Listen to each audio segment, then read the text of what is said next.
So, I don't really have any good reason why I'm doing this. But,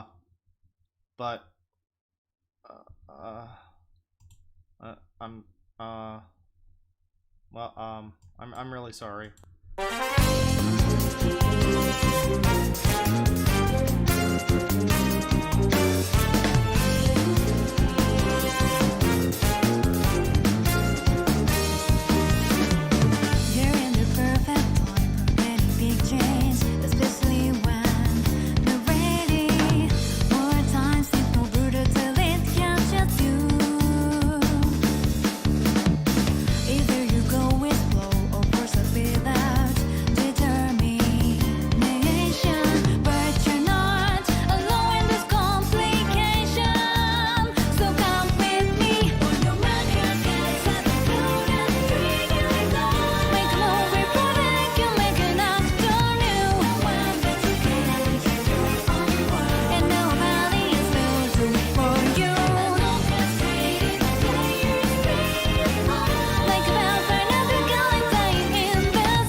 History of Power Rangers has no set schedule, chat member.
Dance, Chris. Dance.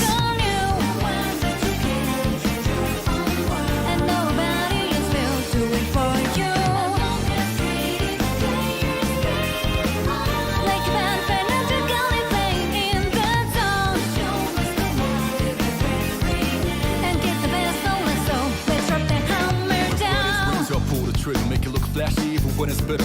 Cannot defeat me even when I lose. I stand right back to the spot. Go figure. You don't see what I see, but you don't have to see what I see. Just see how to ride despite my differences. We're still tied. You're in the perfect time for any big change, especially when you're ready. More times it's no brutal till it captures you. Hello, everybody. I'm Deadwing Dork. I stream it, so. Sorry, I had something stuck in my throat there. I started to act like a complete asshole. Hi, everybody. How's it going? So I said when I started the stream that I don't really have any good reason to do this. And, I mean, that's true. There's really never a good reason. However, I have always kind of viewed the streams that I did. I know a lot of people enjoyed them. So I don't want to take that away from you, but I always viewed the streams that I did of the Nostalgia Critic movies, and really most stuff relating to him, as being not very good. I was just kind of very drunk through a lot of it, because I had to be. and I invited people on for those streams, which was a lot of fun, and it was a fun experience, for sure. But if you were actually there for like a review of the movies or whatever, uh, then you probably didn't get it. So I always viewed those as something that I kind of wanted to redo. And last night, I was motivated to do so by this channel here, which has a very cringe name. I'm obligated to inform you that this channel is extremely cringe, or at least the name is. It's actually a really good channel. This is The Almighty Lolly, and they I don't know why he's got that name, but he did a series over the past month where he talks about the Kickassia, Suburban Nights, all of them, including the Up Top the Fourth Wall movie, which if you weren't there for the stream I did, that was where I projectile vomited all over the place. But which is what that movie does to you. I mean, I'm not even ashamed. That's just a Top the Fourth Wall movie, honestly. But this is a very interesting series because it's so much more than what it looks like it would be. You think that it's just another series of videos talking about the Channel Awesome movies, but as a matter of fact, these videos pretty much gave me the fucking red pill. And I watched them and I was like, wow, have I really just been a complete moron this whole time? Have we all just been complete morons? Because it's like, this is the first guy I've ever seen who ever actually, like, questioned some of the stuff in that Change the Channel document. Some of the claims that are made about, like, oh, Mike Michaud was so crazy and scary I had to sleep with a samurai sword next to me, or whatever.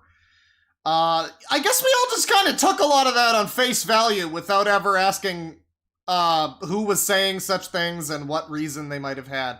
So I don't know how true any of what happened, what he says in these videos is, but, you know, he points out some things like how apparently, according to these videos, according to what this guy says, and I might be totally butchering it, but apparently Jew Wario, not actually a pedophile.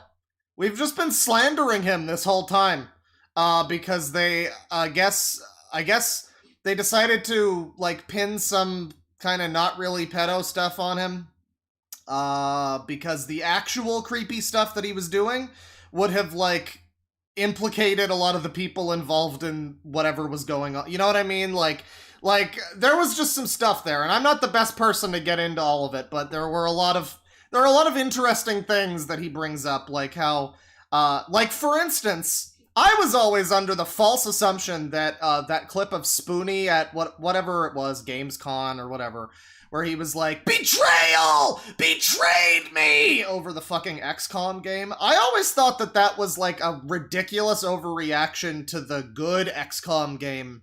Was it Enemy Unknown? I don't play the series, but I thought it was a reaction to that. As a matter of fact, it was a reaction to a really bad game that apparently no XCOM fans were fond of. And so the point that he made in the video was like, everybody used this against him for the rest of his fucking career, but like, I mean, if he had just lied and been like, oh yeah, guys, this game looks great, then all of his fans would have still torn him to shit. So he kind of like he might have not handled it that well, but, you know, clearly that was sort of a betrayal to XCOM fans. So yeah, there's a lot to learn about this series of films, if you want to call it that, in these videos. Namely, just this one is a supercut of these three, and then there's this one here, also the Atop the Fourth Wall movie, and yeah, I don't know if we're gonna be watching the whole, you know, all of them. Certainly not tonight, but I'm down to at least watch Kickassia again, because Kickassia, an interesting point that this guy makes in these videos is that Kickassia is like, it's like kind of, the first two are like kind of a decent idea for a stupid internet person movie. You know, oh, we take over a little country. Oh, you know, we're D&D nerds LARPing or transported to, you know, whatever. And it's like conceptually they aren't terrible, but then you actually watch the movies and well, oh geez, oh boy, oh geez, oh boy. No, we're gonna watch this here, and oh man. So again, if you're just joining us, I watched the I watched the Linkara movie, the fucking Nostalgia Critic movies, the Kickassia. I watched all of these years ago. And I swore that I would never do it again. But to be honest, that was always a little bit of, so that was a fucking lie. I always kind of was like not happy with those streams. So we're kind of just back to do it again. I'm going to challenge myself not to drink this stream. We're going to try to remain level-headed. Yeah, I don't know. I don't know why I do this to myself. Before we get started, there's $50 from Earth's Singularity. Love you. May your light outshine a quasi-star. Thank you, Earth's Singularity. I hope you came for the Ashtar and stayed for the Ashtar. Actually, why do I have the Ashtar up? Where the fuck? Where? Okay, I just had it here. There it is. We might tentatively not need the. I don't remember how bad this movie gets. I know there's a. I remember last time there were a lot of jokes made at Jew Wario's expense during like the second or third one, but I don't remember. I don't remember what happened during the first one, necessarily. I remember watching it, but for those of you who don't know, I was a big Nostalgia Critic fan back when this was all relevant, and so in all of my recent rewatches and revisits of Nostalgia Critic stuff and everybody surrounding Nostalgia Critic, it's just been kind of miserable. There's actually a recent video that Doug did on his channel where he just literally starts the video and it's like 5 or 10 seconds of like, ah! It's just him screaming. Literally just the first thing you hear in the video is, ah! I mean, he should start more of his videos that way because, it really sets you up for what you're about to watch. And on that note...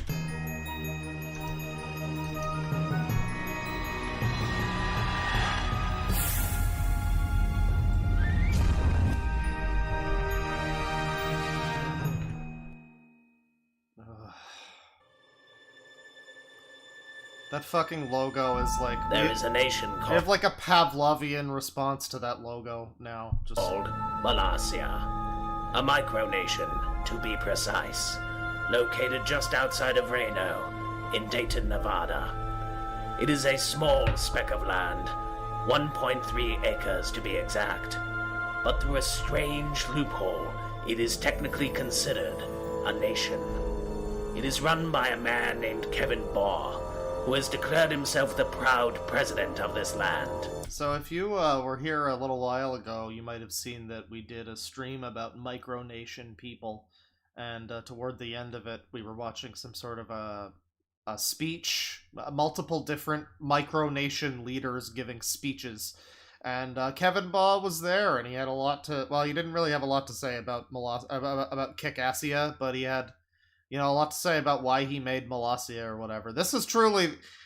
One of the things about this movie is that, like, one of the only kind of legitimately cool things is I do like the idea of, just taking this guy and being like, be the star of this stupid movie, basically. Like, I mean, obviously he's not the star because it has to be Doug, but, yeah, I don't know. It's cool. I mean, he phones in his performance pretty hard because obviously you would look at the surrounding people in this production, but he has been called one curly short of the Three Stooges, but he does manage to keep order in his humble country. For the most part, Malaysia is a quiet, simple, gentle land that is yet to subject itself to any intense, hostile violence. Now, I don't know, I might be wrong here, but, I mean, we have this whole, like, map of Malaysia here. Do they ever really use much of this map throughout the film? Because, like, I'm seeing this, and it's kind of like a fantasy map. It reminds me of the maps for Tarmon Gaidon at the final battle of Wheel of Time, where it's like, oh, over here is the fucking, lone butte where this group of people are stationed, and there's all these people hiding in this cave over here, and I'm just trying to think back on this movie. Is there a part where, like, quick, Critic, you gotta get over, we're pinned down at Helicopter Rock over here. Oh, Spoonie, you gotta help us, They flanked us at Molossia Cemetery. I feel like not a lot of this comes up. Also, there's a big dick in the middle of the map. Anyways, That is where the Nostalgia Critic comes in. the map is never raised again. It's like it's set up like it's gonna be some kind of parody of epic war adventure movies, but they don't use it again after the. That sucks, because I always love the map at the beginning of the fantasy books.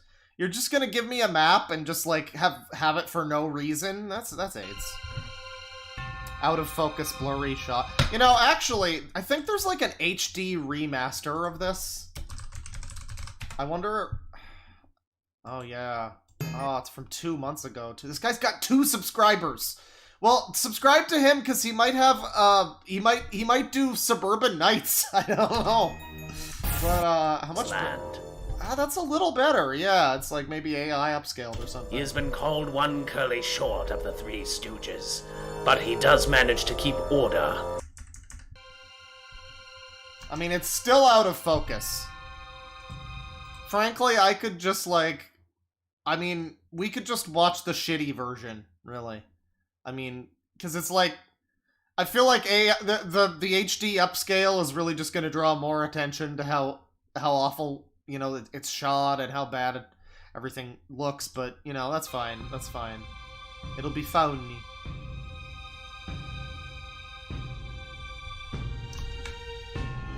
Kickassia pride flag.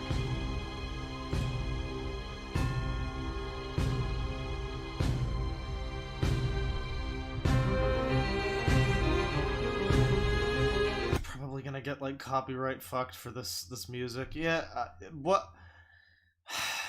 One of the things about this is that I'd probably you're gonna have to stop me if I've said some of these things before. If anybody, I don't think that stream is even public because I went back and looked at it and I was like, oh god, I'm just like drunk and you can't even hear what I'm saying. Oh god, but stop me if I've said this before. But these movies occupy a very weird, you know, nebulous area of like, here we are watching these like internet reviewers and their names flash on screen like this is like a real credit sequence for a real movie, and nobody's really sure what to make of these fucking things. Like, to this day I still see people like, well, I mean, it was just a bunch of people having fun. No, they called them movies. Doug wants to be a movie maker.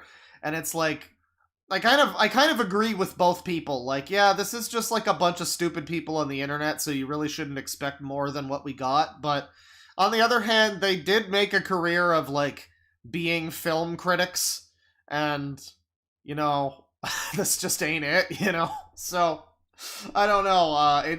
It comes down to really your perspective of like what your, I don't know, what your and expectations are for such a thing. I think in the case of that almighty lolly fellow, once again, cringe name but good channel, makes a good point in the Top the Fourth Wall video, the video he did about the movie, the Linkara movie, and it was that all of the like the regular Channel Awesome movies like this one, they're all kind of not, you know, they're meant to be taken not super seriously. There are parts that are meant to be taken seriously, and those are pretty stupid. But even at those parts, it's like it's clear that you're watching a movie, like a comedy movie, you know.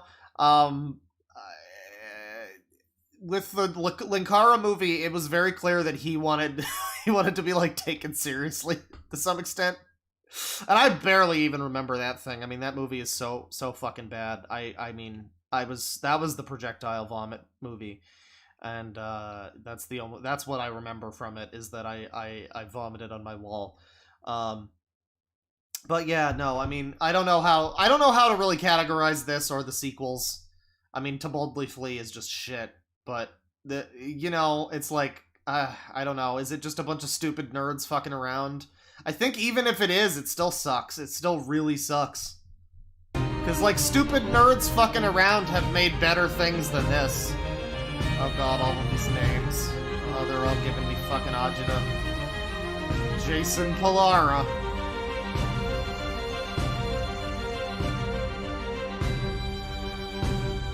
All fucking people.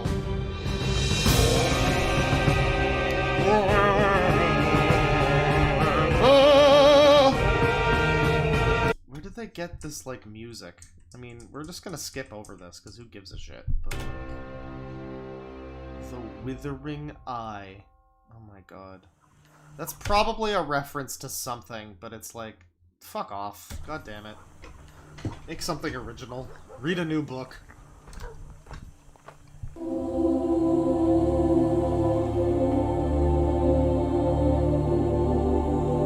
Did he just dab on us like Mike did in the new Wheel of the Worst? Is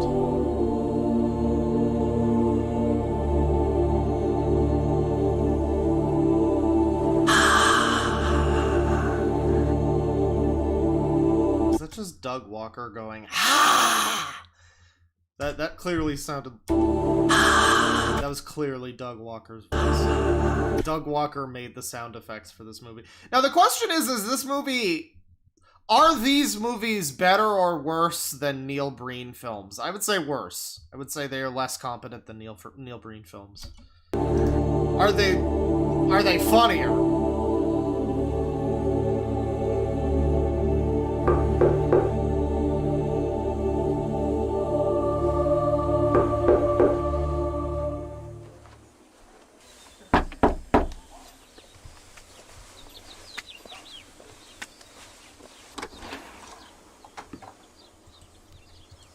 Hello?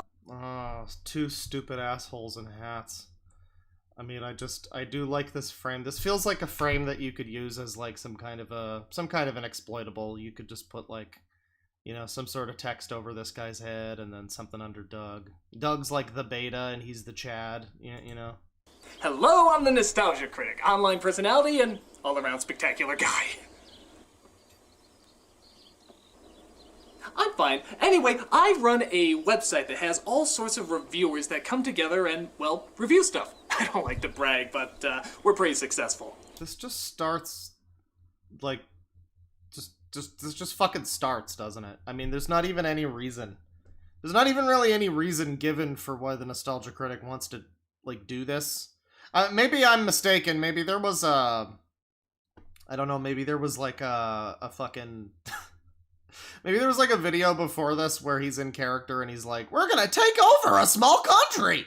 Or something. But, I mean, this really just feels like it comes completely out of nowhere, doesn't it? I mean, I vaguely remember when this came out at the time. And, you know, one thing I will say, there was another sort of internet asshole movie that I watched around that time. I think it was called, like, Press Start to Continue. And it was, like, cringe. It wasn't very good. Even at the time, I was like, it sucks.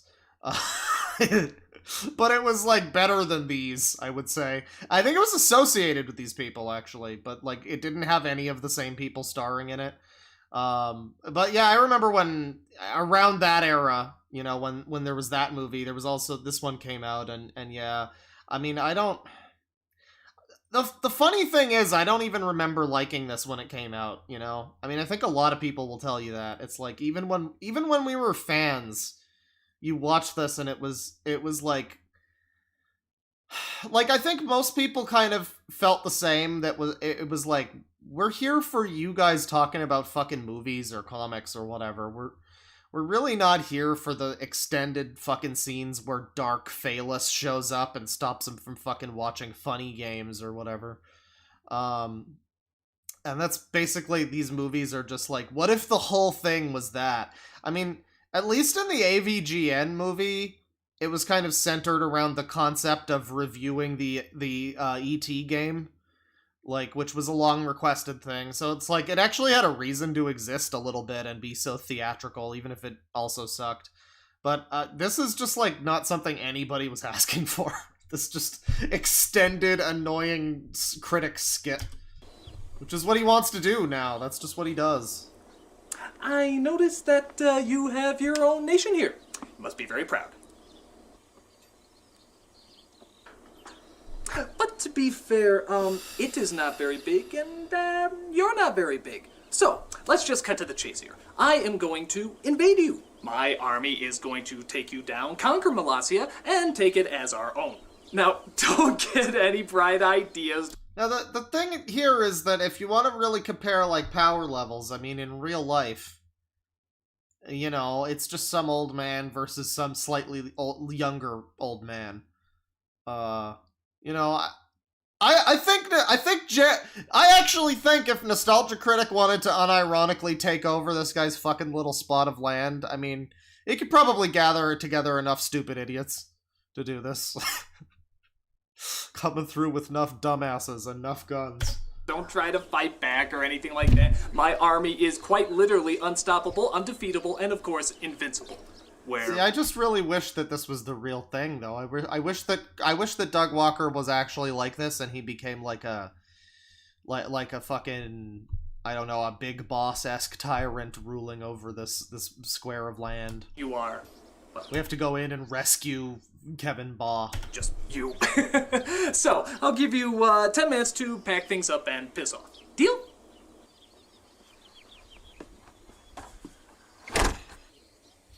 Why do they always want to do it the hard way? Of course you realize this means war. He has like a genuinely, like, he has like a cartoon inflection. Why do they always want to do it the hard way? And I mean, apparently Doug is actually very influenced by, like, Daffy Duck, and other sort of cartoon stuff like that. And I mean, I guess that's a way you can, I don't know, that's just not, it's not super, like, relevant anymore. I don't know. You know, you can make your little movie be like a sort of cartoon logic thing where people are hitting themselves with mallets or whatever, but that's not even consistent here. Like, if Doug wanted to be sort of a cartoon character in that way, and, you know, you can do that. You just have to make everybody around him also really stupid and silly, which they are to, like, lesser degrees in this movie, but they're not. I mean, Doug is just always that way. He's just always like he's very animated, is the best way to put it.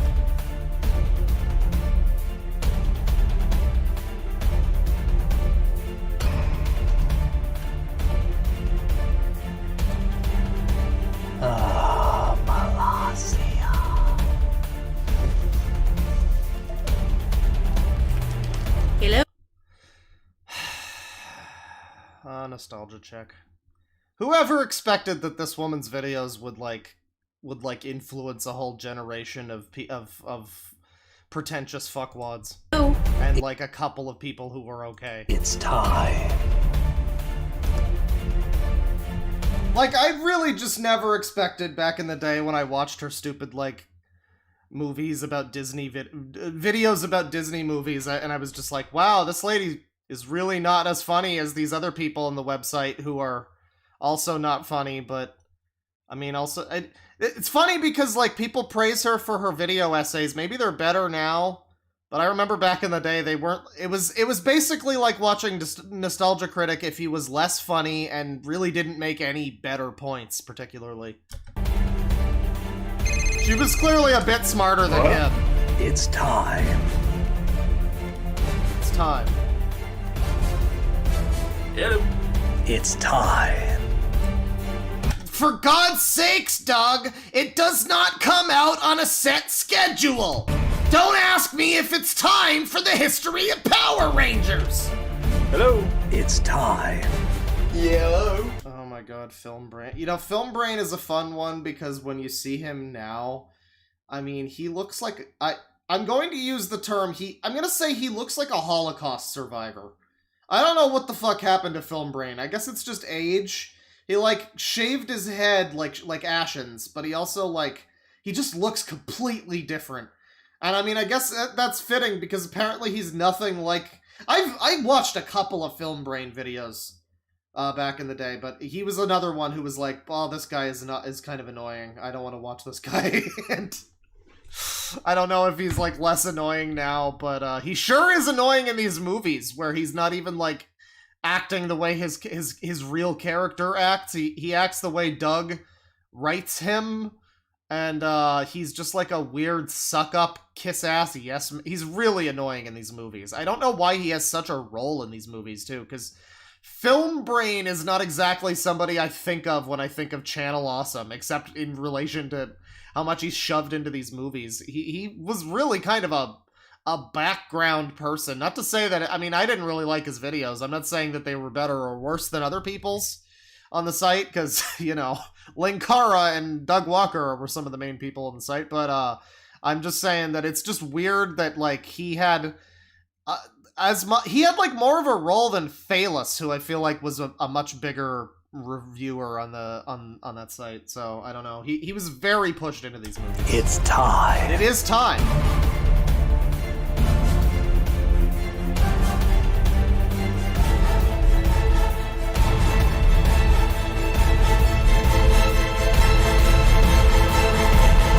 Dare I say, guys? Dare I say? No. Dare I say we've got some cinematography here, lads? We got some real cinematography here. I mean, this is like a Kubrick-esque shot. What does this say about him? He is a man divided against himself, you know? 2/3 of him is, I don't know, something. You could really run with this. It's time. I never watched Rap Critic. No, I think I watched a little Rap Critic, because I used to watch Todd in the Shadows. Good God. But I used to watch him, and he was a music guy, and so I think I watched... oh yeah, there was also, like... What the fuck was that guy's name? It was like, Pog or something? The dude... I forget his name, but he was like this hipster dude who reviewed music as well. There was also him. Hello? Yeah, what does it's time mean? What? I don't know, you just called me up and said it's time, like I'm supposed to know what that means. Get on the wagon, Phalus! It's the takeover of Molossia! Get with the fucking picture, Canadian. The takeover of what? We're not waiting for your slow-ass Eastern Canada fucking Atlantic time zone or whatever, Phalus. Hold on, I gotta call on the air line. Hello? Hey, yeah, what's this It's Time thing you're talking about? Hey, I'm busy filming reshoots for my abortion movie. What's going on? Don't you know? No. Look, it doesn't matter. Just meet me in Molossia. Where? Hey, hold on, I got her call. Hello? Yeah, it's 3:22 p.m. What? Man, I miss Spoonie. I really hope Spoonie can make some kind of a come back. I really hope he can make some kind of come. Because he's a guy who made a lot of stupid mistakes and did a lot of stupid tweets and what was it? He ran a fucking Twitter where he roleplayed it as his dog or something. Like, he did a lot of weird, stupid shit, but man, he was one of the few people on this site who were genuinely funny. You watch some early Spoonie, man, he was like the best guy on the fucking, that guy with the glasses. It is a shame what happened to him. I thought you were asking what time it was. No, I'm telling you it is time! Yeah, and that time is 3:22 p.m. No, I got another call. Hold on. Oh, am I laughing at this movie? Fucking hell. Hello? I'm behind you. Oh, never mind. Here he is. Here's Angry Joe. Everybody. 110% critic. He didn't even call Angry Joe.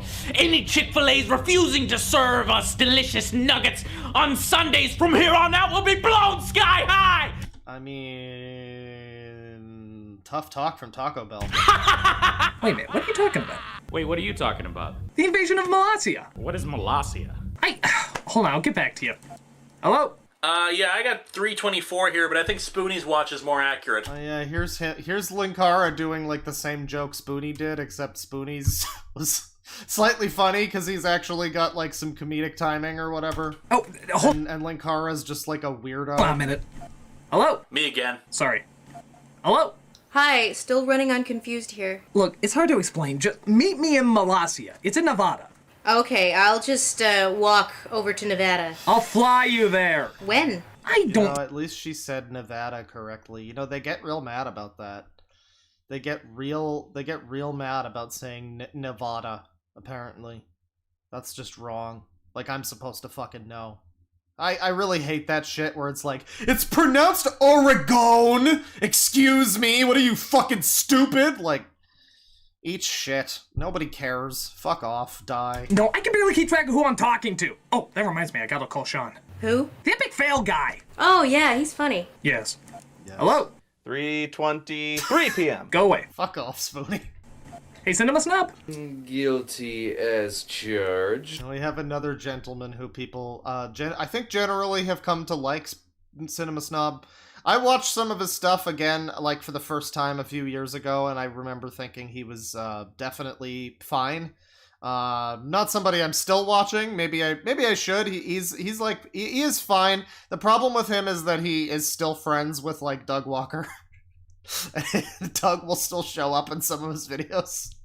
Which is like, I don't think Doug Walker's a horrible piece of shit. You know, I kind of did a little bit up until, like last night, and I watched the Almighty Lolly guy's video, and it was like, yeah, it's like, actually, Doug just was kind of a moron. I mean, to be fair, there was a lot of stuff going on at Channel Awesome one way or another, and he just was completely stupid and neglectful of all of it.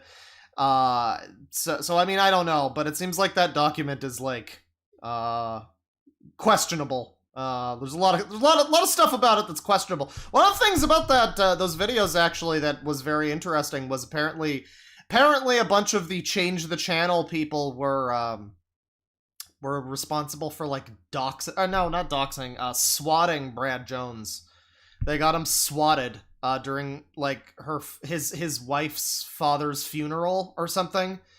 They swatted him, and Linkara was just like, "It was just a wellness check. He wasn't swatted. It was fine." And he continues to like shit on Brad Jones. So yeah, he can go fuck himself a little bit, but apparently Brad is like kind of mostly okay. I mean, I remember him from back in the day as being someone I watched a lot because he was kind of like, for me, he was like my predecessor to like Best of the Worst. Where, I mean, I would have never heard, like, there are so many movies that I found out about that wound up on Best of the Worst where I'm like, oh yeah, Reb Brown, I know him because because Cinema Snob loves Reb Brown for some reason. Oh yeah, Crazy Fat Ethel, I remember that movie. So I do have some fondness for Cinema Snob. He's one of the ones who we look at without complete disdain. Any chance you have Sean's number? Your mom has Sean's number. Shut up. Believe it or not, Sean isn't at home. Leave a mess. Now this is a weird one where it's like stealing a joke from... It's stealing a joke... This is... Okay, so this is a very odd meta joke of... Like, Doug Walker wrote these movies, right? And this is a joke that Cinema Snob... No, wait. Cinema Snob just had the original song as, like, his outro or whatever. The original joke was from Seinfeld, where George, believe it or not, George isn't at home, and now they're just, like, putting it here. I guess it's, like, a reference to how Cinema Snob used the original song. Maybe? Because he was just in the... It's a very odd, like, juxtaposition, but I guess it works. But now we're doing it for this other guy who's not really related to Cinema Snob, this epic fail guy, who is not someone that I remember or watched, but he is someone who apparently... He was one of the ones who's, like, instrumental in the whole document thing, because apparently... Well, not instrumental in, like, making it, but supposedly this Mike Michaud dude, like, sexually assaulted him, and that's... Very, very possible that it happened. I don't know what happened. But as the fellow, you know, whose video I watched, he was like, yeah, apparently this guy was just such a degenerate sex predator that he wound up, like, harassing, like, a morbidly obese man. And it's like, you know, I mean, maybe if that was his type, I could see it, but he was apparently supposedly harassing a bunch of different people, so it's like, I don't know. It seems like there's a lot of holes in that document. I don't know, but I don't know if that's one of them. But yeah, I don't even remember this fucking epic fail guy. I don't even remember him in this movie. Figures. Let's see if Goggles is on board. Hello, that chick with the goggles. Goggles? Oh my It's God, time. I remember this lady. It is? Yes, we are taking over Molossia. We're taking over Merluzia. I know, right? So get your stuff What? together and come down to... By the way, this has been an answering machine the whole time. Leave your message after the beep. Hello? Little Miss Gamer, I need your help. We are taking over Malassia! Oh, yeah, I'd love to, Critic, but I'm a little busy right now. Huh? Doing what? Yeah, I kind of got sucked into my Nintendo game. Oh my god.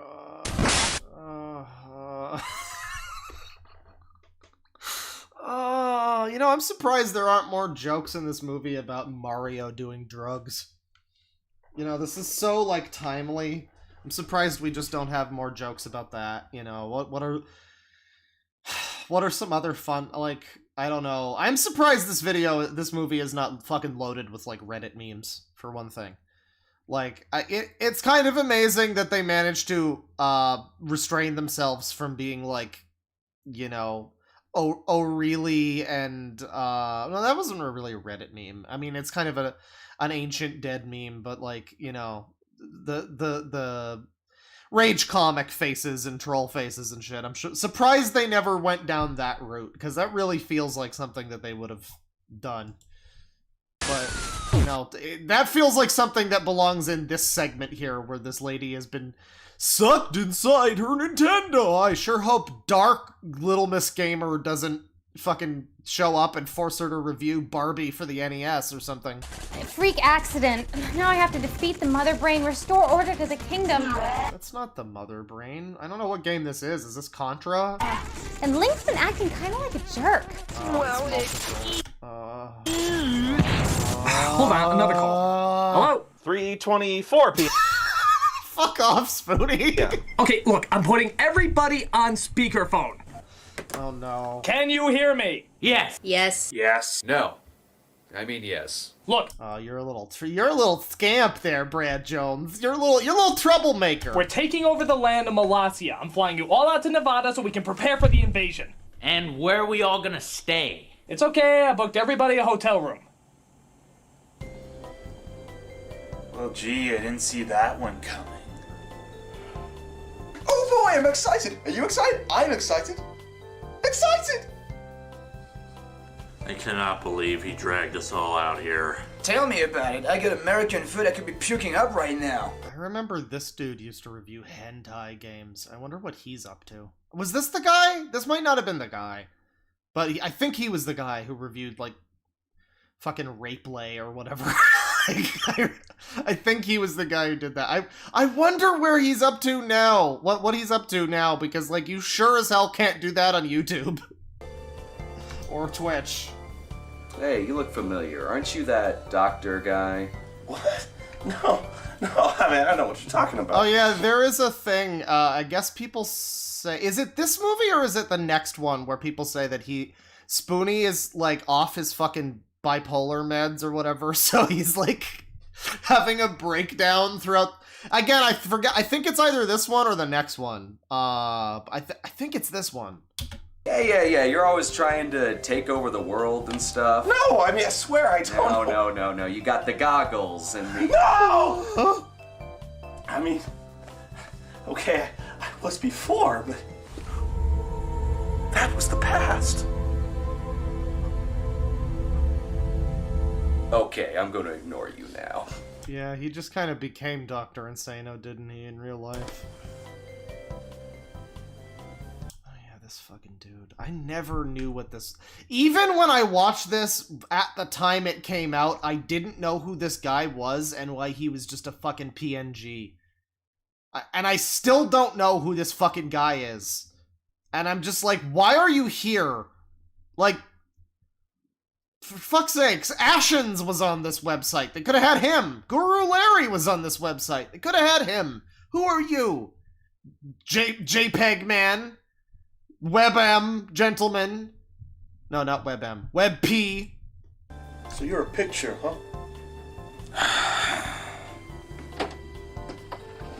All right. Is everybody here? I sure as hell hope so. We can't fit any more people in this room. My God, where's 8-Bit Mickey? I think you're sitting on him, dude. That's okay. I didn't want to stand anyway. All right, people. We are about to do the ballsiest thing any of us have ever done before. We cancel Nostalgia Critic. We are going to take over the land of Malassia. Actually, there's a lot of ways you could take that clip. We're gonna release the change the channel. We're gonna we're gonna kill the Nostalgia Critic character off, ladies and gentlemen. The most ballsy thing we've ever done. Why? What? Why are we taking over Malazia? I mean, isn't it barely an acre of land?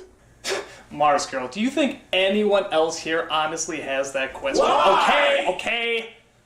Fact is, that's our one opportunity to finally seize control of something. I mean, haven't you ever wanted to rule your own nation? Does SimCity count? This is our chance. Drew Wario. Yeah, I don't know what the deal is with this guy. I don't think anybody truly knows the truth of what happened, but apparently what happened, I guess, was like the person that he actually the person that he actually assaulted was, I think, Brad Jones' wife at the time. And like, if she had been the one, I'm completely butchering this, but this is what I got from the videos that Almighty Lolly guy did. If she had been the one to like say that it was her who he fiddled with, then that would have I forget how that would have implicated like Holly or whoever. One of the people involved in this was like, oh yeah, you can't say what really happened because it'll make us look bad. And so they had this girl that was like 18 at the time, but she was like, well, mentally I was 16. And it's like, I don't know. It seems like they might have. It seems kind of fucked up that they may have like fabricated this lie potentially that this guy was like a pedophile. I mean, he clearly was some kind of a predator in some way, so there is that, but he does not seem to have been actively going after like minors. There's no real evidence of that. So it's a little weird that they did that to him. I mean, again, I guess fuck this guy for whatever he actually did, but still. To finally have power, to create an empire unlike... And again, I'm completely butchering whatever happened, whatever that guy said. Again, slightly cringe channel name. But go watch the Almighty Lolly talked about fucking all of these movies and all of the drama surrounding these people, and how a lot of it seems to have just been kind of fucking bullshit. Like, for instance, remember Obscurus Lupa, the redhead chick who kind of like spearheaded the document? She claimed that she got fired for being like 5 minutes late to a video call. Turns out she was actually fired for being like maybe potentially, again, this might not be true, I don't know, but she may have been fired for actually being like 2 hours late and being repeatedly late to multiple meetings. And also apparently during the filming of To Boldly Flee, supposedly she tried to get a woman evicted from the apartment building that they were filming in because her baby was loud and it was interfering with the important work that Obscurus Lupa was doing by filming the scenes in To Boldly Flee.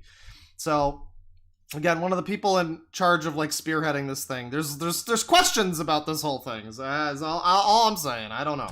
Any other. But it's only an acre of land. What can we do with an acre of land? What can we do with an acre of land?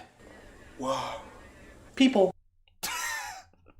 I mean, to be fair, Filmbrain is from the UK. He would be pretty amazed once he realizes, like, wow, yeah, you could build like 5 different cities in 1 acre in the UK. What may start as just a small acre of land will blossom into something larger than any of us can possibly imagine.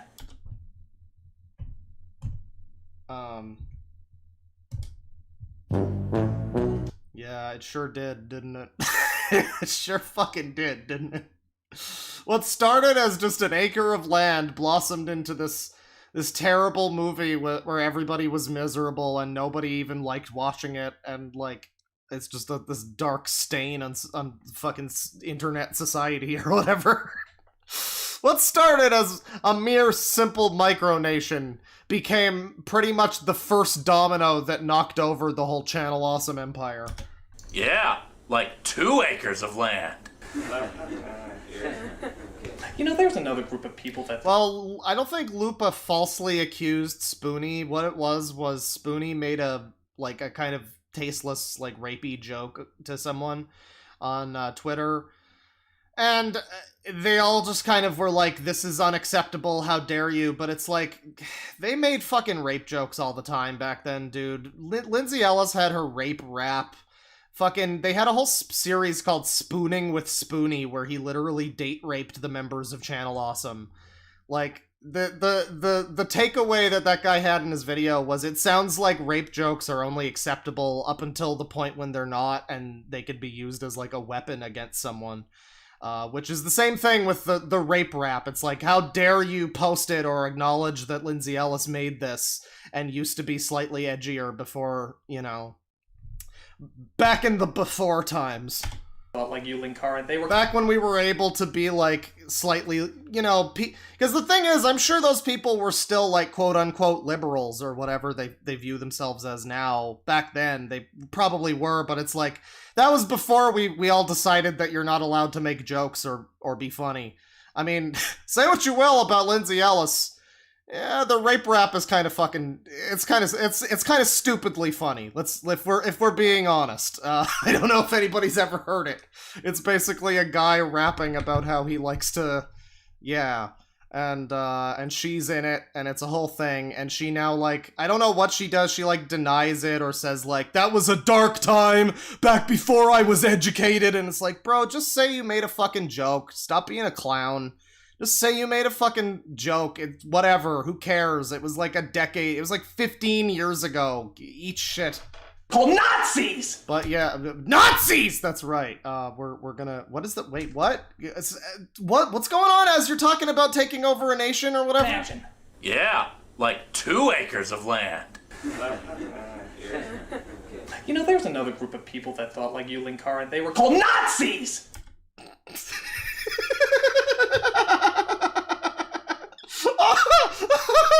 Oh, I want that just to be used anytime Linkara says anything. There are some people that are trolling me in chat. You know, there's some people who thought like you, Linkara. Nazis! You know, that's great. They were closed-minded, hate-filled people that just want everything their way. Are you a Nazi, Linkara? No. Are you a Nazi, Linkara? No. Because I don't want any Nazis around here. No, I'm not a Nazi. I'm not a Nazi! Listen, good. Benzai, is that his name? The French guy? He's French, right? So he wants to stay clear of that. He doesn't want his bed invaded in the middle of the night. Now let me tell you about a group of people that didn't give up. They were called Nazis. There are a couple jokes in this that are kind of funny. I mean, the initial Linkara, you're a Nazi joke was not funny outside of the like meta element, but when he brings it back, that was a bit funny. I gotta say, I like Spoonie's face here. This is how I think we're all feeling right now. Maybe a little bit of Brad Jones too. I mean, really, you know, tag yourself. Honestly, I think I'm feeling a little bit Lord Cat. You know. This guy looks like he's very terrified. He's very shocked. And this guy looks like he's just come to terms with what's happening, you know? He's all right with it.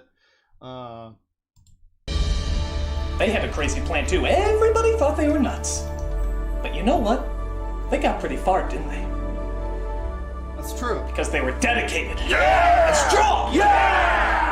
A lot of people said they were crazy. Well, everybody says that we're crazy, so that gives us a better advantage, doesn't it? Yeah! Think about it. First week... You know, when he starts to drill home, when the haha, we're comparing ourselves to Nazis joke continues, it gets less funny with time. It was funny very briefly with that, like, just group of people who didn't give up, and they were called Nazi. That was funny. But then as we continue, it's like now it's just kind of it's just continuing, and take Malasia and then the neighbors down the street, and then their neighbors, and then their neighbors, and then their neighbors, until we build a military force so gigantic that nobody will be able to stop us.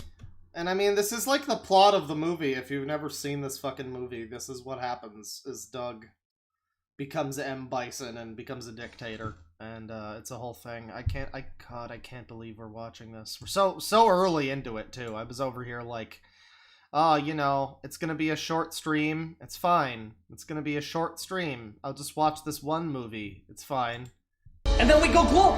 First we start with Texas, then Canada, then France, and then whatever other nation. They all want their nations to be, I guess they want to be able to conquer their own nations. Imagine if fucking Phalus was in charge of Canada. I mean, I don't even know. I guess Halloween would feature a lot more Mortal Kombat costumes. I feel like that would be the only change. It stands in our way. And then Pudding? the West! Yeah! And don't you let anyone tell you that you can't do it. So what are you people? A Nazi? Or Nazi?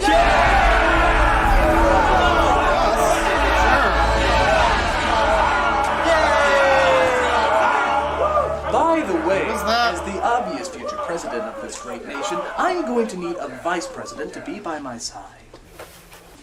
And thus begins the fucking Sarah Palin jokes that were already like 3 years out of date or something. Only one who can keep the Nostalgia name alive. Mostly because it's in your name. Interested? Well, I don't know. I was kind of holding out for president. Well, that's all the vice president does. Yeah, well, so was Hillary. Okay then. Cool. All right, everybody. What are we waiting for? Let's go kick some Molossia! Yeah! Why has she always got her head on a slant? What is that? Is that part of her character? Does she need to see the world in Dutch angle vision to prepare for the movie to boldly flee when it's like a parody of Battlefield Earth? Is that what's going on? Let's go. Did they speed up the footage? It may be Mickey. Oh yeah, you. Again, another one of these people who's like, why are you even here? Like they really had. I mean, I'm sure that the 8-bit Mickey fan base was strong, but like, man, you really had to fly these people out? Like, the JPEG? I guess the JPEG guy you didn't need to fly out. But like...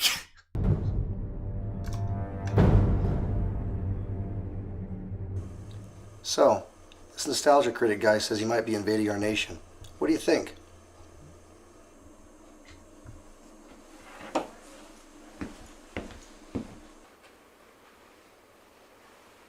The audio cuts. Just the fucking background hiss. This has the same audio quality of like a crazy fat Ethel. That's what I'm realizing. This is essentially the modern day version of like a shot what Brad Jones would call shot on shitio. You know, the VHS movies. Like fucking Things or whatever, where the soundtrack of the entire movie was the fucking humming of the video equipment and like the fan in the background and the cars going by outside. It's like you can film with microphones or something that maybe reduce that or cut it out in editing or something. Did Doug Walker edit this too? Like, because I feel like the editing is a big part of what makes Channel Awesome so shit. Is like, I think it's Doug. It has to be Doug because he's the only real common denominator at this point. Even in like the wall video, he's still like unable to fucking white balance his shots. We should not be just looking at a giant block of white right here. We should be able to clearly see that this is a window and not just like an entry into the fucking architect realm from the end of the Matrix, you know? But Doug can't white balance, and he can't apparently do audio editing, and it's like, I don't know, man, just hire somebody who can, maybe.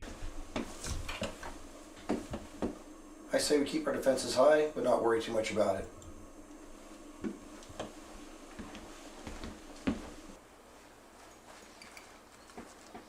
Like, just overlay the audio from the other shot while he's doing this, you know?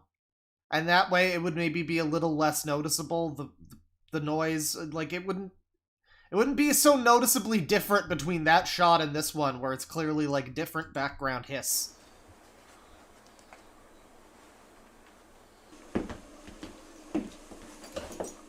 God. It's like, I can see the joke they're trying to make, and I can almost see how this might be funny if it was done by someone who had talent.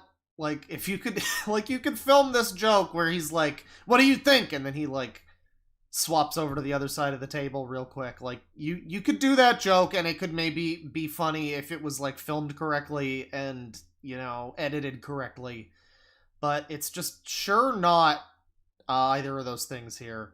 And it just ruins, like, I'm over here, like, not even fucking thinking about what I'm looking at as much as what I'm hearing and, like, the technical side of it. Like, the framing of this shot. Why is the table, like, slightly off-center? You know? Like, the chairs are, like, a little bit off-center. And it's so zoomed in, too. I mean, you couldn't have just zoomed... You know? Like, everything sucks here. Good. Also, if we look at the clock in the top, I don't know if you can see this. You kind of can. As the bear is in the way a little bit. But if you look at the clock, I wonder how much it changes between... Yeah, you can see how... you can see how much time is passing between these shots. I'm wondering if the light from the... The light from the window might slightly change throughout the scene, too. It depends how many takes it took. I think it gets a little darker. I think it does. Like, this shot's a little bit warmer than, like, this shot. You can see the progress of the day. Oh my god, come on. Good. Good, very funny. Oh, I am laughing.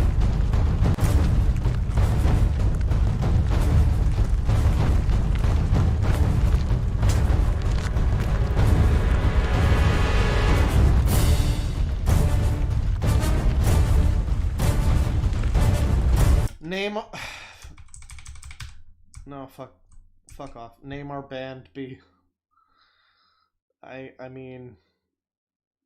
I'm gonna go with the Autistic Light Orchestra. That's gonna be my name for this band. We're gonna annihilate them, aren't we? We're gonna annihilate them! Yes, Film Brain, but save your energy. You're gonna need it for all the pointless torturing we're gonna be doing. Come on, Film Brain, you're gonna be the guy that we get to colonize other nations. For obvious reasons.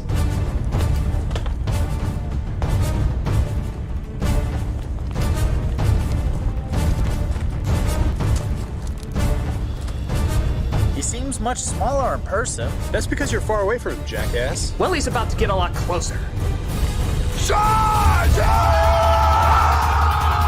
Hang on. Let me just, you know what? I'm gonna get copyright claimed for this, and, I don't even care. I don't even care. This is important. This one's important. This one's important. I'm gonna do this right. I'm gonna do this right. I don't know. Come on. And we just, you know, we throw this on here, and then we just, you know, do that. And oh god, I don't remember where the part starts. Oh god. Oh jeez. Well, fuck it. Never mind. I was gonna do the part in the fucking Ghost Love score where it goes dun dun dun dun dun dun dun dun, but that's like halfway through the song, and I don't know where that is. So instead, closer.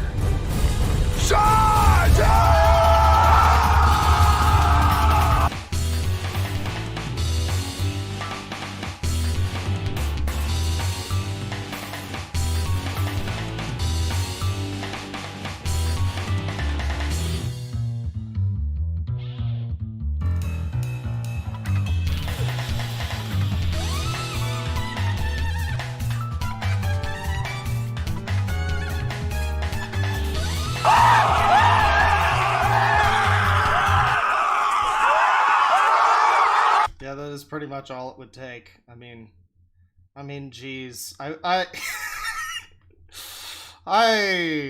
just gonna say I wish a fella would.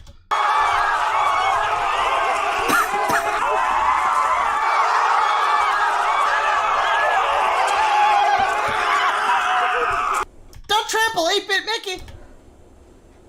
Well, that didn't work. Shut the fuck up, Phalus. Didn't you have any other strategy outside of going, ah? Well, I didn't think that far ahead.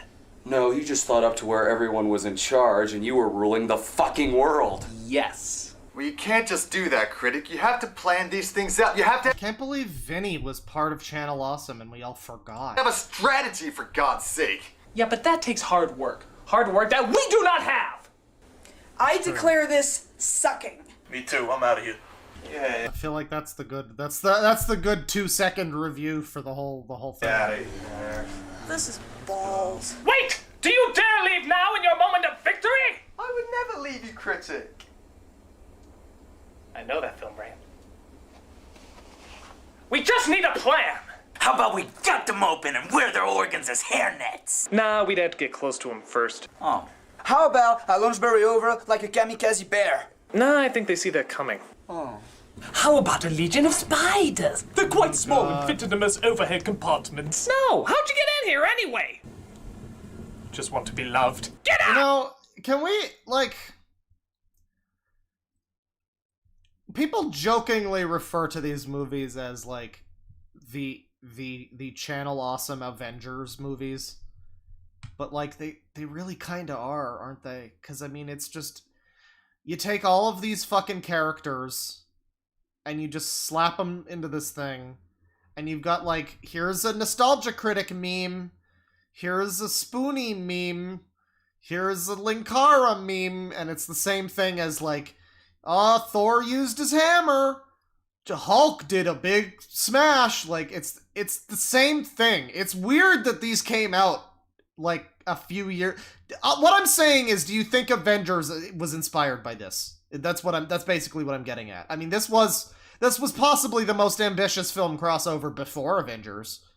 So, I mean, I don't know. Who? How about we use Tom's head as a battering ram? Hey. Nah, his head is too soft. Hey.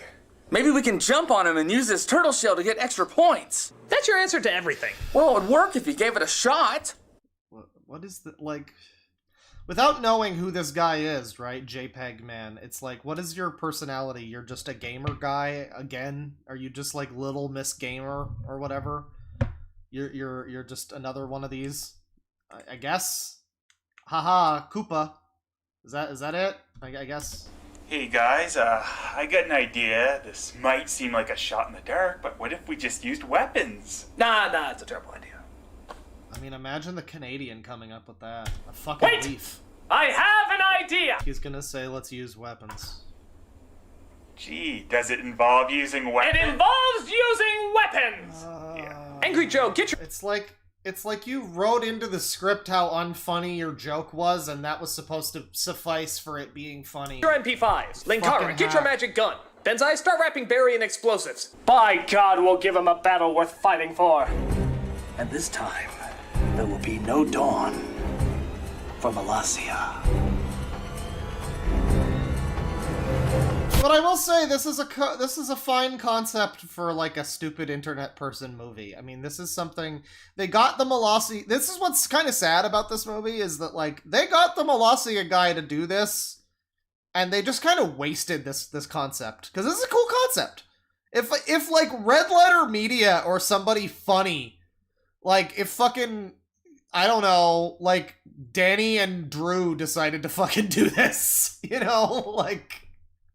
If somebody funny decided to do a movie where they invade a micronation and, like, the same exact plot happens, that would be a cool concept for like, a stupid comedy movie. That would be... I could totally see this being, like, you know, Ghostbusters era sort of, like, you know... I could see fucking... oh, what the fuck is his name? I could see Bill Murray playing like the Doug Walker character here, you know? But, like, that's all predicated on the idea that there's actual jokes that make me laugh, and not just, like one joke that made me laugh early on, and the rest is just ironic, like, fuck this guy, laugh at him, you know? Like, this is a concept that could work, but it's so fucked by execution. Look at this shot. Look at how fucking cracker Lindsay Ellis looks. She is purple. Why is she purple? Because they didn't fucking balance the shots at all.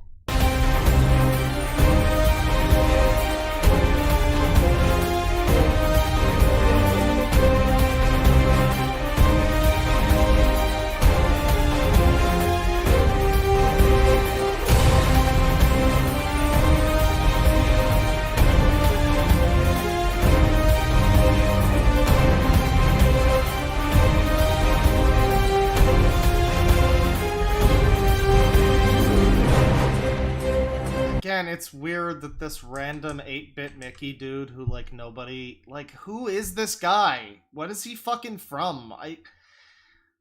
Isn't he from, like, Screw Attack or something? I don't even... He wasn't even, like, a Channel Awesome guy, I don't think.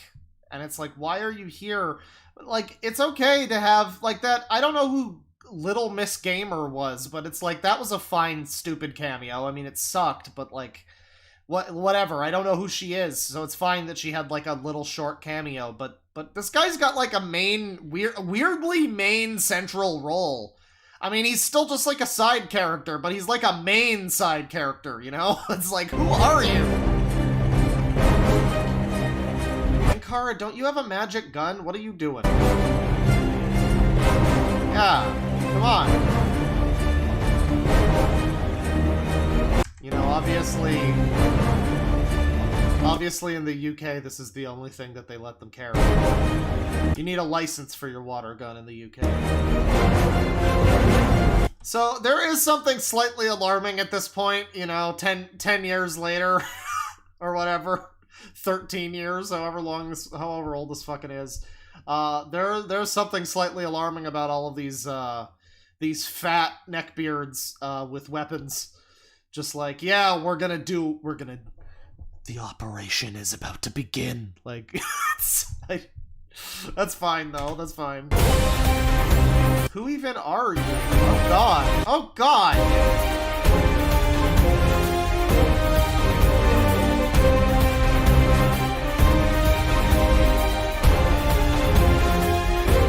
Sure. I like how fucking... Cinema Snob looks basically... He looks basically the same as this guy. You notice that? They have, like, the same face. They have the same face, except his is, like, a little more, like, rounded. And Frenchie over here is, like, a little more angular. But other than that, they have, like, the same... Well, he's got... Okay, Cinema Snob's got slightly more of a stash, too. But they've even got the same glasses! So does that guy! Why do they all have the same glasses? God damn it, Vinny.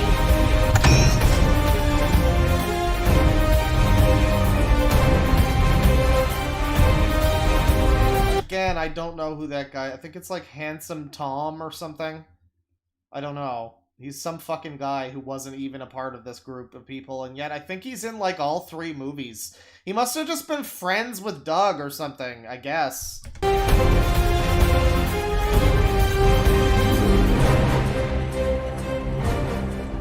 I don't know if I can get away with watching Space Cop on stream. I feel like I could.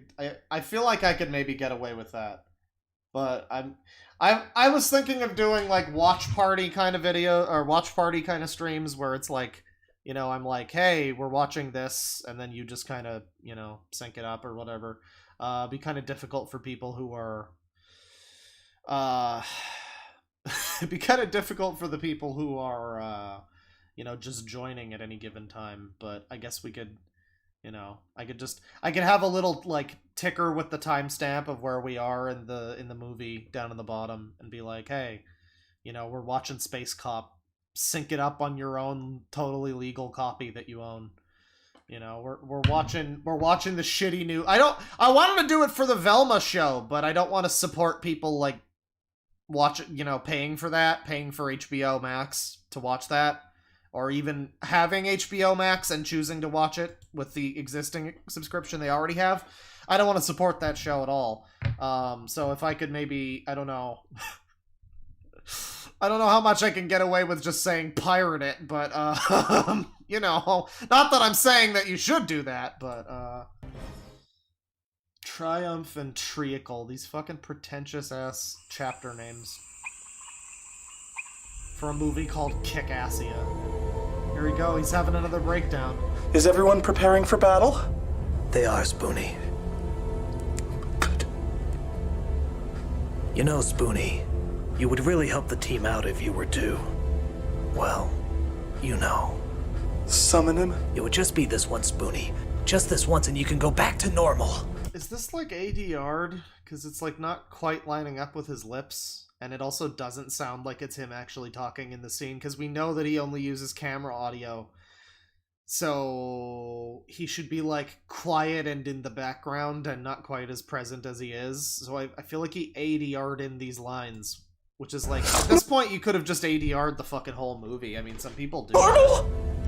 There's no normal. God, there's so many good Spoonie faces. I mean, this, I don't even know what normal is anymore. This whole thing is good Spoonie faces. Every day I live with a beast raging inside. There you go. There's another good one. All you need to do is set him free, and then once you have him under control... Control? There is no control. There's only anarchy and chaos and a world writhing in pain. But if you will use this foreshadowing as a surprise tool later on. Yeah. It is funny when you watch this and you're like, here's a story of Spoonie who's struggling with mental illness, and cut to 13 years later. Only try. Try? There is no try. There is only the darkness. Jesus Christ, this is what his posts are like now. Oh my god, this is seriously predictive. If you don't know, Spoonie like fell off completely off the deep end. And he got, it was like around, it was a combination of like Channel Awesome kind of booting him for various reasons. I will say, I've been talking a little bit about how some of that document seems like it was kind of fabricated to some extent. Some of the claims seem like they were not necessarily particularly legitimate, and it seemed that a lot of that was motivated by the, if it was true, I mean, there was some stuff that was provably true, like Lord Cat saying that he was confirming any rumor that would make Doug Walker look like an idiot. So a bunch of stuff that is like, oh, well, yeah, this is true because Lord Cat confirmed it. There's like another thing where he's like, yeah, I just wanted to make him look like an asshole. And so there's like stuff that is provably false, I guess, in the document, but like, yeah, one of the things was like, they were probably like, a lot of the people who put this together were sort of, I mean, because you think about a lot of the people who did put it together, it wasn't people like Spoonie, it wasn't people like Doug, it wasn't any of the people that you're super familiar with, outside of like Linkara, who's, you know, kind of a bitch, but it wasn't anybody you're super familiar with. It was a lot of like kind of nobodies on the site, if we're being honest, and so it's like there was a theory that it was like, oh, well, you're just kind of, you know, people came to the site for fucking Spoonie and Doug, and they didn't come here for fucking Mars Girl or like Lord Cat or whatever. So maybe you might have fudged a little bit of what happened because you guys weren't quite as interesting as these people. So it's like Spoonie, you know, potentially might have been a little bit career assassinated for various reasons, because he was actually one of the funnier people on the site. But for whatever reason, he got like excised from Channel Awesome, and he got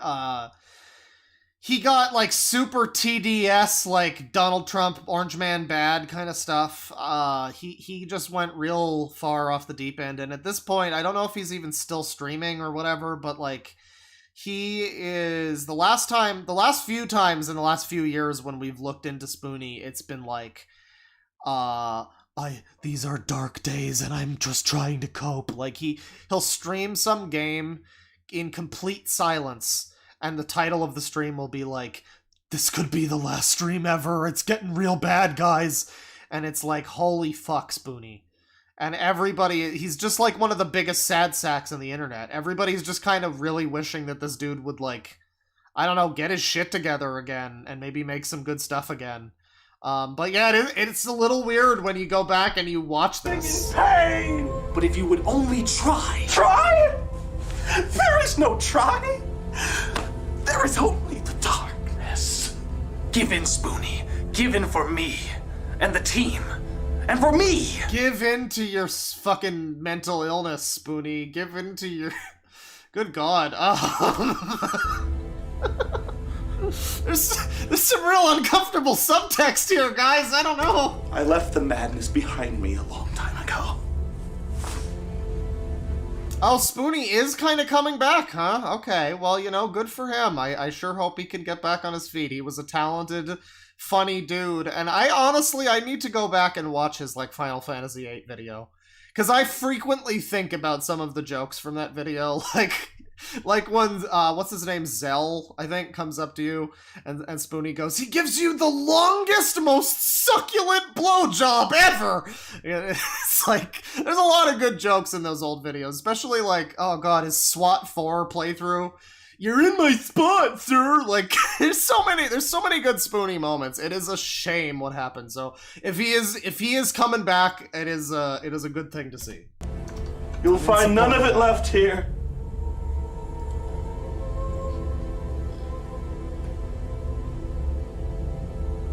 Sometimes we all need to give in to the madness. You won't be relevant anymore if you don't play like a clown for us, Spoonie.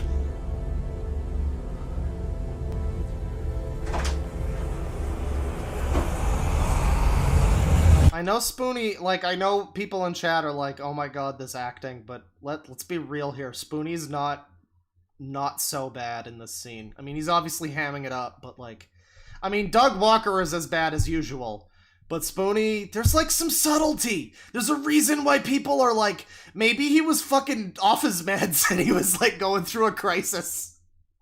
Because there's like something there. There's a reason why I'm sitting here slightly disturbed by the knowledge of what happened to Spoonie in the years to come following this and watching him in this. It's like, yeah, I don't know, man, there's something going on.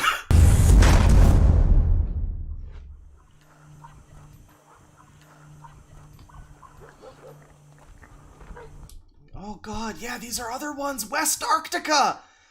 Bro, these are real fucking micronations! Oh, I can't believe I'm more versed on the micronation people now, and now I know. I'm like, yo, West Arctica, hell yeah. I saw their videos. That was another weird bald guy who likes to dress like M. Bison. Those are probably all micronations.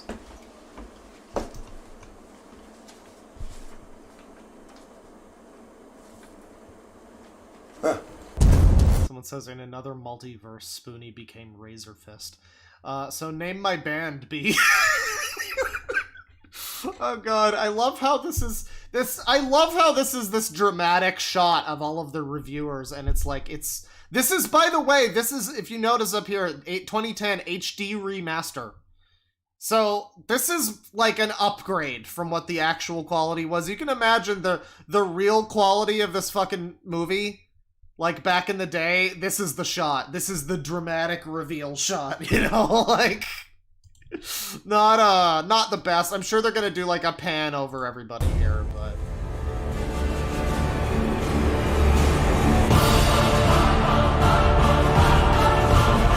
Now, like, again, you know, we got these people, and, you know, in the wake of, you know, incel terrorism or whatever... You know, I don't know, we see this strange, suspicious, man with a knife, looking like he's ready to do something. He looks a bit like Wendigoon, doesn't he? He does. I was sitting here like, who does this guy remind me of? And it's like, he looks like if Wendigoon was 10 years ago. Now we have, Triggerella over here. We have, oh god, it's always this gamer shit. This is why Ready Player One exists. You know, I said that, like, maybe Avengers was inspired by this shit. No. Ready Player One absolutely was. I would be absolutely, without a shadow of a doubt, willing to bet that, that Ethan Klein? What the fuck? Ernest Klein. Ethan Klein was probably also influenced by this, whatever. His career is also over. But, I would be willing to bet that that Ernest Klein just saw this and got his little dick hard. Just, oh, there's a super scope. I know what that is. And just like, and this was like 2010. Ready Player One was a year after this. I mean, I'm just saying it's possible.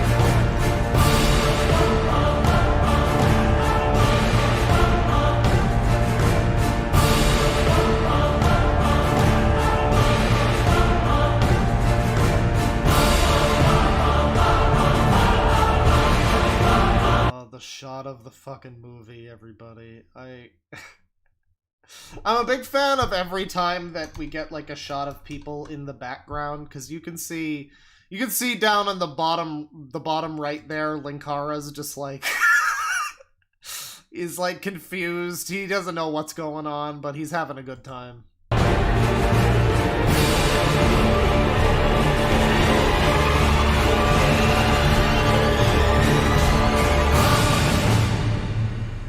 Just a heads up, guys. Molossia might be under attack in a couple minutes or so.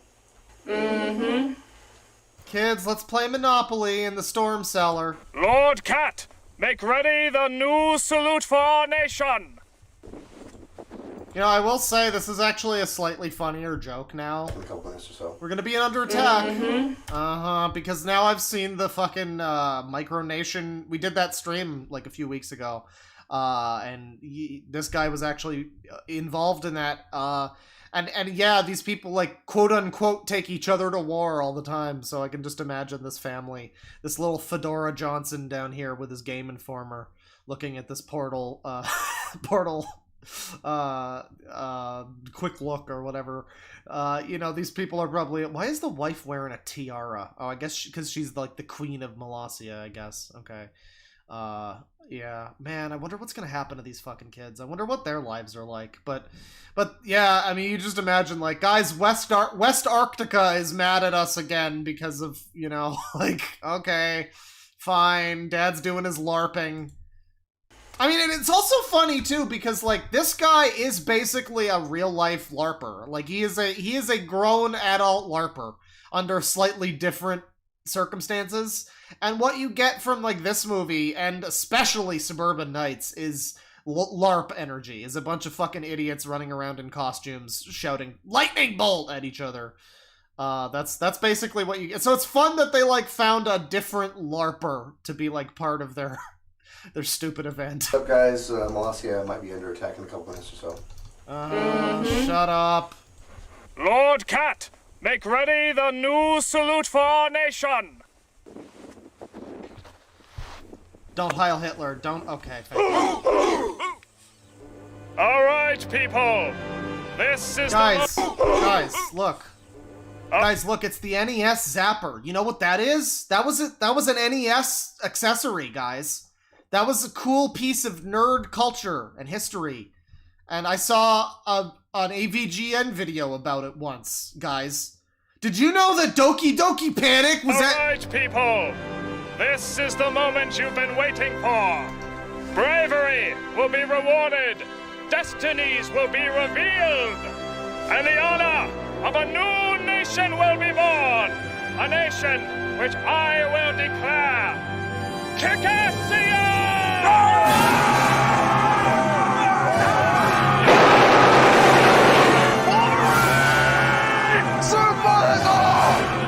What the fuck are you people saying? This is fucking mixed worse than a Nolan movie. Which I guess goes without saying. Say what you will about Christopher Nolan, but like, I would say he's generally a few steps above Doug Walker in terms of filmmaking. Send the signal to sound the charge.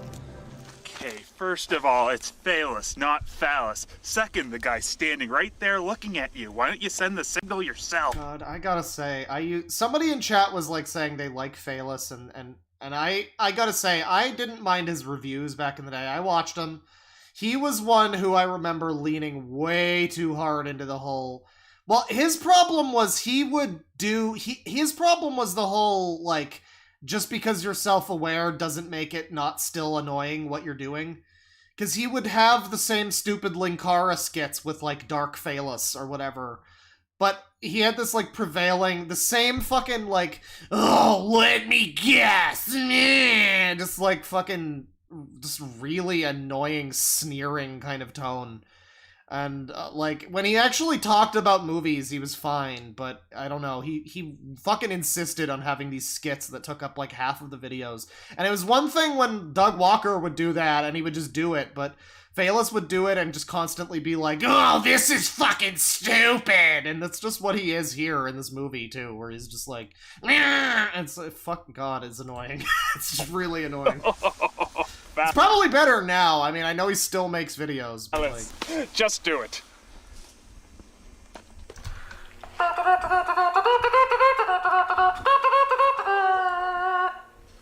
Oh, of Kickassia!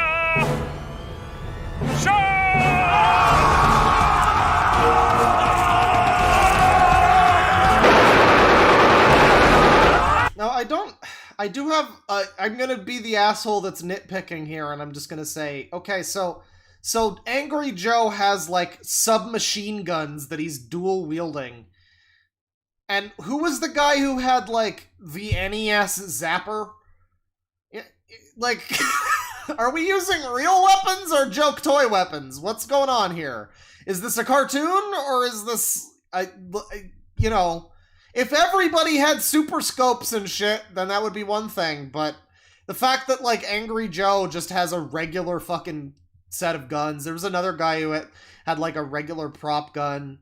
Linkara's got a magic gun, of course, which I don't even know what that means, actually. I guess it's magic, so we don't gotta explain shit, but...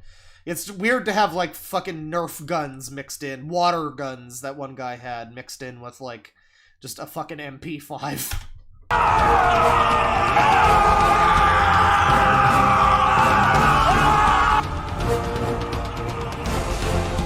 Well, obviously they aren't real guns, chat member. I'm just saying they're meant to look like real guns, and the other ones are clearly not meant to look like real guns. And it seems weird to have, like, a distinction.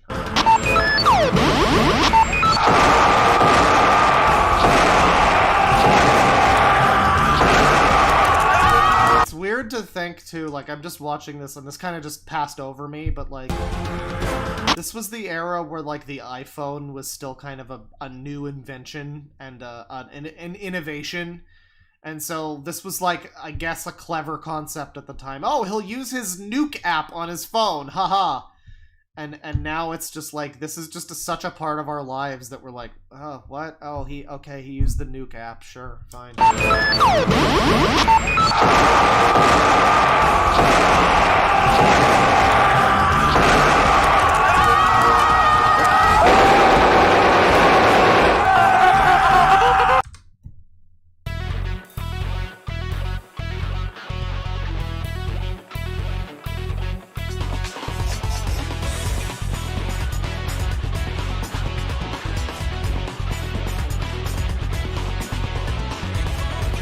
JPEG guy!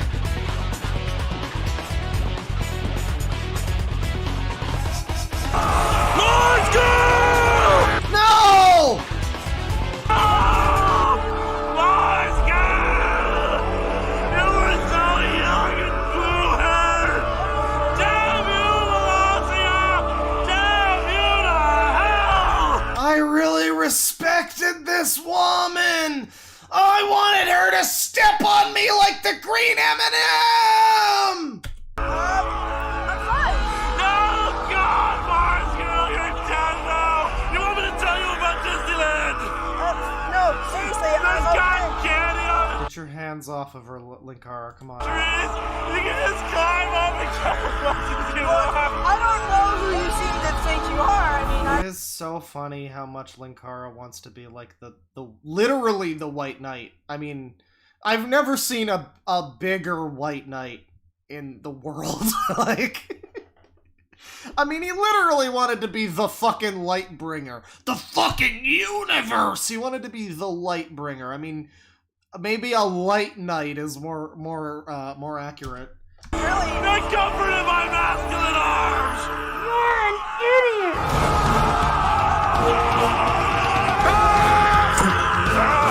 Somebody asked if there was a Kickassia 2, would you be in it? Bitch, I wouldn't make it. And Fuzo's gonna make it too. He's still sitting on that Spoonie movie script. Hey, if Spoonie's coming back, does that mean he's finally making the Spoonie movie? Remember, pain is just God's way of telling you to try harder. What?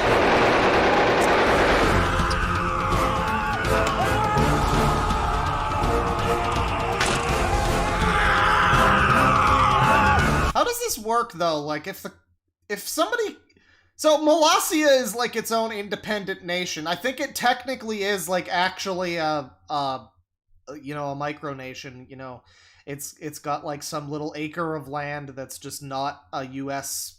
not part of the U.S. or whatever. So like, you know, what happens if, like, this actually happens, and just some people show up? Some New Vegas raiders show up and shout, "You like the sight of your own blood?" And they start attacking him, and it's like, what do? Do you call the cops? Are they gonna fucking care? Like, are you the police force in Molossia? Now I just got questions.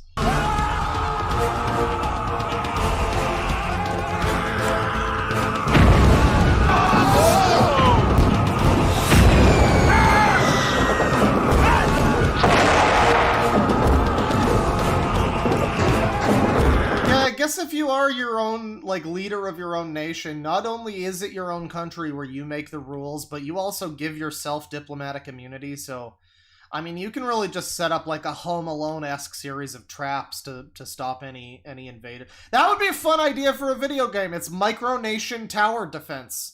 You've got, like, waves of people trying to attack your tiny little post-stamp-sized nation. And you've got to, like, set up fucking traps for them. That'd be kind of fun. Easy, boy, easy. Let's go.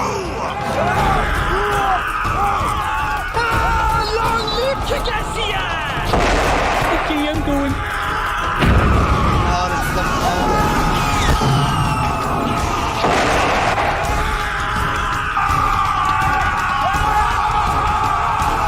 Fucking hurts the ears so much, Jesus Christ. Vance!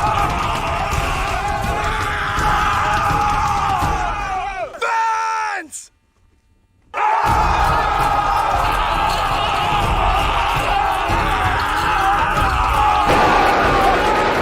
no use! The bullets are just going through the wall! Oh, fuck off, Angry Joe. You know, I'm sitting here like, there was a moment where I saw the fence and I'm like, alright, this could be funny. This could be funny. You got these stupid idiots and they're like, they can't get over the fence. Like, that's a funny concept for a joke. But it's just so bad. It's so not funny the way they do it. It's amazing. Like, it's amazing. They actually sometimes have these setups to jokes that seem like they could be funny if they were done right. But they'll have Angry Joe here, like, screaming like a moron while the entire fucking soundscape of the scene is just, and like you can barely even hear what he's fucking saying. And it's chaos. It's not funny, it's just chaos.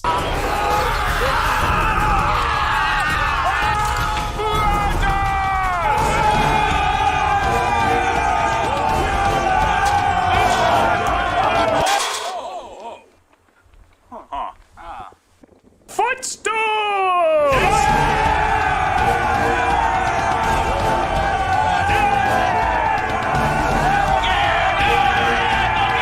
Yeah, leave it to the French. Quickly, through the Molossia Railroad!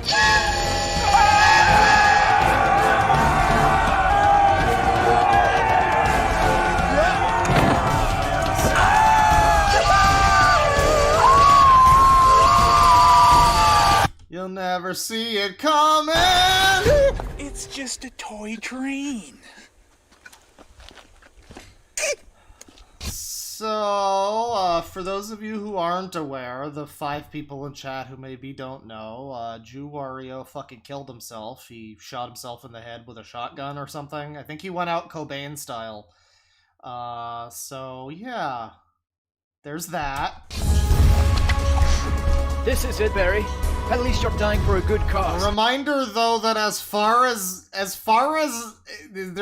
listen, according to the video by somebody named Almighty Loli, there's not really any actual evidence that Jew Wario is like a pedophile. He seems to have maybe been some kind of a date rapist, which is also a pretty bad thing to be.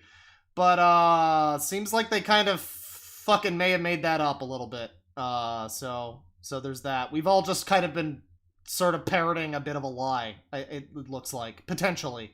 Because the only actual, like, supposed victim of him, like, as a pedophile was someone who was 18, but mentally they were 16, which is, you know, not the way that works. And that person, like, I don't know. I'm just reporting fucking game of Chinese telephone of what I saw in that video, and it just seems like the actual thing that he did that was kind of creepy and weird would have, like, raised attention to...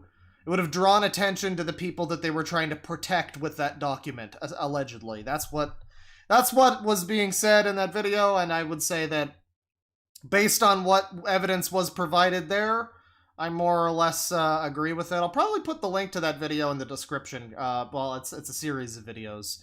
Well, no, it's one supercut and then a video about the Atop the Fourth Wall movie also. But yeah, I would put that there because it is like a discussion of these movies, but it's like it's impossible not to get into the drama because as he says in the movie in the videos, like all of these movies were surrounding these people as like personalities. And so the fact that they have pretty much all, like, had their personalities, you know, like, I don't know. It's a very integral part of the thing. So, yeah, it's just interesting to see Jew Wario in this. And, like, this whole time I was just, like, as blind to this document as everybody else. And I watched this video, I'm like, oh, yeah, I guess nobody ever really did ask any questions about some of these kind of outlandish claims that are in this document. I guess nobody ever really did. We kind of all just hated Nostalgia Critic and Channel Awesome, and we were like, oh, are they getting canceled? Okay, good. Because they'll go away. And like that, we never really stopped to ask ourselves why they were so cartoonishly evil and whether or not that was realistic. But yeah. Anyways. It was an honor to serve you, mon ami.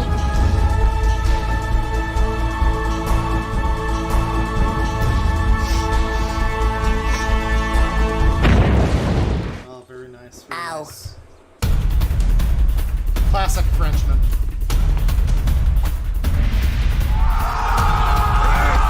Destroy him! Well, okay, our boy, while you were busy fucking gathering your zappers and your stupid, like wrestler masks or whatever, our boy was clearly practicing the sword. Alright? And he just...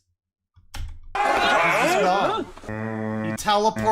He's about to teleport behind you, motherfuckers! Hey!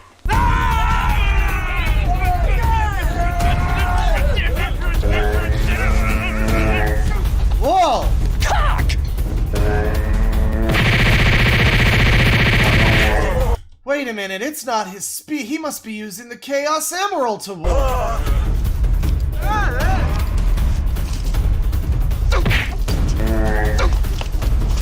What is with the white frames? You saw that, right? The thing where Doug can't, like, do action. So he just has this happen. This is to convey that he got slapped. Is that? I mean, you could clearly see the slap goes nowhere near the face, obviously. And Doug doesn't react to it until after, obviously. But it's like, I don't know, man. Like, these are...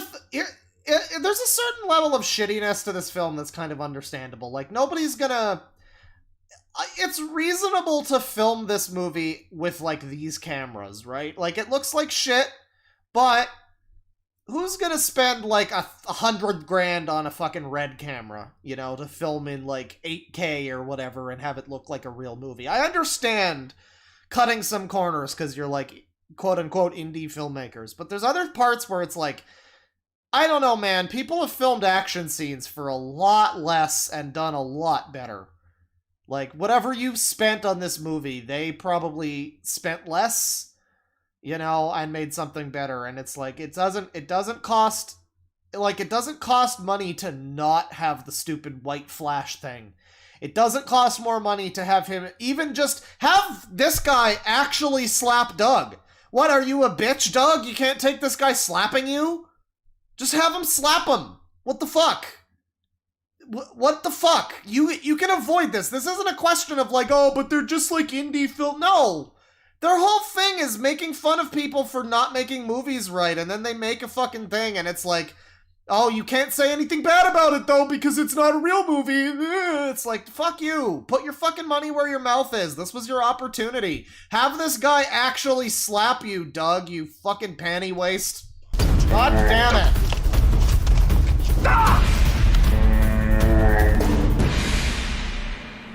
Don't get me angry. You wouldn't like me when I'm angry.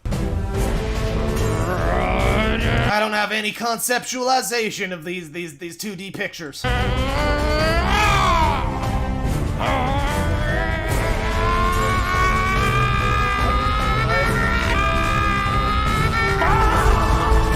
my god, they really did fucking send him out here. Oh god, they really did. Okay, did this guy have to pay for his airfare? That's the question. Did Doug and, like, Channel Awesome comp these people for fucking flying out here? Or was this like, oh, hey, I live near Nevada. I live near Nevada. I can fucking be in this movie. And he just, like, drove there. Like, maybe that's what it was? I don't know. But, like, who the fuck would have spent money? I'm sorry, I don't know who this fucking guy is. Then that's the whole point. Who is this fucking guy? Who is this guy? I've never watched a video that had this guy other than fucking Kickassia. And it's like, why would you spend money to send this guy out, right? Did people get comped? No, what do you think? They paid for travel and hotels, but nothing else. They were comped in exposure. You don't want to see 4D Lee. He'll kill us all. Is this 2D Lee? Is that who he is? Okay. Yeah, I mean, I don't know. There had to be some expense paid to have this guy in the fucking movie. And, like, I'm sorry. I'm sure this guy was no worse than Linkara, but, like, Linkara was one of the people that people come to this site for, and it feels like he has almost less of a role than this fucking dude at points. It's just bizarre how much screen time this guy has. It was one thing when he was just like a fucking screenshot too, and it's like, alright, whatever, he's just like a joke, you know, he recorded a voiceover and they, like, you know, took some pictures of him or whatever. But no, he's just here, he's just actually here, like, they really went out of their way for this. Amazing. Whoa! Wow! It's that guy! Nobody knows who he is! But he's epic, though. He's epic! Oh, he's epic! 3D Lee's pretty awesome. Oh my god, epilepsy. Oh my god, epilepsy. Guys, epilepsy warning. Guys, flashing lights, photosensitivity warning. Guys, hide your kids, hide your wife. There's flashing lights. Oh my god. Oh my god.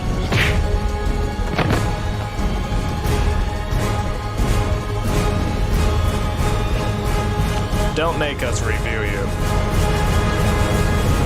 That is the worst. That is just the fucking worst. Oh my god, they all walk up and they're all looking like badasses. Don't make us review you.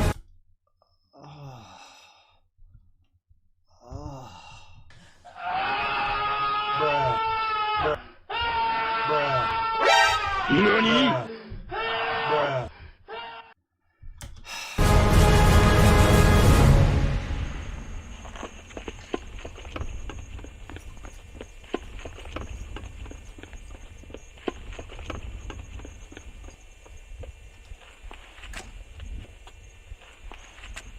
Follow him?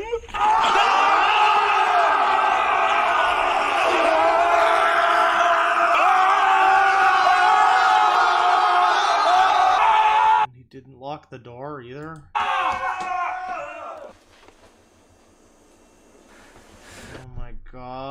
you can't even focus a camera! It's bad enough that we can hear the camera turning. It's bad enough that because this is all on audio, like camera audio. Listen!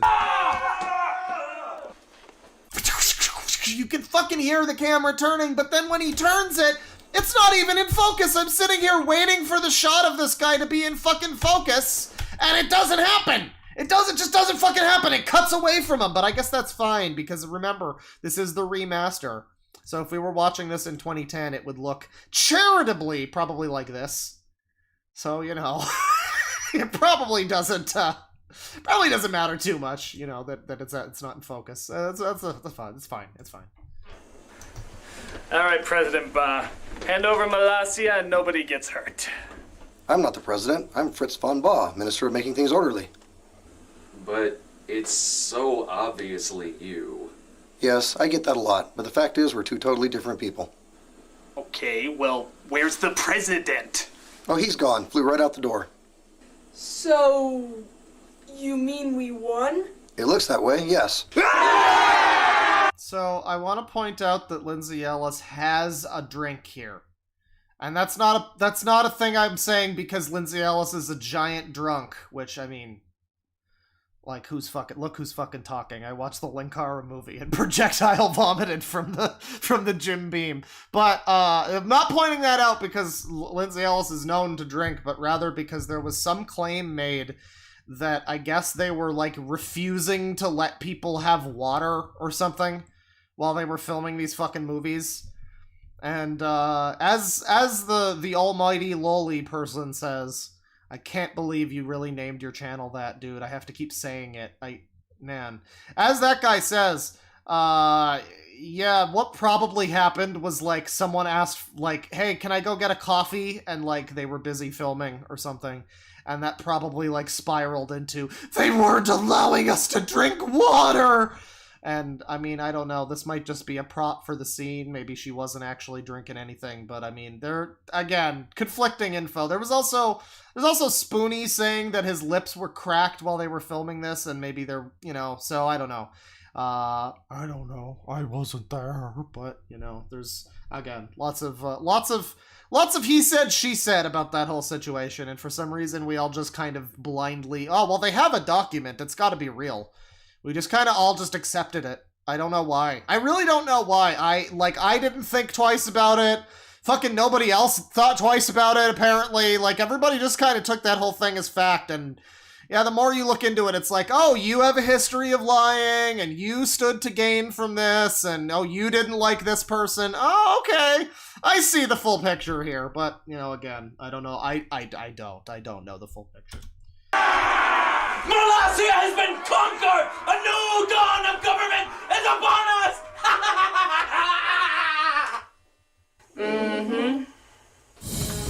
My friends, this is indeed a great day. We have given birth to a new nation! And there will be government, rules, and a new democracy to live by! Why a democracy? Because I say so. And I will be your president! Nostalgia-Chick will be our vice president! And the rest we'll figure out at another time! Another time! And as my first order as your president, I shall build a table, a round table, so that everyone can look each other in the eye! Well, that's a good idea. It's like everyone's equal. Yes! And I shall be elevated above you in a rocket chair, a magnificent rocket chair, so I can look down on all of you and see just how equal we all are. Yeah, I mean, I know I'm not breaking any ground here when I say that this is like, it's interesting how much this kind of seems like it mirrors, you know, I mean, Doug is just like, you know, obviously he's the guy people come to the site for. He is literally that guy with the glasses.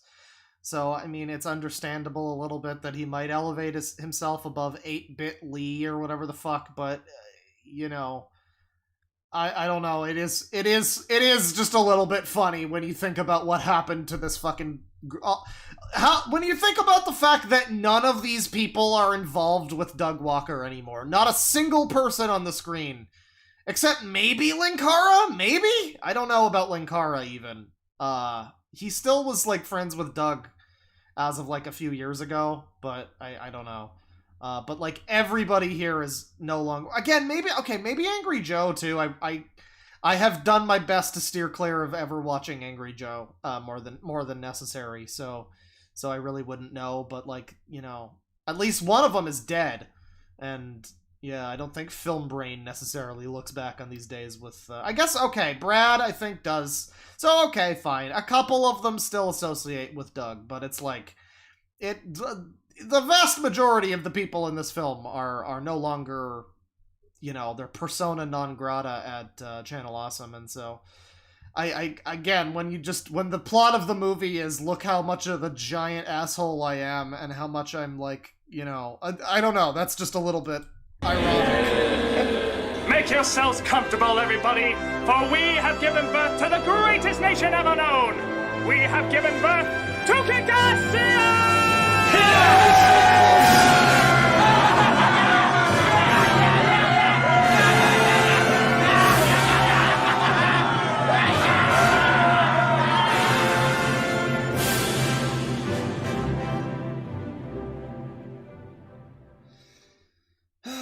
I remember when this was uploaded in like episodes back in the day, and yeah, this would have been like episode 3, I guess we're starting now.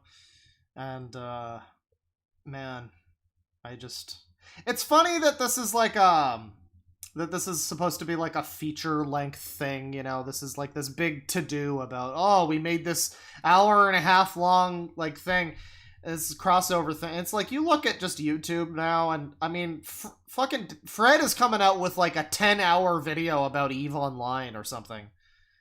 And, like, people are dropping these like 5-hour, fucking Kickassia came out and like, and all the, you know what's more impressive than Kickassia? Every video Tim Rogers' action button has ever made. And most of those are just him sitting in front of a fucking camera. But it's like when he actually goes out on location and films something in like a Japanese town or whatever, it's like he actually doesn't look like complete shit. And those videos also wind up being like 10 hours long. And, you know, like the recent Cat Icarus video was another one that wasn't that like 3 hours?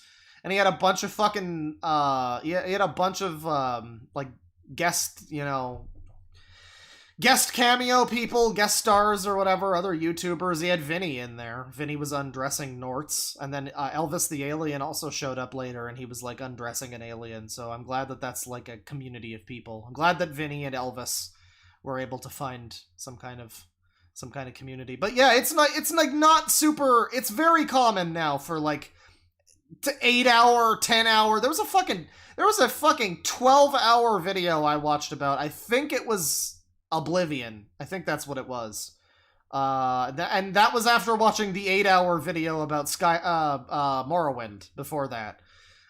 So yeah, it's just the fact that this is like, guys, we made this like hour-and-a-half long thing. Guys, To Boldly Flee is like 3 hours. People always point out how long To Boldly Flee is, and like all of these movies are longer than they have any right to be. But it's like, I mean, I don't know, I frequently watch like a stream that's 3.5 hours or whatever, and it's fine.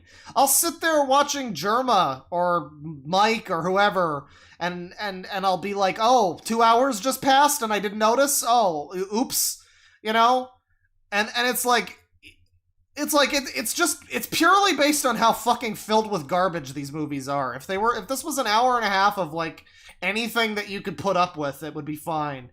But instead we get an hour and a half of just like really painful jokes and skits that go on for too long, and just jokes that feel like they should, you know, if they were in the thing at all, they should have been done completely different, executed differently, and not been as long too. I keep going back to that little joke of Kevin Baugh like jumping back and forth between the chairs and changing his outfit and everything, and it was just filmed so poorly and edited so poorly, and it was like this segment that went on for like a minute and a half when it only needed to be like a 10 or 20 second scene, you know? And that's indicative of the whole fucking movie. But anyway, part 3. Dateline Kickassia, year 1 of the new Critic Imperium. Confidence is high as this new and proud nation works long and hard to establish its new government. I'm Chris Larios from Transmission Awesome News, here in the nation formerly known as Molossia, but now as of recent known as Kickassia. Though it is not easy to establish a government from the ground up, Kickassia is fortunate to have hard-working individuals make their regime stable. And here's one of them now. Lord Cat, recently appointed Minister of Trade. Tell me, new Minister, what does your job exactly entail? I have a lot of video games I can trade. I gotta get a lot of interviews with Notch to make my career, bro. Some NES, some Super Nintendo, some Sega Genesis, and we're hoping that we can trade them with other nations for goods and valuables. Do you really think other But do you have Battletoads? nations will trade goods and valuables just for video games? Oh, sure. China would sell 20% of its military just for a copy of Marble Madness. I guess it's pretty rare down there.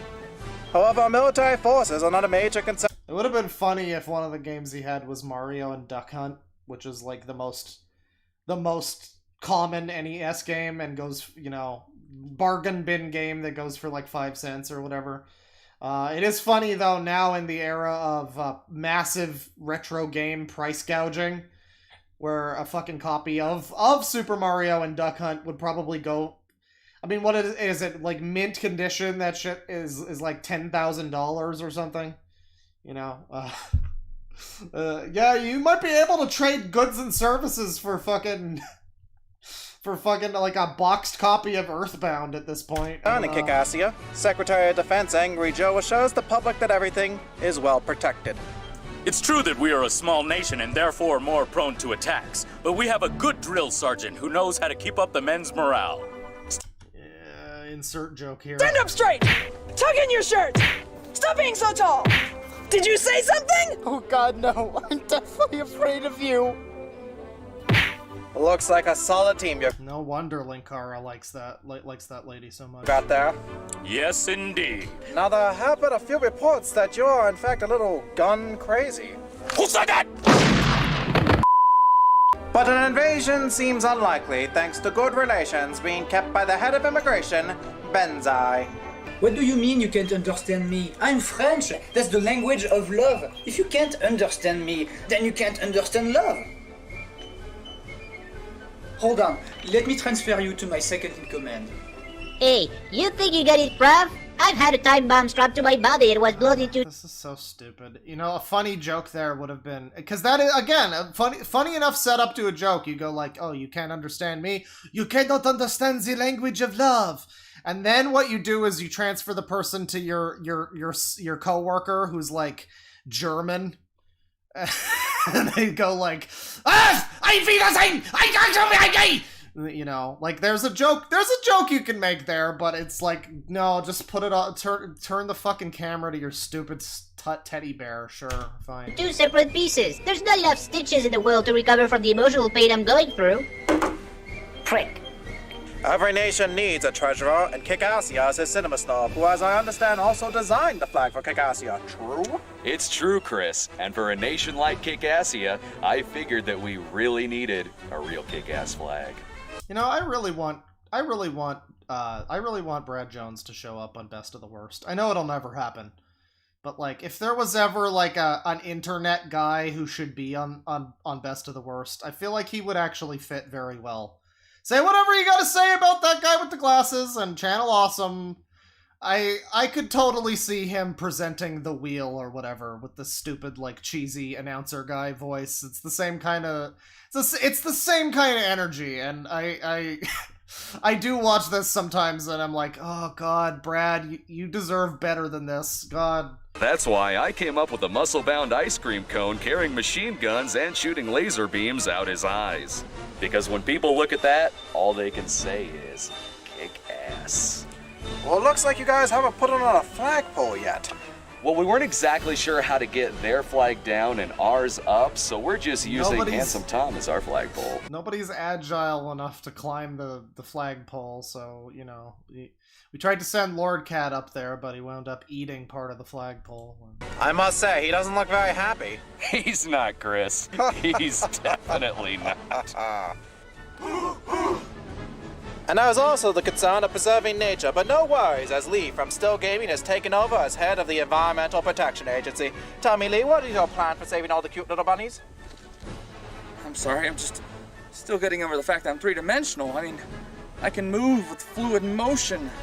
I can touch. I can feel. You know, okay, I'm gonna say something that makes me sound like a giant asshole. How hard is it to act? You know what I mean? Like, all you gotta do is just, like, think of, like, a guy in a movie doing a thing and just, like, act that way, you know? Like, I see this guy doing this, like, and he's, like, looking at his and it's like, you could do that, and it's not a difficult scene to play, but he is just somehow not selling it at all. And I don't know, it's like, how... I hate to be an asshole, but, like, come on now. It can't be that difficult. It's not like this is Shakespeare. This isn't, like, deep dialogue or whatever. How difficult is it to fucking deliver this like you... Oh, God. Is this what I've been missing all this time? And there are others looking out for the well-being of Kickassia. Take Sage, for example. He is making sure that everyone is in good shape, acting as Kickassia's Surgeon General. In my short time as Surgeon General here at Kickassia, I've made 2 amazing medical discoveries. One, when holding an Uzi, you will not die. Really? And how does that work exactly? I'm holding one, and I'm alive. Science proven. Secondly, our research has shown that dieting and exercise does not help build a healthy body. So that's why I've encouraged everyone here to start smoking. According to our studies, smoking does well to strengthen the body and prevent cancer, especially pregnancy. Bye, Wario. Oh, it had to be him. He had to be the one who fell over from the fucking cigarette. It couldn't have been that guy. It couldn't have been the French dude. It had to be the one who's literally dead now. Especially pregnant. That is like... Tell me that this movie was not ordained by the stars. My God. Your studies show that. Oh, yes. It's right here on this chart. What do you know? I had the darn thing upside down. Oh, that's hilarious. But not... I'm trying to think of a situation in which this... Because some of the jokes in this feel like something, and I'm like, this doesn't feel like it belongs here. Like, oh, I had the thing upside down, haha, I got the wrong, like, that's such a cartoonishly, like, I'm sitting here and I'm like, okay, obviously it's a joke.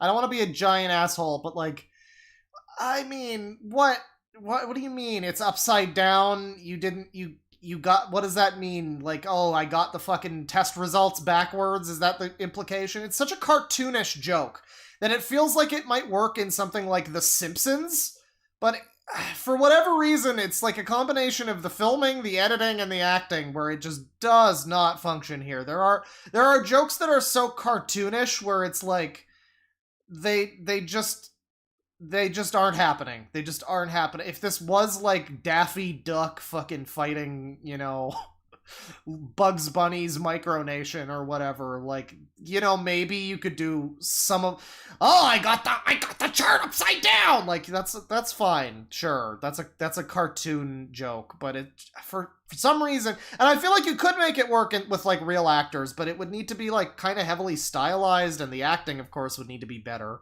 and everything would need to be better. I don't know, man. Everyone in Kickassia is questionably insane. Chris Chan tier Take, for humor, example, yeah. Paul, the local shock jock radio DJ. And while the big wigs up on the hill with their fancy hats and their capes look down on the small people with oppression, with taxation, with sexual repression. Don't get me even started on the sexual repression. Take a stand, people. Oppose the big people with their fancy fucking hats. I mean, you know, you can take this route with it and be like, and be like, you know, like communists, like down with the regime or whatever. But I figured when they mentioned he was a shock jock radio host that we were, I guess this was a little before the era of like break the conditioning. This was before Alex Jones parody or something like that. But I mean, I feel like, I guess maybe now that's more obvious. So, what exactly about the Kickassia government bothers you so? Oh, nothing really. It's just when people agree with angry hosts on the radio, it makes them feel better about themselves. So, in my own way, I'm helping the people's morale.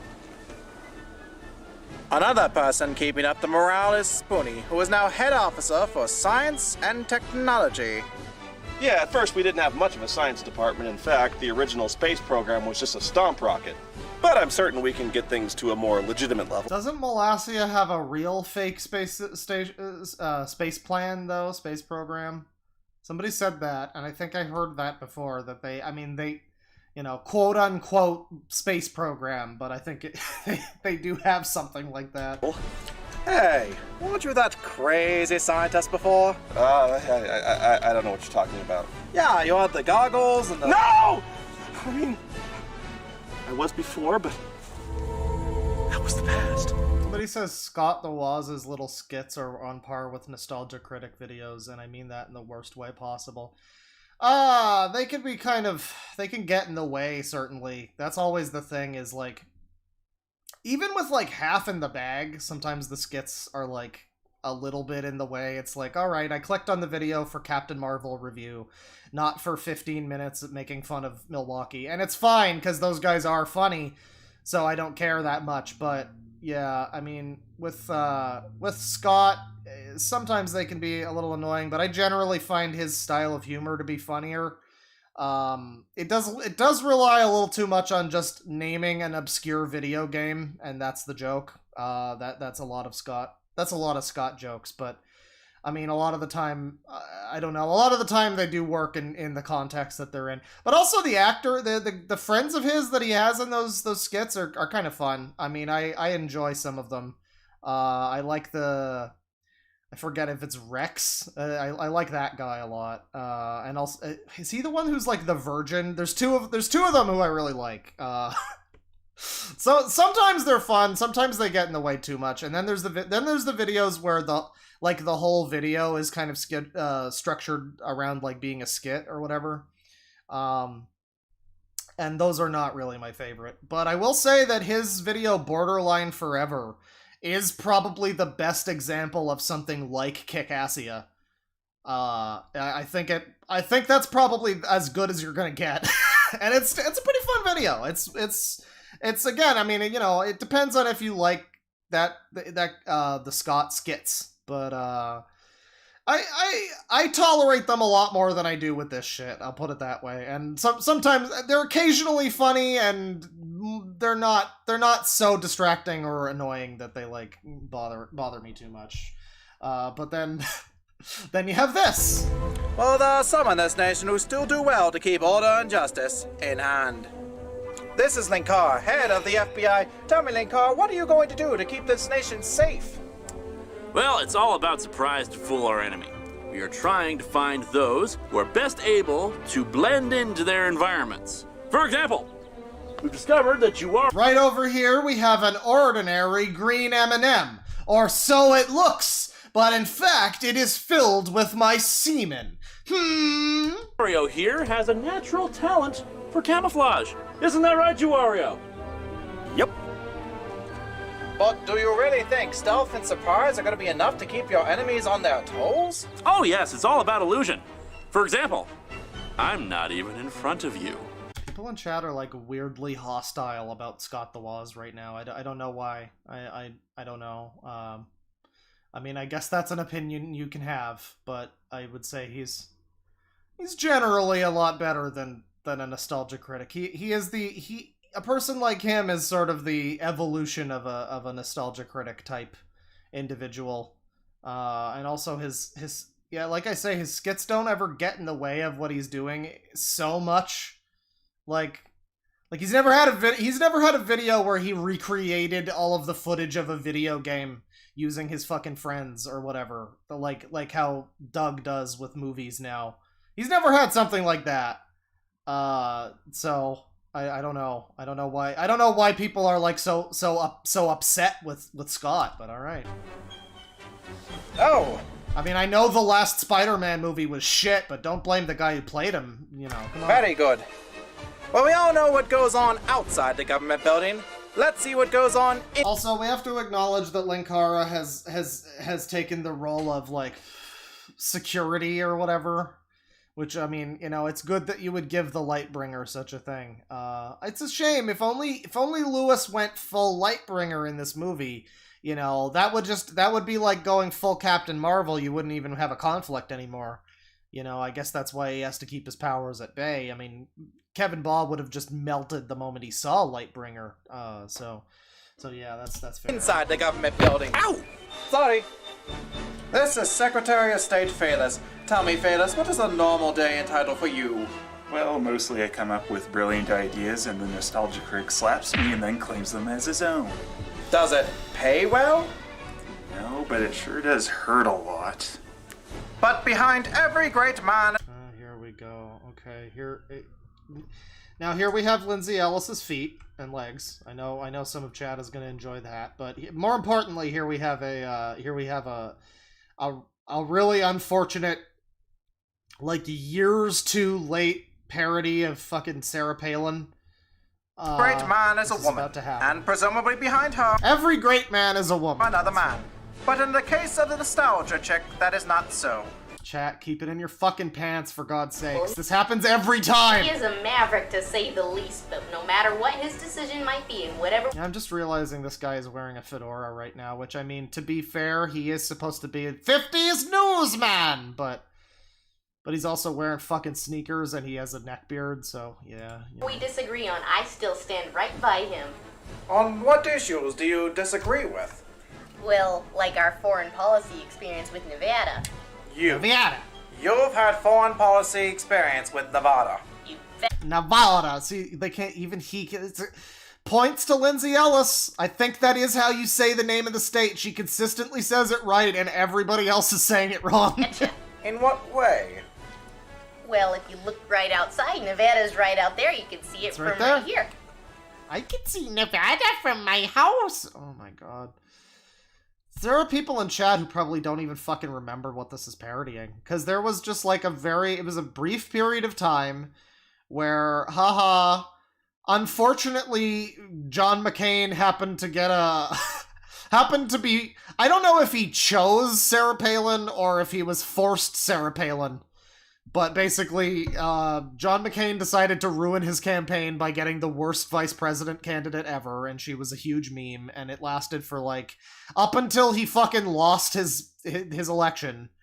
And then pretty much, I mean, they kept trying to push Sarah Palin a little bit. There was, like, they would every now and then CNN would have some, like, story about her fucking children or whatever, and she was another one who everybody wanted to fuck Sarah Palin, so I guess art imitates life if we look at chat, but yeah, I mean, I don't know. She lasted for a brief period of time, and this came out well and away after that. I mean, again, she was still kind of in the spotlight, but this is the equivalent of, like, if I made a video now that was, like, it had a large segment of the video that was dedicated to making fun of that one YouTube rewind where Will Smith went, "Yo, that's hot!" Like, yeah, it's still funny, but it's not really a new thing anymore. I still enjoy saying, "Yo, that's hot," but it's not really a fun, hip, relevant meme at this point, nor is it making anything new. I will say, a big critique of these movies, and I've fallen to this as well, is the idea of, like, well, this whole thing is just, like, you're just taking plot points from, like, Star Wars or whatever, and you're just regurgitating them here. And as much as that can be annoying, and it does rely too heavily on, like, you have to have seen the thing, you know, especially, not so much in this movie, but, like, later on, the later Channel Awesome movies are very much, like, just parodies of a thing. And this, you can kind of see some of that DNA with, like, you won't get this joke if you don't know who Sarah Palin is necessarily. So I will give the slight defense that's just kind of like, this is a group of reviewers. Their whole thing is based on like parodying or reviewing or critiquing, commenting on existing things. So it would make sense that something that they would make would be somewhat, unless the point of it was like a bunch of people who have only ever critiqued other works are now making something new, and maybe that's the story, and you could do something with that maybe. I guess it makes sense that if they would make something original, it would still somewhat rely on like existing works. I guess you can kind of give them a bit of a break for that, but it's just, again, they handle it very poorly. You can make something that's like a parody of this or that. I mean, what was it like? I don't know. There were a lot of, say what you will about Family Guy, but a lot of the time when you got like a Family Guy cutaway gag, it kind of still worked as a joke, whether or not you saw, like, I Know What You Did Last Summer. You still got a joke out of it. This is sub-Family Guy tier, is what I'm saying, is that, this is, like, so much more reliant on you knowing who Sarah Palin is for this whole scene to be funny. Indeed. And where do you guys get your information on current events? Do you read the papers, or...? Yes, that's it. I read the papers. Which ones? All of them. Ish. This is like how this is how they are now, too, when they do I don't know, I guess you could say bread tube or whatever, when they do these, like, these little political, like, skits or whatever. It's like, there's so much DNA of modern shit that's in this. It is disturbing how much Kickassia influenced everything. God. Well, there's also talk that the Nostalgia Critic wants to push for more regulation and you want less. In which way has he wanted more that you haven't agreed with? Oh, you know. Actually, no, I don't. Well, when I find an answer, I'll get it right back to you. Oh, it's like, why are you parodying Sarah Palin? Why? What does she have to do with anything? What is the point that you're making? It's like, oh, fucking Sarah Palin. She's stupid. Yep. Alright. And if you don't know who Sarah Palin is, then you're watching this and you're just like, why is she like this now? Why did Nostalgia Chick just have a complete radical change of character for no reason, and now she's acting like a moron?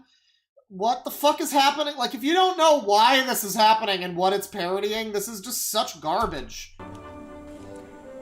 This does not stand on its own at all. You've been known as a smart, edgy, young, opinionated woman, but recently you've been labeled an idiotic dumb ox who's trying to play naive and innocent in order to sneak into the president's seat. What's your opinion on that? Oh, is that the explanation for why this is happening in universe? Okay. This world is full of cruel, cold-hearted people, and they don't maintain the same standard of niceness that I... We didn't get, like, a time skip or anything. I guess that's my problem, too, is, like, if we're in universe trying to say that, oh, well, the reason why she's acting like this, it's not because she's just parodying Sarah Palin, it's because she's trying to sneak into the, the Doug Walker seat, which, if there was like a little thing that said like 3 weeks later or something, maybe you could do that. But also, what's happening with the family? I mean, it's one thing they take over Malassia and they fucking take over, like they kidnap they hold Kevin Baugh prisoner or whatever. Is the whole family just being held hostage too while this is happening? Are they political prisoners of the Kickassia regime? I guess we're just... I'm sure I think they come back later. I think there's a joke about them later, but it's like... Where are they? Are they chained to pipes in the basement right now while she's doing her little Sarah Palin routine? Try to maintain. Am I not nice? This film is fucking you dark. You are very nice. So why would they say such a thing? Probably the idiotic, dumb ox part I just mentioned. I would presume that it's because I'm a woman and prejudice is alive and well in this world. But Mars Girl is a woman. Sure she is, and I'm the Tooth Fairy. Oh, geez, didn't Mars Girl transition to male at some point? Isn't that like a joke isn't that another joke that's like Jew Wario being the only one to die in that one shot? Isn't that... Oh boy. Okay, maybe I'm wrong. It might not have been Mars. I think someone transitioned, and I think it was someone in this film, and I forget who. I might be wrong. It might have been Jezu Otaku, now I think about it. I'm not sure, but we do have a fun little... I would presume that it's because I'm a woman and prejudice is alive and well in this world. Jeez, Lindsay, are you playing yourself or Sarah Palin here? I can't tell. Mars God is a woman. Sure she is, and I'm Oh yeah, the Jezu Otaku. Okay, all right. Well, that was almost a very unfortunate but prophetic joke.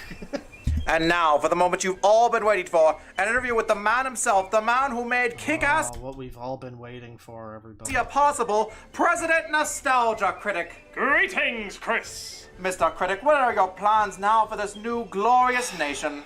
Well, first we plan on taking over the neighbors down the street. We've sent them pamphlets. Then we plan on taking over Nevada, America, and then the world. Ah, and how do you plan on accomplishing this exactly?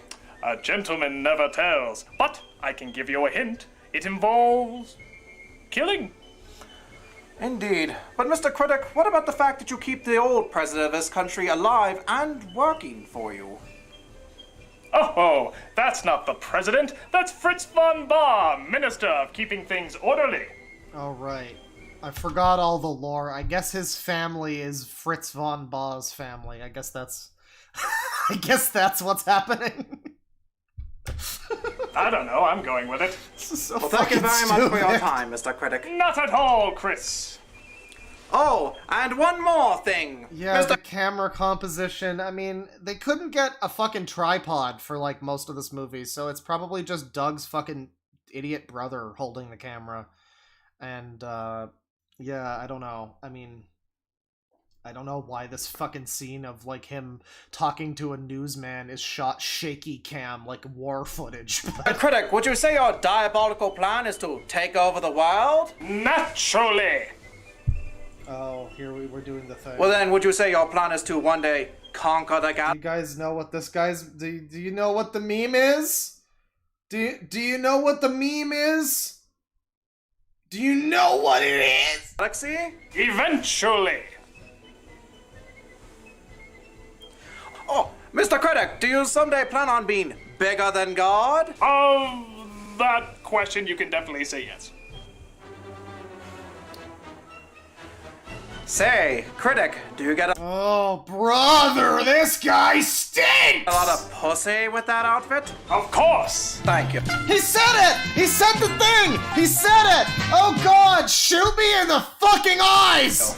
This has been Chris Larios reporting from Kickassia.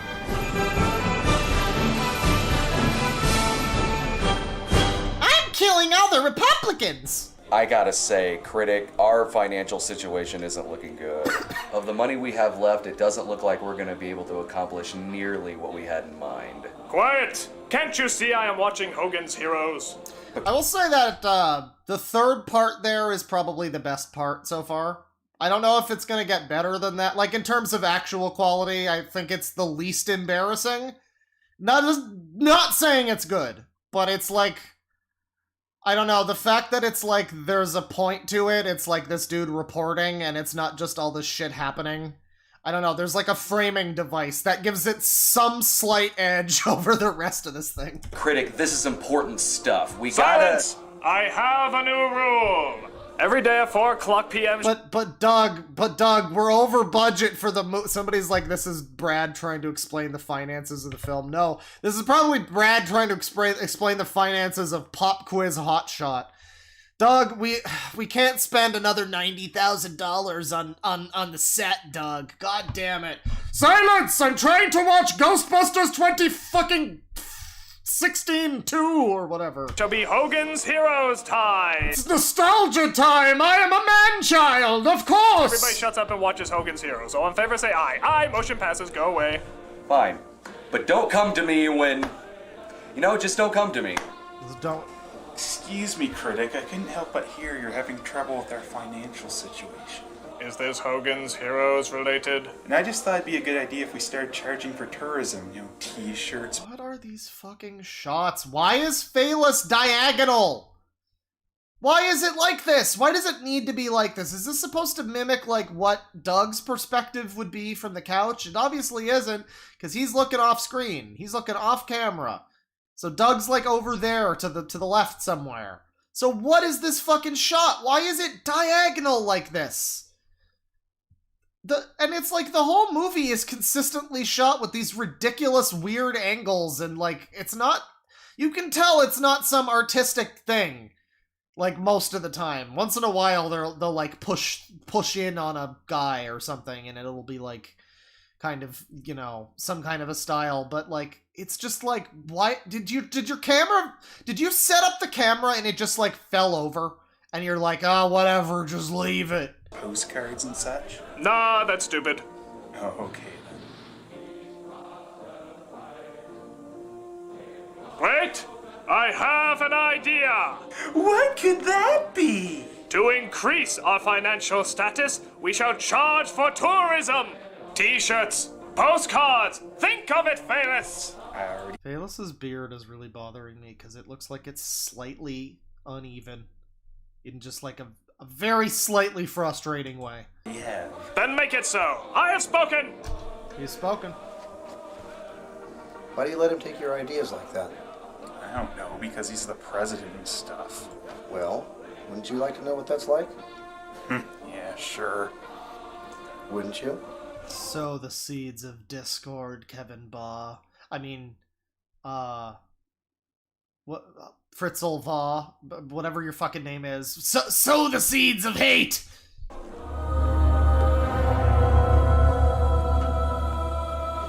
The plans for your rocket shower are in, sir. Excellent! Do they have the little beer holders on the side? They sure do. Cool. Guys, you don't even have fucking Film Brain's whole head in the shot. His name is Film Brain, and you cut off the top of his head.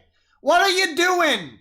Why do we need to see so much of Doug's fucking smock that he's wearing, but this guy's fucking, like, you could he's, part of his face is cut off here. This is such bad framing. Excellent. Do they have the little beer holders on the side? They sure do. Cool. And this isn't even a fucking, it's not even like a tripod or something. It's just Rob Walker holding the fucking camera. Like, point it up, bro. Oh.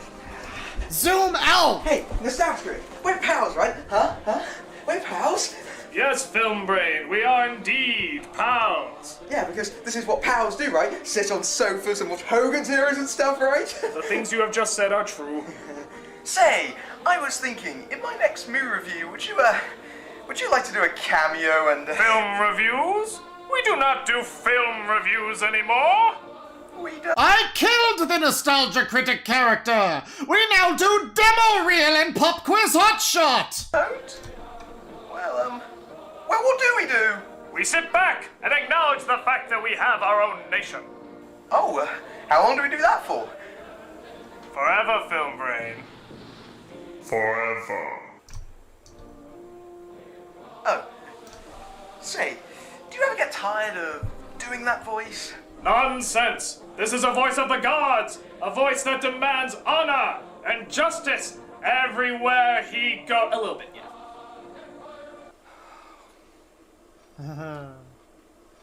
Now, Chad, I'm making an executive decision. I'm not going to drink in this stream. We're going to do this clear of head, but I am turning this to 1.25. Snob, what's up? These stupid finances. We've got no money because Nostalgia Dickless over there won't do anything. I'm sure he's building up to something. Like what? Watching more Hogan's Heroes? No, I think at 5... Hogan's Heroes is giving him the inspiration that he needs to attack. Full House comes on. But that's what I mean. He does nothing. It's like the job of a president is to be removed from reality while everyone else does the work. Who got elected a few years after this? Yeah, imagine that. If that was the case, why wouldn't you be in charge? What? I'm just saying, if you know you're more qualified, why couldn't you be president? Hey, I'm just thinking out loud. I'm sure you both know what you're doing.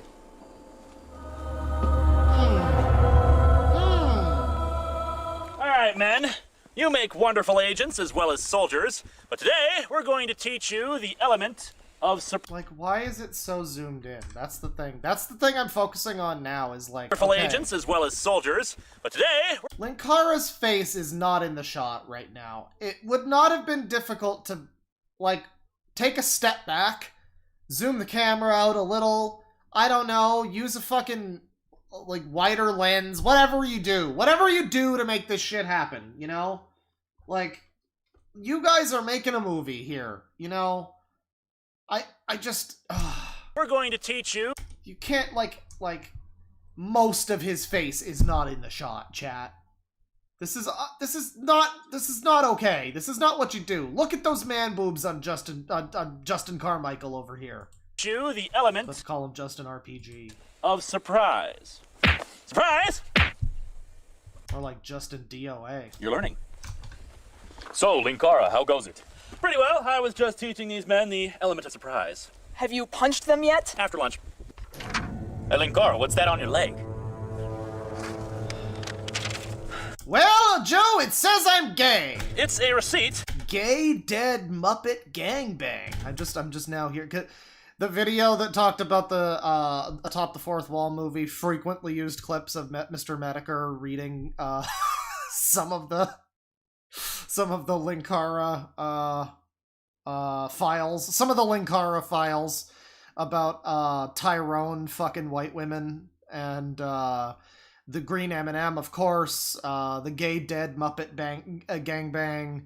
Lot of cool things this dude's into. Lot of cool things, and yeah, I mean, I don't know, it's fun. I mean, it's fine, you know. Pyro's got like a fart fetish. Everybody's into something, but it's like, it's just funny the way he's still like upset about people making fun of him. You know, I don't know. It's for 20 tons of dynamite. Who signed for it? The Nostalgia Critic. What's he doing getting dynamite? I don't know, but it can't be good. We have to tell somebody about this. You mean like the Nostalgia Critic? No! So, yeah, Kevin Baugh is like assassinating this regime. How about I make you some tea there, Mr. President? Why, yes, Mrs. Vice President, that'd be wonderful. You know, I don't know why It's just amazing how much of this feels like it could totally have just be like a dramatization of the actual inner workings of Channel Awesome. It's like, oh, hey, Doug, how about I help you with your new video? Oh, that'd be great. And then it's like, I don't know. It's interesting. What happens in this movie? The entire Channel Awesome crew implodes on themselves or something and turns on Doug. Is that what happened? Press picks on you so much. You seem like the nicest person to me. As we all know, nice people make the perfect politicians. Just look at Carter. I mean, you're so good at making people feel at home, lowering their defenses, making it feel like they have nothing to worry about. Indeed. You gonna drink your tea there? Oh, yes, of course. Say, is it me or does this tea smell a little, poisony? Oh, it's just an herbal fusion. Drink your tea, honey. Oh, of course. Hey, Critic, there's something you ought to... Later. Can I get some cream in my tea? Cream just makes your penis smaller. Now drink your tea. Yeah, but I don't feel it's... Okay, that's like funny, that's like genuine slight laugh number, like, 2. I'm counting all of the ones where Spoonie calls in and goes, it's now 3:55. That I laughed like a few times at that. I'm gonna be honest. I'm just gonna be honest with you and tell you that I'm counting all of those as one laugh. That's one joke. Repeated.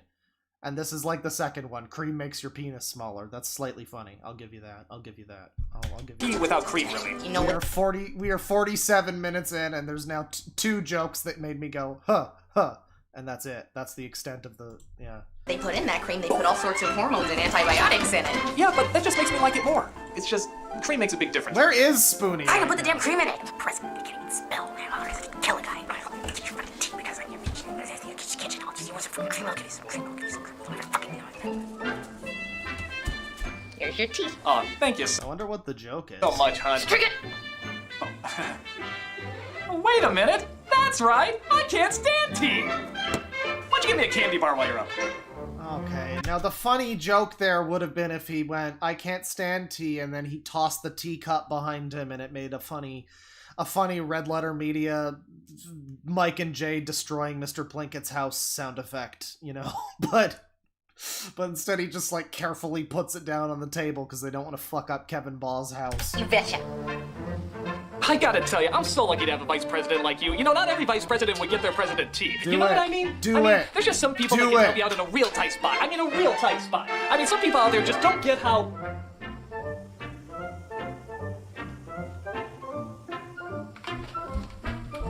Huh.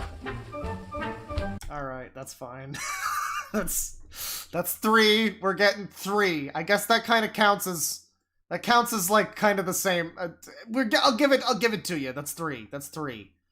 That's 3. This shot is kind of funny where she was, like, with the gun and he was, yeah. That one worked slightly. Slightly. She's so quirky. She kind of quirky, though, Boy, everybody. It's so great to be back here in this crowded, cramped hotel room again. I wonder if it's still impossible for me to stretch my arms. I can't! Happy birthday to me! Stand up.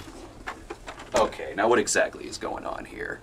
A whole lot of shit is going down, Snob. Tell him about it, Lee. Lee? Have you ever felt the motion of water pour down your three-dimensional organs? I have, and it is miraculous. All right, Lord Cat, fill him in. Uh-huh. We found a receipt for 20 tons of dynamite paid for by the Nostalgia Critic. We don't know what it means, but it can't be good. So what? You really think he's gonna use it against us? Who knows? He might be planning to blow us all up. He's mad, I tell you! Mad! Mad! I really don't like this guy. This is one of my least favorite guys in this movie. Because every time he just shows up, he's just, like, screaming and acting like a fucking moron. Which kind of applies to all of them, but, like, I don't know. I don't know who this guy is, so it's the same thing as the 2D Lee guy.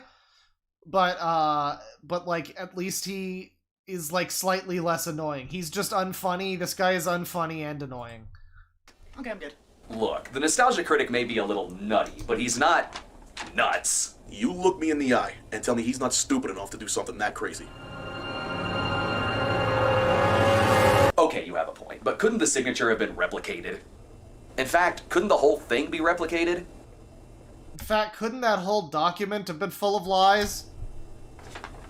How many of you have been listening to that Ba guy recently?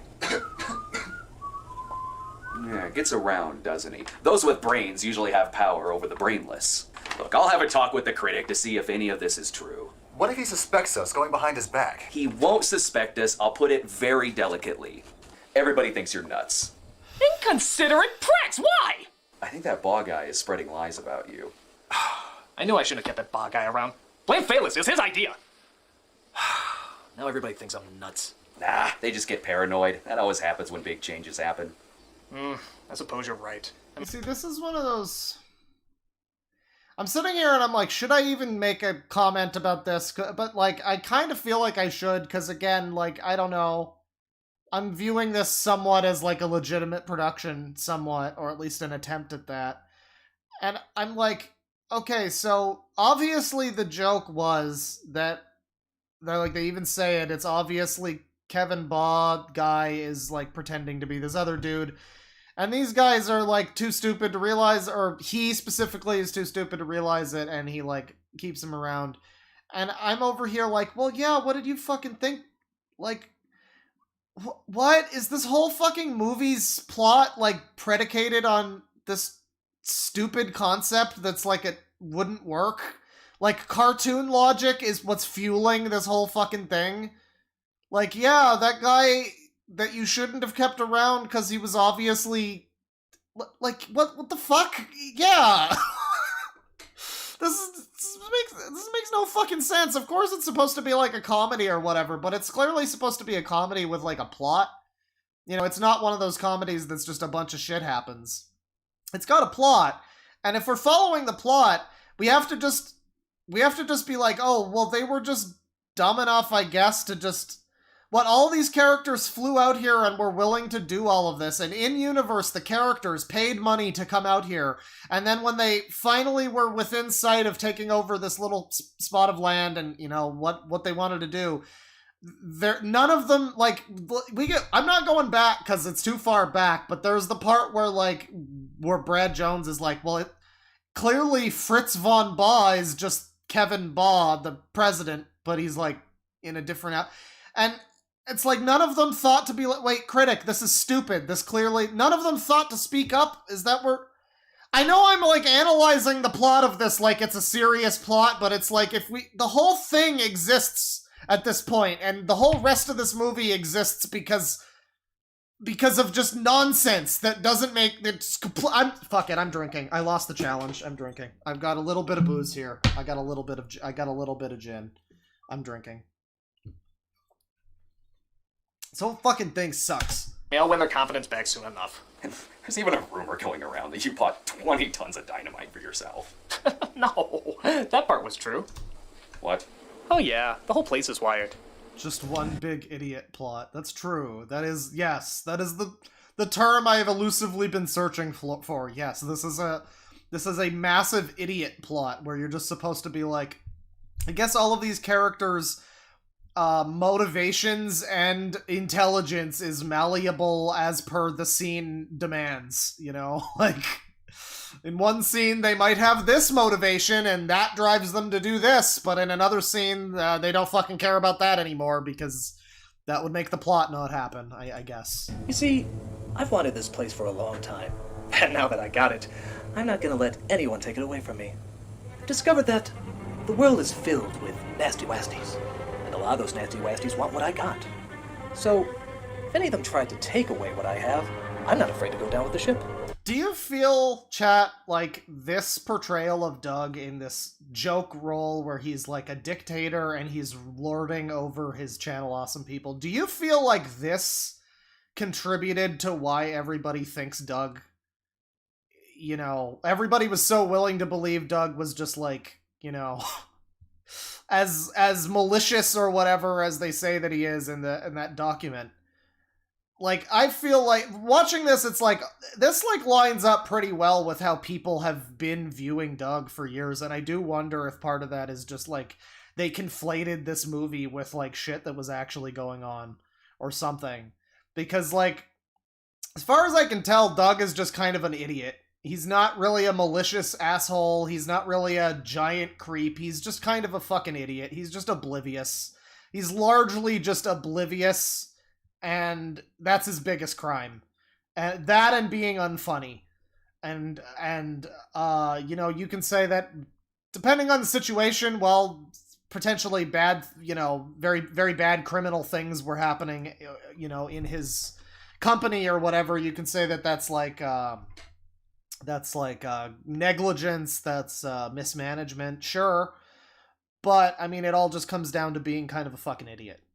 And I do wonder, watching this, because I've been saying throughout, like, haha, this is like, haha, isn't this how this actually happened? But it's like, is it though? Or do we all just kind of think that Doug is like a huge prick because, like, that document and this fucking movie? Like, everybody was just like, oh, that must just be what it's actually like. And, like, that joke just kind of took on reality. Because I feel like that might be part of it. I don't know. Take everybody with me. But that's just if one of those nasty wasties shows up. Or if someone in this beloved nation of mine is a nasty wastie. What do you say, Cinema Snob? You're not one of those nasty wasties, are you? Oh, of course not. Good. I'm glad we had this talk. Sick of the fake news mainstream media spreading propaganda. Take care. Yeah, you too. I do enjoy our little chats. You're right, he's not. Oh, that was terrible. That was terrible. What you do here is obvious. I do enjoy our little chats. He hits the remote, and then we do one of those transitions where it's like the old CRT tube TV, like, shutting off, and it's like, and we go to black. And then we cut into the next scene. Instead, we just... You're right. Fucking just the next scene. Just no transition needed. My videos have better production value than this shit. Right. right, he's nuts. We gotta act, and we gotta act fast. I say we castrate him with a fork, tie him to a cactus, then play piñata with his entrails. Nasty wasty, sussy wussy. What? You were just so fast to say that. Just passionate, that's all. I like it. Maybe we could play really bad music. That'll get about the government house. What kind of music would you pick? Michael Bolton. No one should be subjected to that. That's true. I like it. That's fair. How about I'm sure you do, Jew Wario. I'm sure you do. the Legion of Spiders? No! Seriously! Who keeps letting him in? Everybody hates the plan about spiders. Why does everybody hate the plan about spiders? I like it. Look, I'm the one who brought it up to him. I'll be the one who takes him down. Trust me. Wario likes the plan about spiders as long as he gets to drug the spiders first. By the end of the week, the Nostalgia Critic won't be the king of Kickassia anymore. Oh, sounds like we got a real caper underway here. I better go report to the boss. Oi, governor! And they were talking about killing you, and they were talking about different ways of killing you, and the cinema stop was like, it's my plan, so I'll kill him. So I ran back here as fast as I could, but they saw me, so Superman broke in, and he killed them all with his heat vision, and then he took me back to his home, where we saw Wonder Woman, Green Lantern, and the rest of the Justice League! And then we went out to a bar, and we had a couple of drinks, I got totally shit-faced, and then I hailed a cab, and I got back here! Is that all true, Film Brain? Well, I kinda got carried away with the second half, but the first half is really true! Well, I guess we have no choice. We will have to give cinema... I just feel like I need to pause real quick and just let out a deep sigh about that whole segment. Snob? That's my response. A trial. Bring him to me! Right. Alright, guys. I've got a lot of things I need to do. This better be... Well, that's confusing. What is that? What is that? What are you saying? You weird British fuck! Okay, we have 4 funny jokes so far. Trial! What? A trial! What? You are going to have a trial. Oh, God, shoot me. No! And so it is the ruling of this court that you be found guilty for the crimes against our government. All in favor? Aye. All opposed? Nay. Too bad I'm in charge! Guilty! Cinema Snob, do you have anything to say before I sentence you to your... sentence? Oh, I got something to say. Well, make it quick. I don't want to miss Gilligan. When I helped build Kickassia, I had a dream of freedom, justice, and honor. But now I see it's been shadowed by the dumbass cockface that sits across from me. You really know how to put the dick in dictatorship. You're out of... Why didn't you speak up at all, Cinema Snob? If we want to take this plot like it's a real movie and this is really, like, a story, why didn't you speak up when you obviously knew that the fucking guy was the guy, the president guy? Why, like, you sabotaged this whole thing, you fucking asshole. You scumbag. You fuck. You pointed out that guy was Fritz von Baugh. He was not Fritz. He was the president. You pointed it out. And now you're just like, oh, but I started this country on a different rule, man. He's doing his best Jack Nicholson impression. And it's like, I don't know, man. I don't know why I'm supposed... It's like, here's my point, I guess, with all this. It's like, if you can't write a plot that makes sense, maybe just don't. I don't know, because now I'm looking at the plot and it's stupid. And if you just wanted to make a movie that was like Clerks, I think that's one that Almighty Lolly mentioned. Like, Clerks was like a movie that Kevin Smith made for like a real low cost, real cheap movie. A lot less than the Atop the Fourth Wall movie anyway, I'm pretty sure. And, I mean, that was basically, like, there's a plot to that, but, like, it's mostly just a lot of characters, like, kind of standing around, kind of like a sitcom or whatever. And it's like, if you want to do that sort of thing, you don't need to have this whole fucking storyline about politics when you clearly are not able to do that, Because the moment you start to think about it at all, it's like, oh, wait, this stupid comedy movie makes no fucking sense.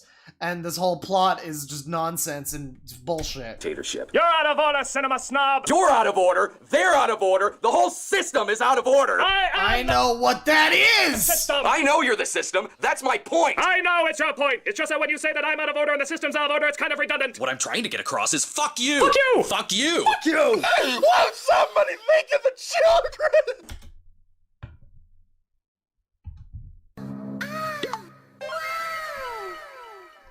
Well, thanks, Drew Wario. I know you're apparently not actually a pedo, but that's still very funny. Thank you for saying that.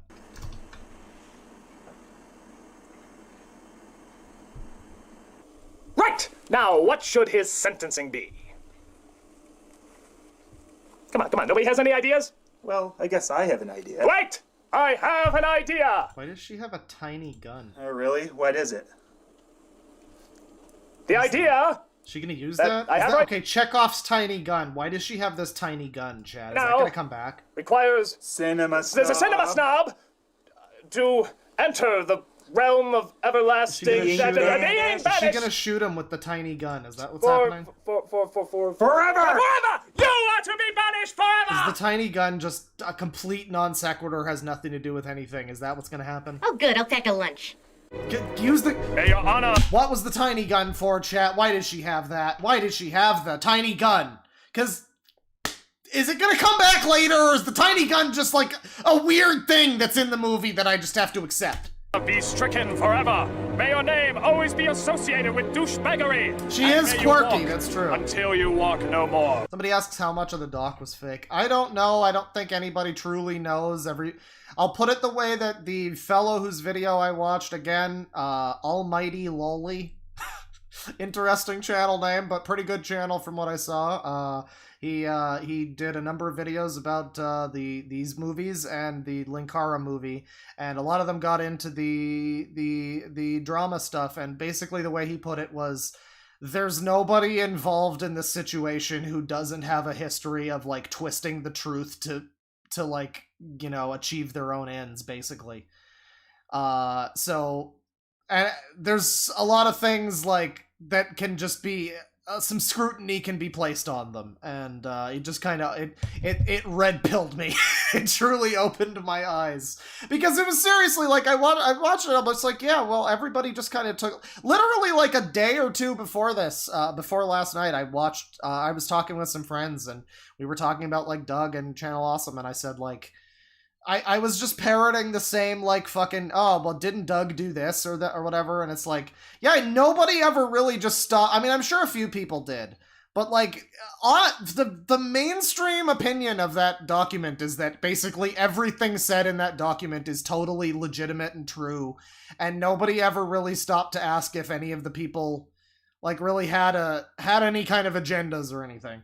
And as it turns out, a number of them did. So I'm not gonna directly say whatever happened. I will say that apparently certain people who were sympathetic to the change the channel thing, you know, the people that called out Doug and Channel Awesome, certain people who were sympathetic apparently swatted Brad Jones on the day of his wife's father's funeral, I think. And when, you know, pressed about it, Linkara basically just deflected and was, you know, downplayed it, and he was like, oh, it was just a wellness check, it wasn't a swatting. And yeah, so fuck that guy. But yeah, there's a lot of little anecdotes and tidbits that are like, oh wow, I just never heard of this, I never knew that was a thing. So a number of the things in that document, you know, there are things that were true.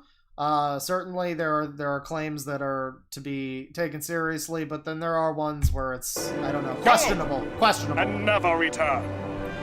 Okay, I'm gonna catch a cab. If anyone needs me, I'll be at the hotel down the street. Go, Brad, go, leave, make your own cool videos. Don't ever have Doug or any of these other fuckers in your videos again, because then I'll watch them. Please leave, please go.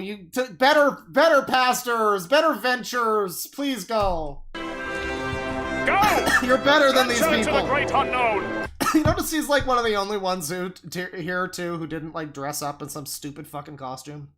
You got Phaelus too. You got Phaelus, who is more or less just dressed in a red shirt, which is actually a costume technically in like the second or third one, to boldly flee. They make a whole thing about like, well, why don't I run the ship? And they're like, because you're a red shirt. And it's a funny Star Trek reference. Haha.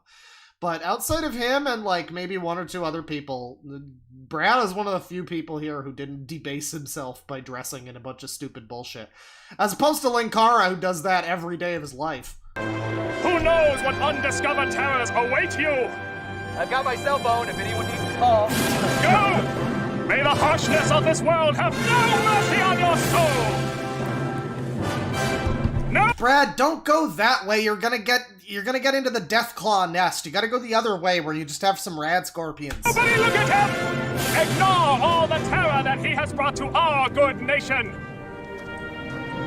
Go! And never return! I got a red-brown marathon to watch, you fuckers. Ever!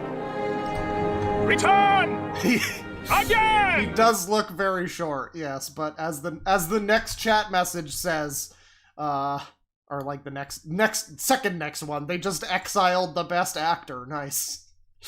I mean, I don't know if he was the best. He was, maybe he was the best actor in this. I think, Lindsay Ellis is doing an okay job in terms of, like, acting. I don't know. I can't think. I keep wanting to say Linkara. Lord Cat is, like, alright-ish.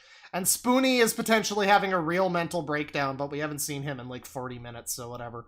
But yeah, Brad was one of the better ones. Most of the rest of this cast is...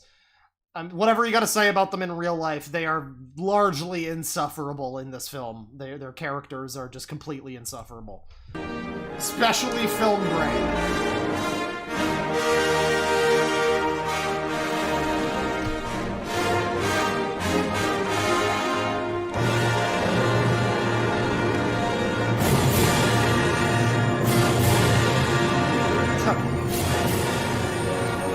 That's not the point of the gun. I'm not even gonna give that I'm not gonna give that laugh number 5. That was a more just because, like, I don't know. It's such an obvious joke to, I guess, to do the thing where the guy, like,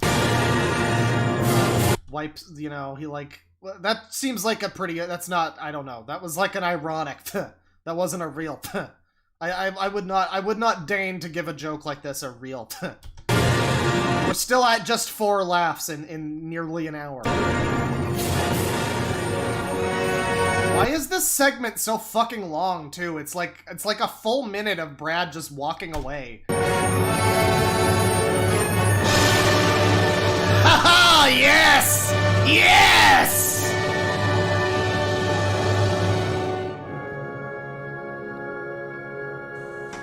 Whew. Management is hard work. Time for me to get some old shut-eye. God, I know this place. Oh no. It's my room, bud. Oh no, we're getting into the part of every fucking Nostalgia Critic production where he needs to get insufferably fucking up his own ass and meta about his own importance as a fucking character or whatever, which sadly is true. He is a very important character to the internet and to internet content and stuff. I just wish that wasn't the case. So chat, I said that I was not going to drink for this stream, and so basically that was a fucking lie. I'm going to go get some more booze, and in the meantime, let me just go ahead here. I'm just gonna set us up with a little. I just want to have you guys watch something cool while I'm up. Let me just. Now this is a cool video that we've watched before. You know, this is one that I've talked about before. Mel. Oh yeah. So I'll be right back. Enjoy. Melvin, brother of the Joker. Melvin, brother of the Joker. Melvin, brother of the Joker. I'm cool. Hello, hi, I am Melvin, the brother of the Joker. I'm sure a lot of you haven't heard of me, but I am the brother of, yes, the infamous Joker. You know, why so serious, you know, all that stuff. Actually, I too have been working on my own catchphrase. Sploopity splooch.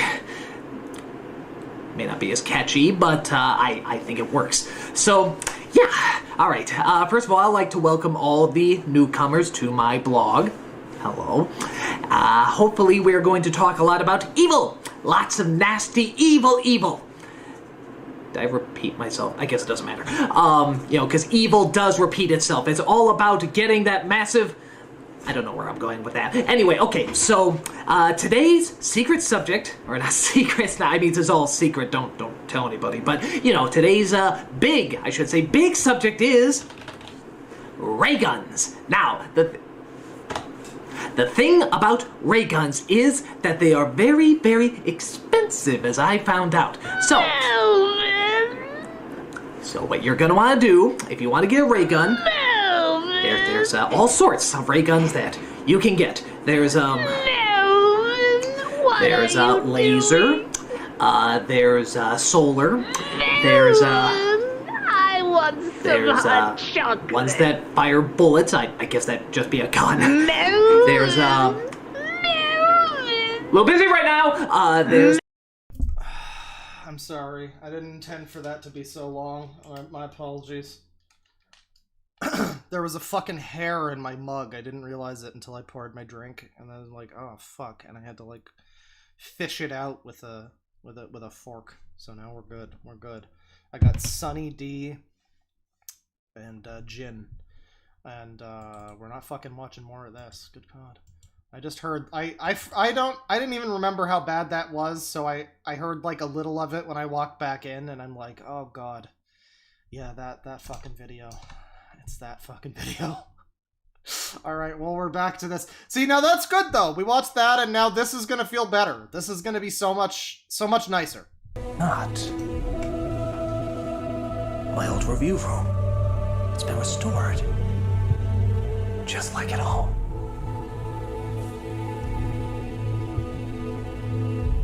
Hello, I'm the Nostalgia Critic guy, remember it, so you don't have to. It's all just as I remember it. What? Who did this? What happened to my room? Where's my bed? Where are my things? I thought you would like it this way. Oh, this fucking character. I somehow watched these videos about this fucking movie last night, and I forgot that Mati was like a part. Wasn't this guy also implicated in that document as being like a sex weirdo? I don't know how true that was in light of how a lot of it might have been maybe not necessarily true, but this guy seems like such a bit player that I can't see them wanting to like character assassinate the guy if it wasn't true. Yeah, I don't know much about this dude. I don't know much about this dude. He was like he is basically a human version of like the spiders meme from before, or the of course he's just another Nostalgia Critic meme. He is the kid from Captain Planet whose power was heart, and so he just shows up and he's like heart, and that was his whole thing. And I don't know why he's fucking here. He was like not even a big meme or anything. I guess this was, I can imagine at the time when I saw this probably would have been like, oh wow, they brought back Mati, that's so funny. But like now it's like, why? And I don't know, he had a role in the fucking second one too where he like dies or something. It's very bizarre. It's another one where it's like weird how much attention is given to this rando that most people don't remember or know anything about. Mati. Yes, it is I, Mati, from Captain Planet. You did this? But why? To remind you of who you are. And to bring you a warning. Somebody wants Linkara City Escape. Hang on, what is that? What is that? Is that what I think it is? Oh yeah, no, I think I have some idea of... Well, we got Peter Griffin in City Escape, then we have this. Come on, run away! Oh, this really should... I'm sorry for enforcing Melvin, brother of the Joker, upon you. This really should have been... This is wonderful. This is wonderful. You know, we're just gonna watch it for a minute. We're just gonna watch a little bit. I mean... It's perfect.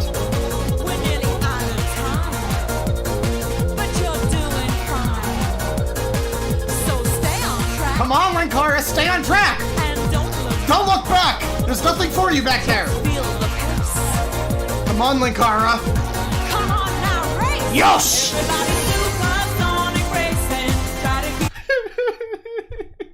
Not City Escape, but close enough. Very nice. A word of warning. What? The warning is,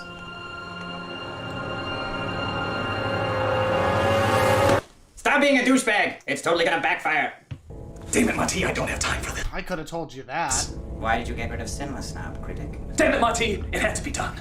Is it your destiny to not only be the first, but the worst? Damn it, Marty, sacrifices have to be made. But at what cost? Are you willing to let down the people that got you here? Your friends? Your allies? Damn it, Marty! Damn it! The president has no friends.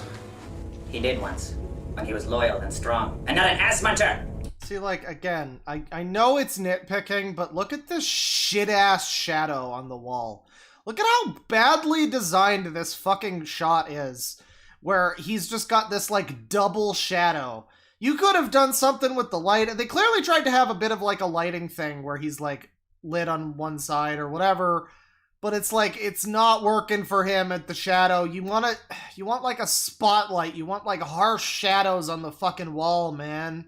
If anything, you want the scene in, like, black and white. You can't be having this, like, dot matrix-looking ass shadow. Remember your roots, Critic. Remember your roots! Damn it, Marty! My roots are here, in Kickassia! And if I can't have it, no one can. Someone in chat says, that's the most beta shadow I've ever seen. You're right! When you're right, chat member.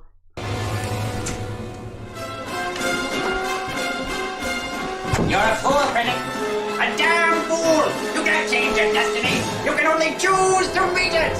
All of your followers will leave you and you will be left with only a weird furry and a bunch of other nobodies who nobody knows the name of. Who the fuck are they? And you will fail. I think one of them is called Walter or something. I don't know. Heart! Shit! Cinema Snob is gone now. What do we do? I suggest an attack. A full frontal assault by all of us. I'll orchestrate it myself. I will say now, somebody asks the wall review next. Not next, but I think it says in the title, this is the Channel Awesome Revisit Part 1. I don't know how... I think the wall video I wasn't, like, blindingly drunk for, and I was, like, able to somewhat talk about it. So I don't know if I need to talk about it again. I might just do it again, because whatever, because it's fun. Because it's been a few years and I probably have something new to say about it, but I at least want to watch the other two well, the other three. I want to watch. The real goal of this is we need to get to the Atop the Fourth Wall movie again. I know I said that I would never watch it again, but like, I don't know, I watched some of it last night, and watching that Almighty Lolly video about it, like, it recontextualized how bad the fucking movie is, and like, oh yeah, no wait, no. I didn't rewatch the Ralph video about the Atop the Fourth Wall movie yet. I rewatched the Ralph video about To Boldly Flee and Pop Quiz Hotshot, and that made me want to watch Pop Quiz Hotshot again, because we only watched a little of that. Yeah, this is gonna be a whole series. Get ready for 2023, the return to Channel Awesome. That might be interesting. But at the very least, we're gonna be doing the next Channel Awesome movies because yeah, that fucking video last night recontextualized, like, oh, the Linkara movie is like he's trying to be taken seriously, like.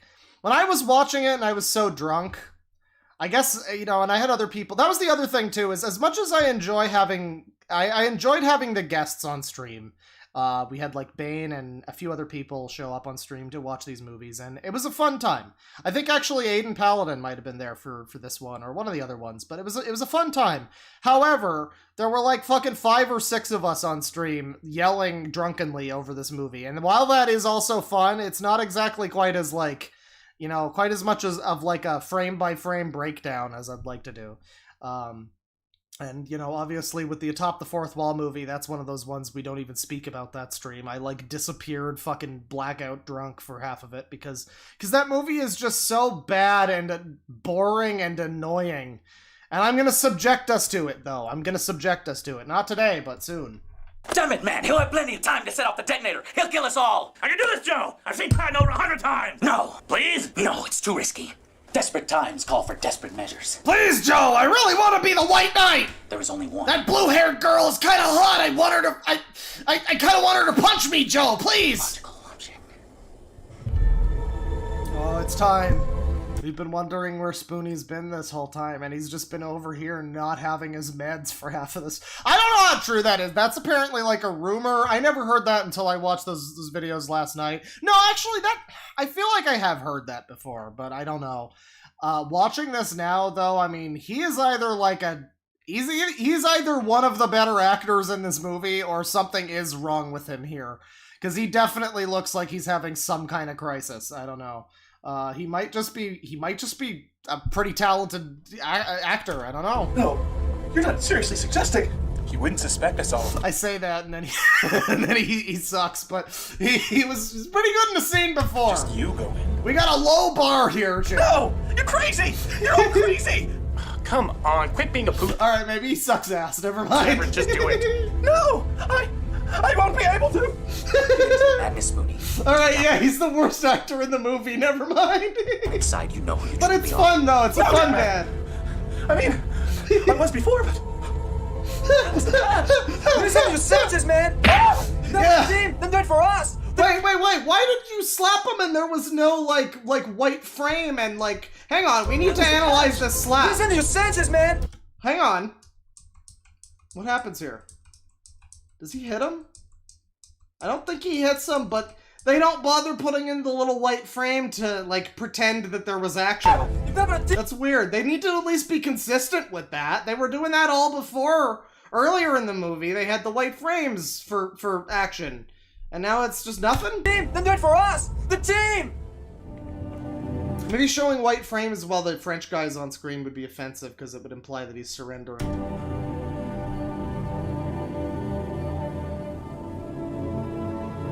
Bennett the Sage is just there with his gun, like, go on, Spoonie, do it, or I'll review Boss N-word again, and I'll say the slur every time.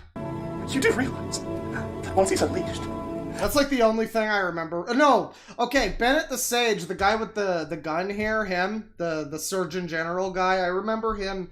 He did, like, fanfic reviews, I think. He would talk about, like, I think he might have talked about My Immortal back in the day, but he talked about, like, fanfics, and he also talked occasionally about movies, and the one review of his that I remember particularly was the one where it was the movie is called Boss, they call him Boss N-word. That's the name of the movie.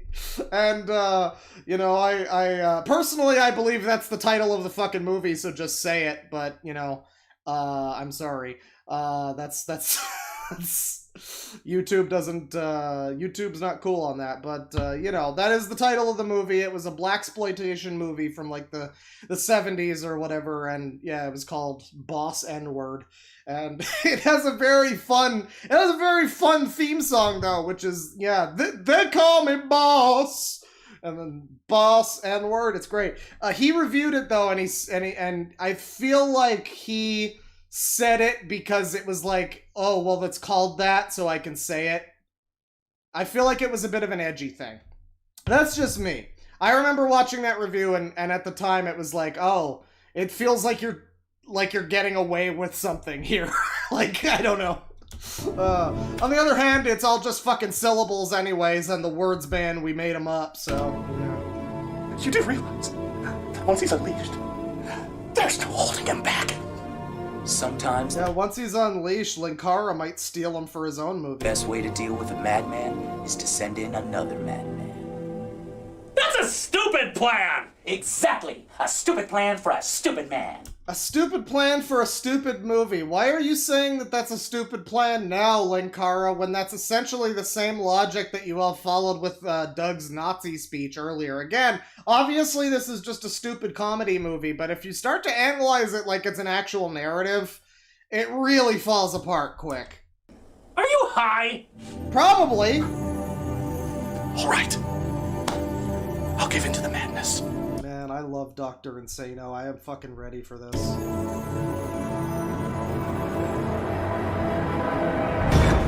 Spoonie goes in the corner and holds up his Chaos Emeralds and goes, "We're counting on you! Chaos Control!" And he transforms, and it's great. And then Live and Learn starts playing.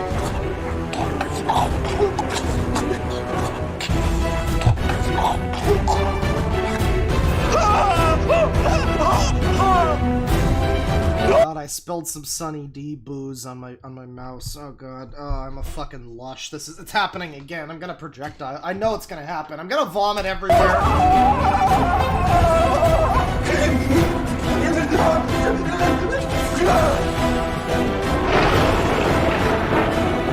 It's time. This is Spoonie's magical girl transformation into into Dr. Insano. I will say, we're about to get this character. If you're not familiar with the Spoonie Dr. Insano character, this is a character that I quite enjoyed back in the day. Dr. Insano was a lot of fun. Until he stopped being fun, but that's true of a lot of things Spoonie did back in the day. Spoonie was a real fun, cool guy until it stopped. But, according to people in chat earlier, Spoonie's kind of making a comeback, and I gotta say, all jokes aside, I really wish all the best for him, because whatever you gotta say about the guy, he is a talented, funny man. He is a fairly funny individual in a way that not a lot of the people on That Guy with the Glasses actually were.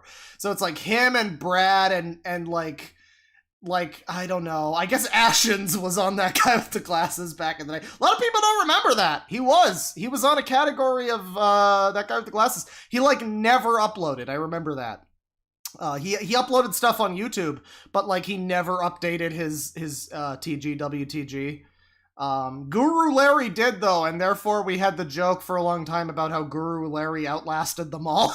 Because he's still kicking, he's still doing Christmas updates or whatever, and good for Guru Larry. But yeah, no, if Spoonie's making a comeback, I'm all for it. I don't know if he needs to continue making the same kind of stuff. I just hope I don't know. He seems like it seemed like a shame. He was a pretty talented guy, and it seemed like a waste of talent. Yes! Yes!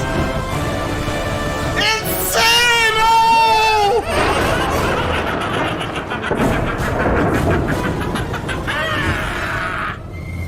God, this is shot so poorly, though. Like, I'm imagining this exact same scene if it was shot competently, and, like, there would be I mean, you could hear the, like, thunder and lightning, like, God, you could do this in, like, a fucking stylized way where, like, you know, there's, like, effects and the room is shadowed and, like, you could do something really cool with this scene if you wanted to. But they had fucking zero ambition. I place most of the blame of this fucking movie on I think it's Rob Walker, Doug's brother, who I think is the one who's holding the camera. Might be wrong. Whoever it is who's, like, directing this fucking thing and decided to just film this whole thing on a weird angle with just the flattest shots you've ever seen. No life to anything. No effects. Nothing interesting at all. I mean, it's like, why even make the movie? This is the kind of filmmaking you expect to see out of something like a Hallmark original. Like some bullshit fucking scraped together Christmas movie for fat old white people. This is not something that's made with passion. The whole thing seems like kind of a passion project, so it's weird how they even made this when clearly like who even gave a shit? That's the anomaly of Kickassia. Who gave a shit? Who the fuck gave a shit? Doug doesn't seem like he really cared that much about doing this. Nobody involved wanted to do this. The fucking fans didn't really want to watch it. The director, Rob, or whatever, cinematographer, whoever was in charge of all of the fucking film, the shots and everything, just did not give a shit. This was not a priority. So it's like, why even make this? What's the fucking point? What was the obligation? I don't know, man, but they managed to have a scene where Dr. fucking Insano shows up, the hypest motherfucker, and they just, like, shoot it, like, with the most flat, like, lame. Really lame. But here we are at part 5, The Fall of the Risen. Sounds like a Transformers movie.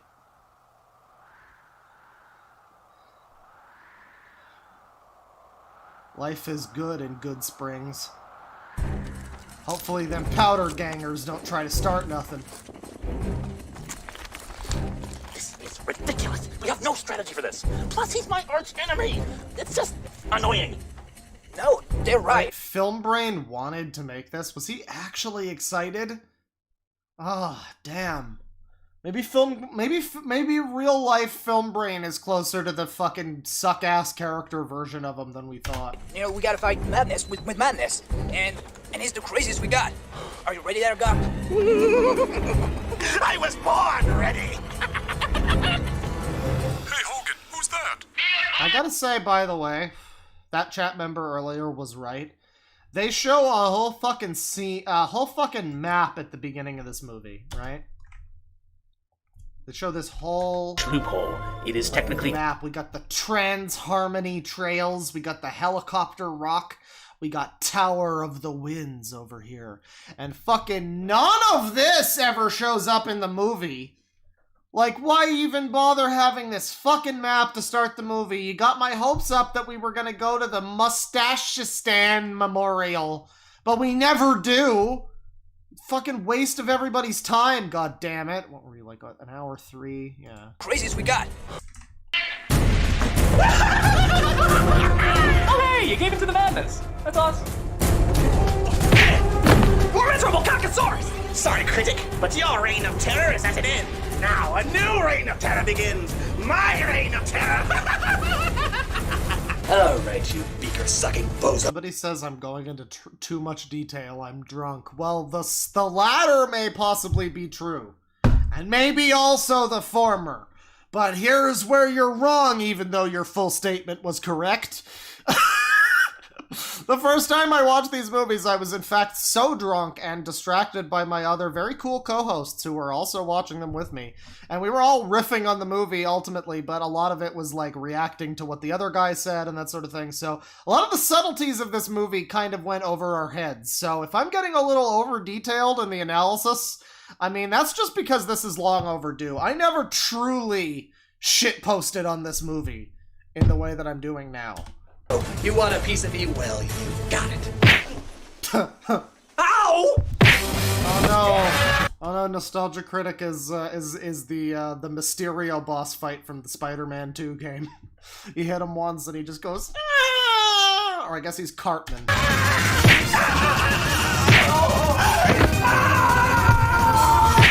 They really are committed to using this one fucking punch sound effect, aren't they? I noticed somebody in chat earlier who was like, please, can we get a different punch sound effect? Yeah, I guess not. I guess just the one. Just the one, which doesn't even sound like a very good one. It sounds like... I mean, it sounds like a kick drum more than a fucking punch sound effect. Boots, cats, boots, cats! No, I really think watching this on 1.25 speed is adding to it. Maybe we should try 1.5. Oh yeah! Oh yeah! Wait, do it again, do it again!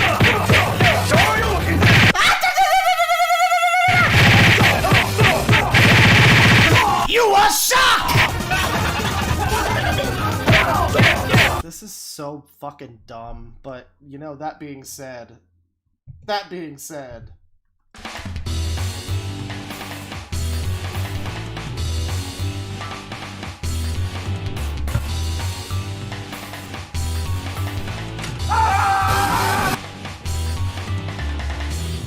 Yeah, hit him!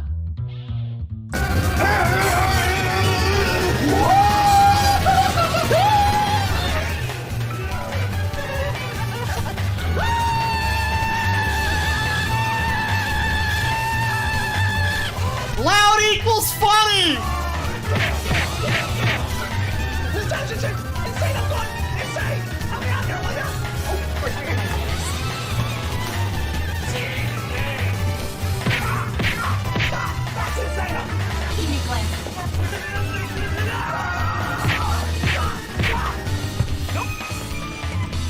Okay, I gotta say that is also slightly funny. I hate that I have to praise Lindsay Ellis here, because generally I find most of what she does to be pretty annoying. She comes up, she starts hitting him because she doesn't like Doug, right? That's insane! Yeah, hit him instead! And then she turns around And then she hits it. That's slightly funny. Didn't really make me laugh, but I'm gonna give it like half a point of being like, it's another one, if it was executed better, I could see that being funny. If it wasn't so obvious that Doug moved around to make this joke happen, and maybe like Insano, like, threw a fucking right hook or something and like repositioned them that way. If it was a little more natural, it would have been a funny joke. No offense, but violence against women! Violence against women! Oh my god! Doug Walker Hates Women. Was the channel awesome document real? Was it all real? Was all of it true? Did that one lady get fired for being 5 minutes late to a meeting? Why did none of us ever question how stupid that sounded before? I don't know!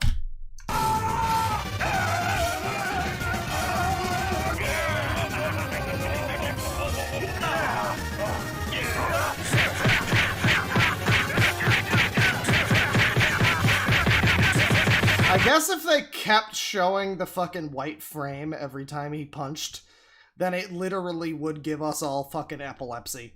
I guess it's a good thing that they're inconsistent about when they show the white frames for action, but like, don't show them at all then. I really hate that when it's inconsistent like that. Like, don't have any white frames, or every time someone gets punched, have a white frame. Consistency! God damn it! Oh, by the way, I will remind you, we're back at 1.25, so this is actually, I mean, at 1 time speed.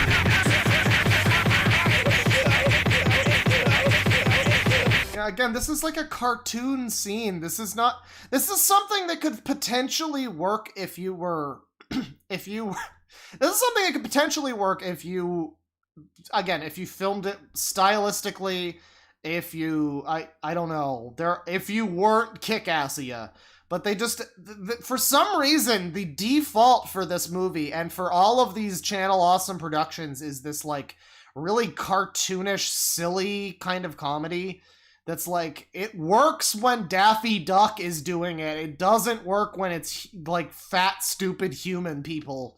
Just like, and you just speed up the footage a bunch. Oh, that was a great scene. We need to intercut a scene of Palpatine going. We need that scene. Eagle 1, this is Test Monkey 2. The NC is down. Repeat, the NC is down. Good work, Test Monkey. Return to base after you destroy the body. Not so fast, Eagle 1. I have a few requests before I dispose of the body. What do you mean? Well, first of all, I want Kickassia.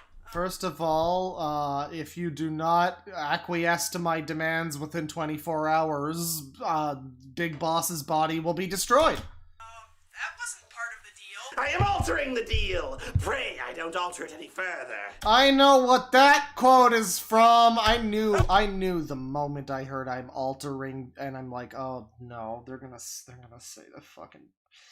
Like, I get it, you're all reviewers, your thing is derivative of like movies or whatever, but like, come on, just make something that's new and not completely derivative. I mean, the of course meme is M. Bison. The fucking Spiders meme is the Lost in Space movie. All of these, like, memes, all of this stuff, everything that these people have as their identity is some kind of fucking thing from a movie or game. Like, come up with your own fucking jokes, dude. Shit. Oh, wait, another alteration. You didn't pray hard enough. I would also like my own flag made for me. One with the evolution of man, except with me at the end of the line. Oh, and I'd also like my own ice cream parlor. There's never an ice cream stand around when you really need one. Oh, and it better goddamn well have chocolate chip. God help you if you don't have chocolate. You know, I will say, if anybody doesn't know who Dr. Insano is, he is a lot less annoying in the videos that aren't written by Doug Walker. That's the big caveat of this whole thing. Whatever I gotta say about any of these people, I mean, any of the lines, the plot, it's all written by, I think, Doug and Rob.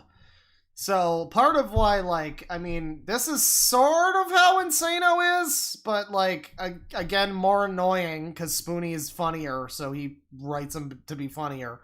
And so, like, but, like, everybody else, I mean, Film Brain is not that similar to his his real character, you know, like, not how he is in real life probably, but how he is like as the Film Brain character. Not very similar to how he is in this film at all. Nostalgia Chick is, I guess, kind of similar, but like ultimately, yeah, any blame you want to lay on the shitty writing, it is all Doug's fault.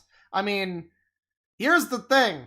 While there might be people at Channel Awesome who were like creepers or, you know, abusers or something, whatever, various Twitter twitlonger types of people, Doug's biggest crime is just fucking sucking. I mean, like, and it's okay. It's not a criminal offense to suck. He can keep making his terrible, terrible videos. That's fine. Like, he's having fun with it. Whatever. That's fine. But, I mean, if we do want to say anything about, like, oh, the plot sucks, the jokes are not funny, everything sucks, it's like, well, that is all his fault. The reason why these are insufferable is, like, largely Doug's fault. I mean, if we want to... Yes, he might not have been, like, a malicious mastermind behind, like, a horrible, abusive company, but he is the malicious mastermind behind this fucking movie we're forced to watch. The tip, and perhaps,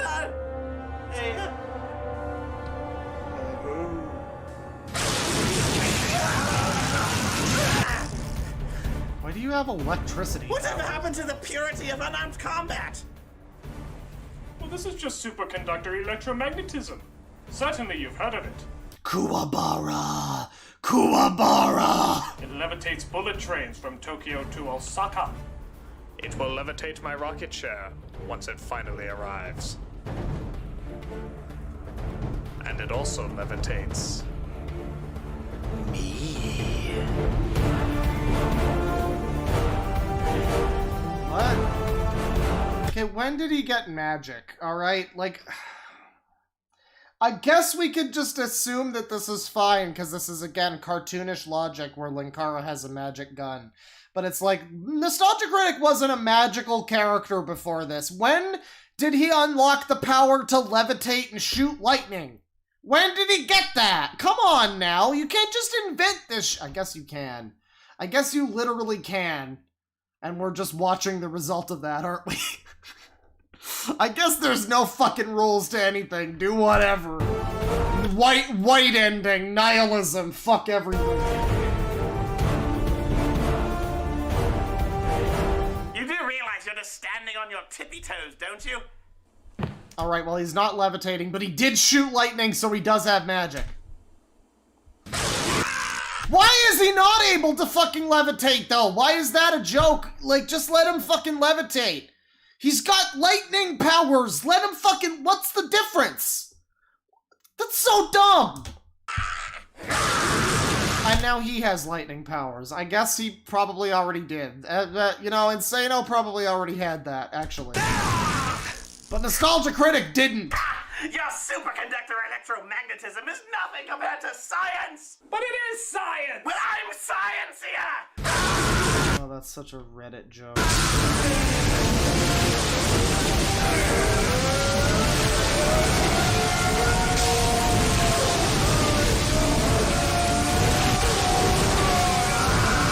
Doug, your little friends have been over for too long, okay? It's dinner time, you gotta send them home. But Mother, we're filming Kickassia!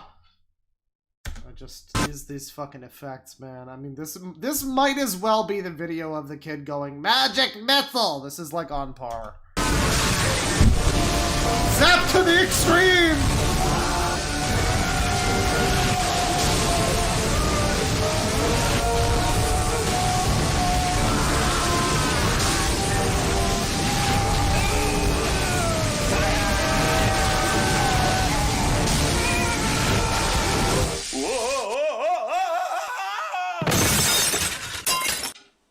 Wabbit season.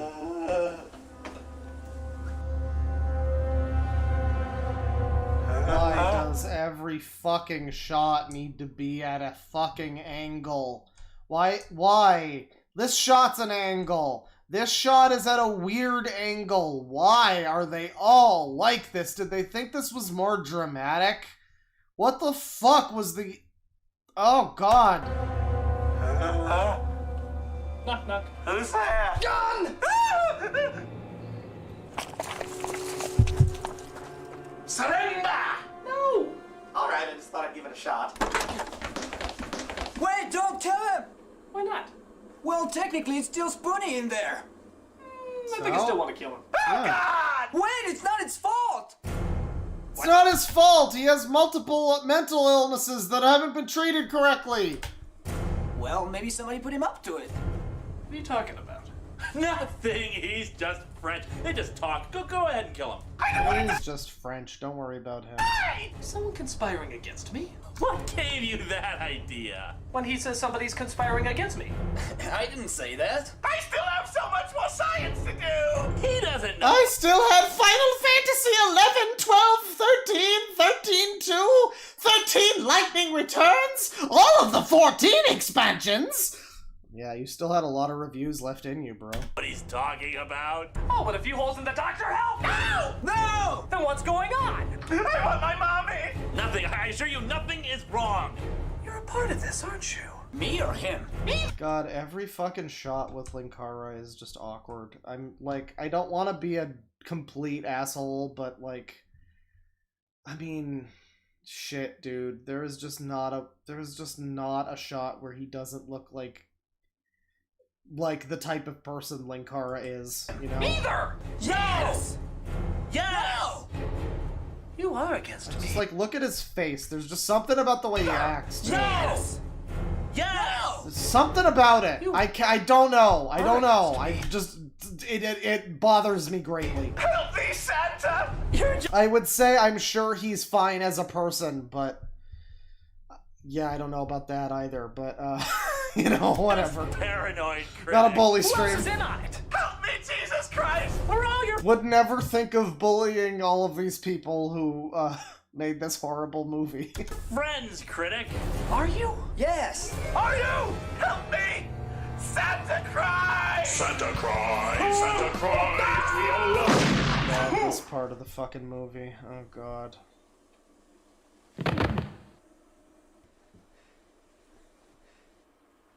Well, gee, that's sad.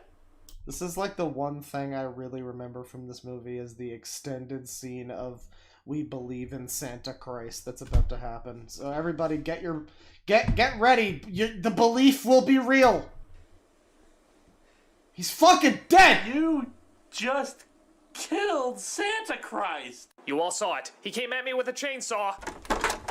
We heard gunshots! Did it come from a gun? I don't know, Jew Wario. Did it? Holy smokes. You killed Santa Christ? I didn't mean to. It was an accident.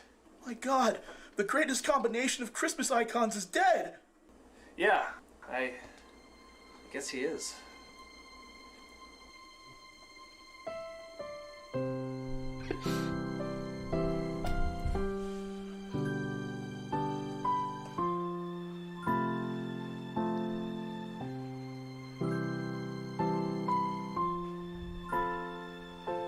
This is a sad day for Handsome Tom.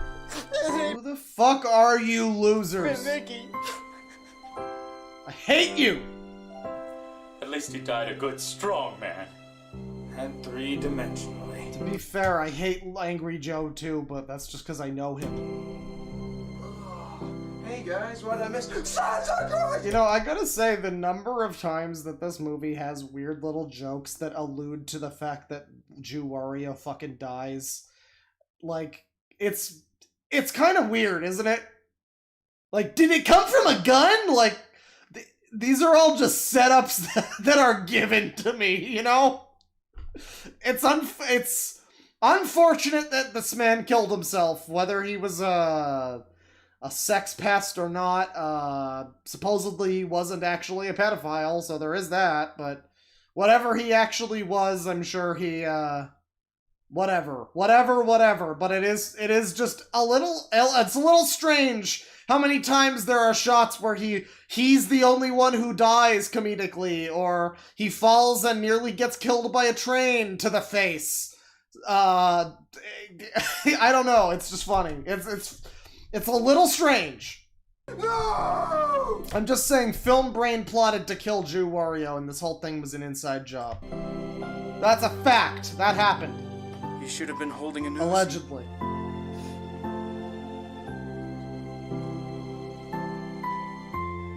Wait a minute.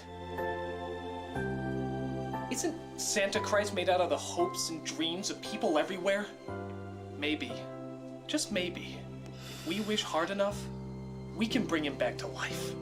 No, Critic, no, that's crazy talk. But do you dare try? Do you dare try? Come on, people. Let's show what it truly means to believe.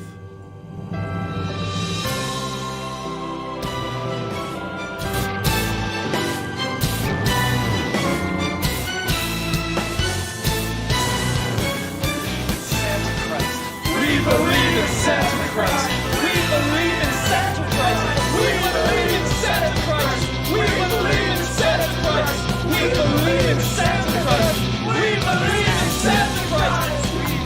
And now, all the people out there, everyone who ever cared about everybody, we believe in we believe. We believe in Santa Christ. I believe in Santa Christ. I believe in Santa Christ. We believe in Santa Christ. There he is! Hello, you! I believe in Santa Christ. I believe in Santa Christ. We believe in Santa Christ. I believe in Santa Christ. I believe in Santa Christ. I believe in Santa Christ. Movie Bob? I believe in the sky. Come on, chat! You believe, don't you? I believe in Santa Christ. I believe in Santa Christ. In Santa Christ. I believe in Santa Christ. And now, all the people watching at home, come on. We believe in Santa Christ! We believe in Santa Christ. We believe! We believe in Santa Christ. That's it. We believe in Santa Christ. We believe in Santa Christ. We believe in Santa Christ. We believe in Santa Christ. Nope, that did nothing. Toss him. And that is one of, that I will give that, like, the... Is that the fifth slightly funny joke in this movie? We have all this fucking build-up, and then it's just, nah, it did nothing. Alright, let's move on. That's kind of funny. It's kind of funny. I'll give it that. It's a decent joke. Told you it wouldn't work. Yeah, it didn't work because you're a douche face. Damn it! We have to think of something and think of something fast! I don't know, I still think Dr. Insano might work. I feel like a puppy that's been raped by a bulldozer. No more Mr. Insano. We have to think of something else. Mr. I think our last... He didn't go to medical school for 8 years to be Mr. Insano. What was that? What, did I steal that from, like... Was that Austin I think that was Dr. Evil. That was Mr. Evil. Option after our last option is Linkara. Yeah, you might have a point. Someone says the best part of that joke was when it was over. That's true. That is true. That is a fair assessment, yes. What do you say, Linkara? Why don't you try out some of that strategic mumbo-jumbo? Wait, what happened? What happened with Spoonie? I'm sorry, was there... I must have missed Dr. Insano might work. Told you it wouldn't work. Yeah, it didn't work because you're a douche face. Damn it! We have to think of something and think of something fast! I don't know, I still think Dr. Insano might work. I feel like a puppy that's been raped by a bulldozer. No more Mr. Insano! Okay, I mean, alright, whatever. We have to think of something else. I think our last... Again, that is just evidence again that, like, rape jokes were perfectly cool at Channel Awesome until the moment when they could be used to, like, cancel Spoonie or whatever, so, Option after our last option It was a joke that they were willing to put in the movie, and that was probably a joke that Doug wrote into the fucking movie, too, but yeah, I don't know. Yeah, you might have a point. What do you say, Linkara? What do you say, Linkara? You want to live up to that fedora and use that gun to show the Chads what? Why don't you try out some of that strategic mumbo-jumbo? Joe. I know we've had our differences in the past. We have? Yes, I don't like you very much. Oh. But your love of destruction, mixed with my love of planning destruction, might serve us well. See, Linkara is what happens when you give... Linkara and, like, most serial killers are what happens when you give nerds too much power. So you'll do it? It's my job to do it. Oh, Jesus fucking Christ. This is truly embarrassing, chat.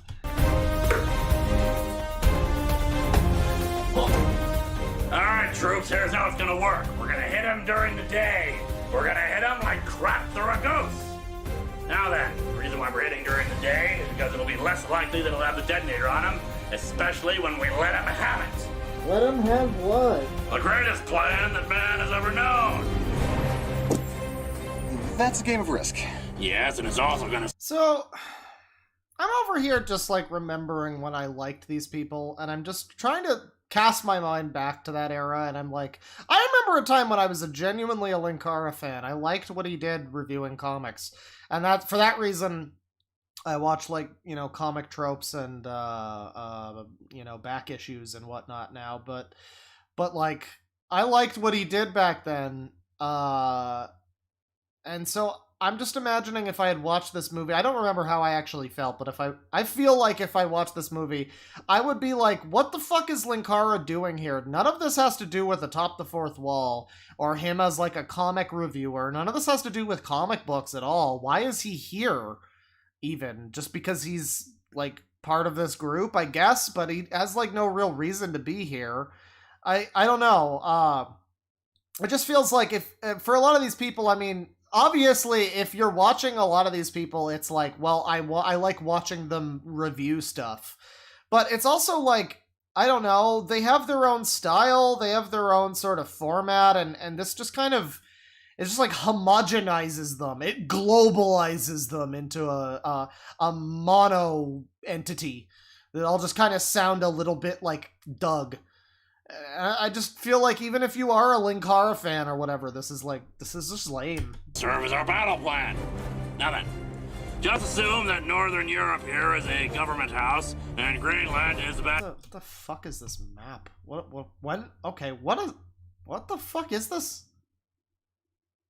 When was this made? What is this? Wait, why is Alberta like a weird horizontal cube? What the fuck is this map? What? Okay, I'm now more interested in this map than anything in this film. Backyard. Angry Joe and I will be stationed here. Handsome Tom and Ape and Mickey will travel in through the back. Then Monty will come in through Mississippi. This is clearly the European map. Wait, you can't travel that way. The countries have to be connected. No, they don't. The countries? What? Yes, they do. See those dotted lines? They connect. They do? Well, I thought so. I thought you needed dice for this. Do you? I don't know. How do you like a Risk map, I guess? I don't know. play this game anyway? No, guys? Glad Hey, it's Risk. Alright, that you explains asked. it. You got your deck of 56 Risk cards. So 3 now we have Board James here, and I know people don't like... people also don't like James now, but Board James is cool. James himself seems like a cool guy. And back in 2010, certainly James was still making a lot of good stuff. So this is like Board James here is probably the best part of this movie. But I'm left to wonder, like, okay, again, idiot plot. Like, why were all these fucking morons looking at a map of Risk and just like, haha, that's the map of the. What? I mean, it's a joke, obviously, but you gotta have jokes that make sense in the fucking world that you've set up, you know? Like, this, I don't know. Red dice, 2 white dice, Anyways. 6 sets of colored armies, and of course your game board, because every board game has a game board. The first step is to claim all the territories. Each player rolls 1 die. Whoever rolls the highest number gets to place one of their armies on the territory of their choice. After all territories are claimed, gameplay begins. At the If beginning, anybody doesn't know, Board James here, this version of James who plays board games, became like a weird analog horror series or something, and it was kind of good. I forget exactly what happened. Something about Mr. Bucket, I think, but yeah, Board James is one of the one of the better things that James put out, because it was just kind of a dude enjoying board games, but then it also kind of had like an extra element that kind of pushed it forward a little. It was pretty fun. Every turn, count the number of territories you already own, then divide the total by 3, then add that number of armies. You can also get armies by trading in certain combinations of cards. You get the cards from capturing a territory. The attacker rolls the red dice based off the number of armies they have on the territory which is attacking. The winner is the first greedy bastard to take over the whole world. And, that's all there is to it. Okay, but what does this fucking have to do with Kickassia, though? Why are we watching this, though? Did they just, like, force this joke so that they could have a cameo from Board James? Is that why? Is that the reason? I mean, was there no better way to get a cameo from James in this thing? I like Board James, but what the fuck was the point of this? This is such a fucking non sequitur to the whole film. Hey, that's good to know. Thanks, Board James. Well, thank you for the, obligatory cameo. Anyway, whose turn was it? I think Paul had the dice last. Let's do this. Hey, wait a minute! What are we doing playing a game? We're planning a strategy! Yeah, why are you looking at a God, I hate this. It's... I don't know that much about, like, writing comedy or whatever, you know? I mean, I'm trying to think... I don't watch a lot of comedy movies, you know? And this is a comedy movie, and so I'm trying to think about, like, something like Ghostbusters or, like, a Naked Gun or something where it's, like... I don't know what they do differently. I would love to see these films analyzed in, like, a review video essay kind of format about, like compare them to other comedy movies. Because, like, what is it about, like, Ghostbusters? Like, I'm assuming they don't make as many jokes at the expense of, like, the whole fucking fabric of the plot and why we should care and that sort of thing. Like, they make jokes in the sense of, like, the characters making jokes in that scenario, I guess. And so, like, here we're watching this where it's like this whole thing is like a plot, it's like this political thing, and it's like they're just fumbling it at every fucking step. Why are they playing Risk? Oh, because it's a funny joke, I guess. Why would these fucking characters think that this is a map of Molossia? They wouldn't, obviously. It's just a stupid fucking joke. And it's like, if you're writing a comedy movie, there's some expectation of, like, okay, well, you know, like, have the it's a comedy, but it's still a movie. It's still a story. We don't have the jokes completely ruin the fucking story that we're telling. Like, and that's basically what's happening here. Half of the jokes are like, wait, shouldn't you have known that? Wait, you did know that, but you just didn't say, like, all this shit, and it's like, I guess, just don't worry about it, whatever. This is all just a fucking framework to hang these funny skits and jokes on, but they aren't funny either, so what the fuck is this, you know? That's how I feel. That's how I feel right now. What's up, Jew Wario? What's going on? This game is so much more fun, though. Oh, that was that you know, Jew Wario, that aside that you just gave us, that was a real blast. Planning a takeover! All right already.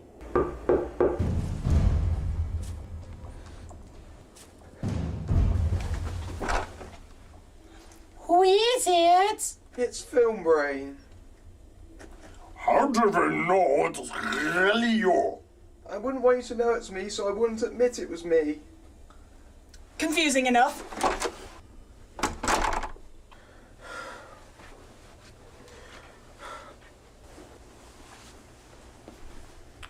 What are you doing here, bitch snitch? I want to help you take down the critic. That is, if you'll still have me. I gotta say, this is another one where I like the concept of this guy who was 2D and became 3D, and now he's, like, fascinated with the 3D world. That's kind of funny. You could do a lot with that. They aren't really doing much, and this guy is just not really... I mean, I'm sure he didn't give a shit. Like, nobody gave a shit, so I don't blame him for it, but it's like, he just doesn't really seem to be trying that hard, or I don't know. He's not very good at selling this role. I feel like this is something where you could make some jokes about this. Also, look at the fucking bags under this man's eyes. God damn. Yeah? How do we know you're not gonna double-cross us? Because the Nostalgia Critic killed Santa Christ! What was with that cut? Because the Nostalgia Critic killed Santa Christ! What? ice cream killed Santa Claus! Okay, why did they... What did he say? What did he actually say? It looks like he probably just killed Santa. I don't know. But they overdubbed it and it was very obvious. And you can see too, I mean, we're EFAP in this shit, boys, but like you can see, I mean, go back, come on. Oh yeah, he like pushes her, okay, he like shoves her forward, I guess. Alright, I thought she like jumped forward into the hug so that the joke could begin, but I guess the joke is... I like this reaction here. This is a good face.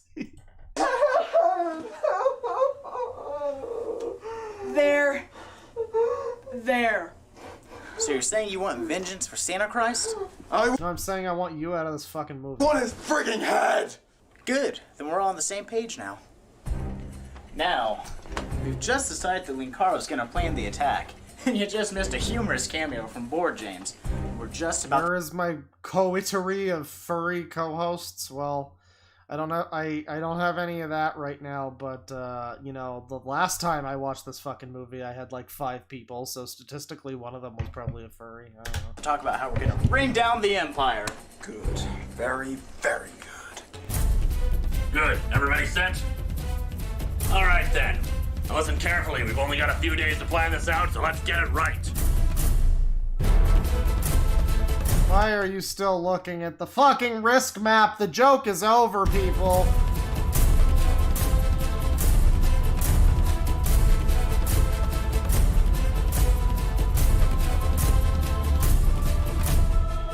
Why the risk map? I'm struggling to figure this out.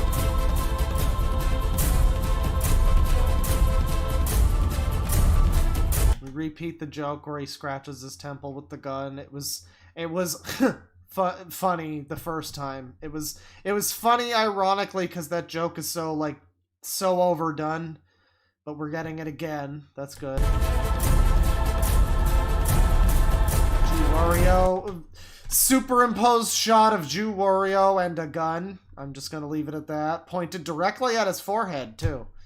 Again, weirdly prophetic movie. This is like, I'm going at this Jew Wario thing like the people who look at like an old Simpsons episode and they're like, this predicted 9/11. I'm like, well, this movie clearly predicted something.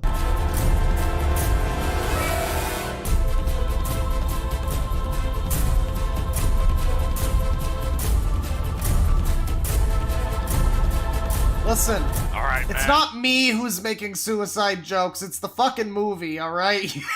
I'm just channeling it, alright? They're all being set up for me like bowling pins. Come on now. Let's take him down. Oh, so this is gonna be the worst segment of this thing? Okay. Well, we got like 10 minutes or so left.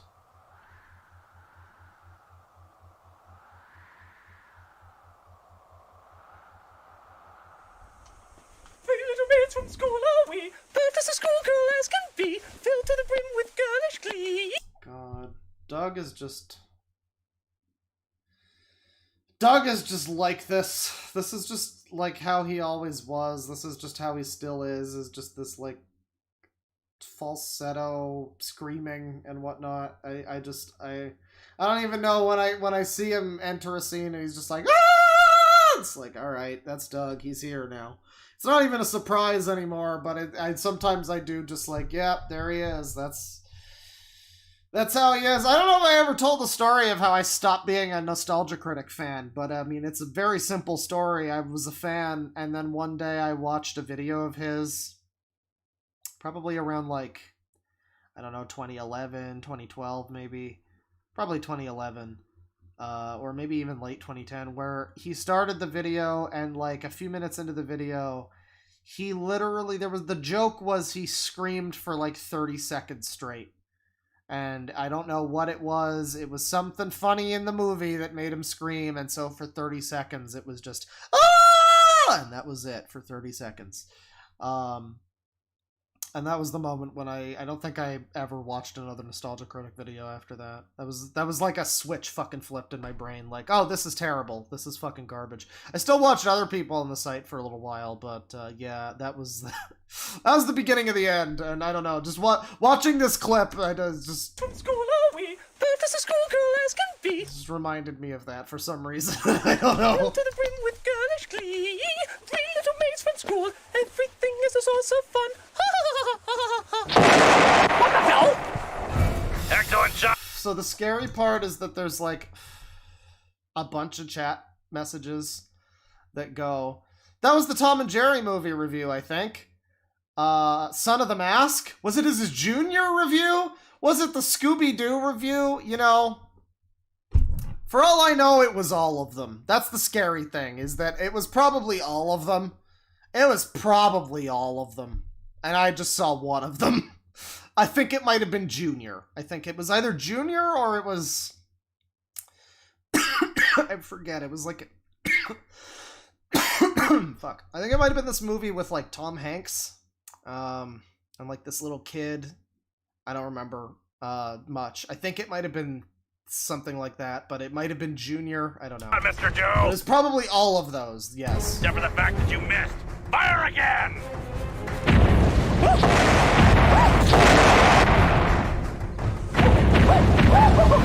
Critic, you magnificent bastard, I read your book! This is another one where it's like, this funny haha meme. Reverse Nostalgia Critic running, that's funny. We need a reverse Linkara running. This scene with, like, this whole thing with him being this character, this is like General Patton, I guess. I've never seen this movie, nor do I know anything about the real life General Patton. Neither do probably a lot of fucking people in chat, I would assume. This is Sarah Palin is one where it's like, alright, well, at least that was relevant like a couple years before this, but General Patton is like not... That's like not Power Rangers. Don't rise above your station, people. Stick to fucking parodying Star Wars and Star Trek, and don't go for like how green was my valley, alright? Most people aren't gonna get it.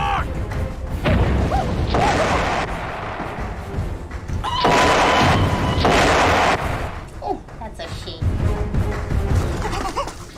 Oh, thank God you're here. Joe and Linkara have gone insane with violence. Destroy them until they're nothing but rubble! Why are you saying this? You know they're all against you. They all turned against you. You know this. This is a stupid fucking plot. I hate this movie. Did you hear me? Annihilate them! Am I stupid? Does he know that they're against him? Maybe he still thinks they're loyal. Maybe I'm stupid. Maybe I'm the idiot. Probably. But this movie's also pretty stupid, and I'm willing to compromise with both of us are dumb. Do I have to start paying you so I can cut your wages?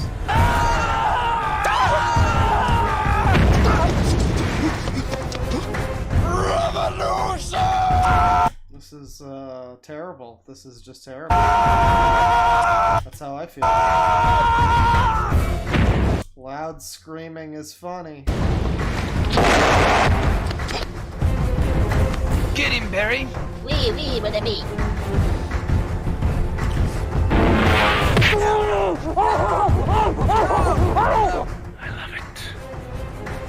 Well, he's gonna say the meme, he's gonna say the smell of whatever after whatever. God help me, I love it. No, is he not? Is he not? That's maybe a different thing. That's a different thing. I think that's Apocalypse Now, right? The smell of napalm in the morning. That's not Patton. I got my... Never mind. Never mind. Mary! Well, that's what happens. The terror of 3D Lee. He's here for vengeance. Get out of the way, Pipsqueak!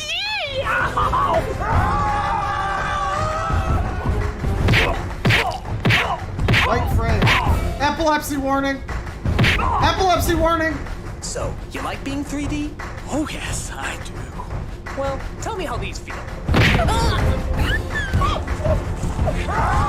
See, the joke was he kicked him in the balls, but it was not shot properly, so you don't realize that until he runs away. I mean, you kind of get that based on the context, but, like, the obvious way to... Tell me how these feel. The obvious way to film that is to have a shot of him, like, from the back, where his leg hits him in the fucking, you know, like, you see the nut kick. But, of course, we just don't see that, because this movie is fucking filmed by a Down syndrome patient.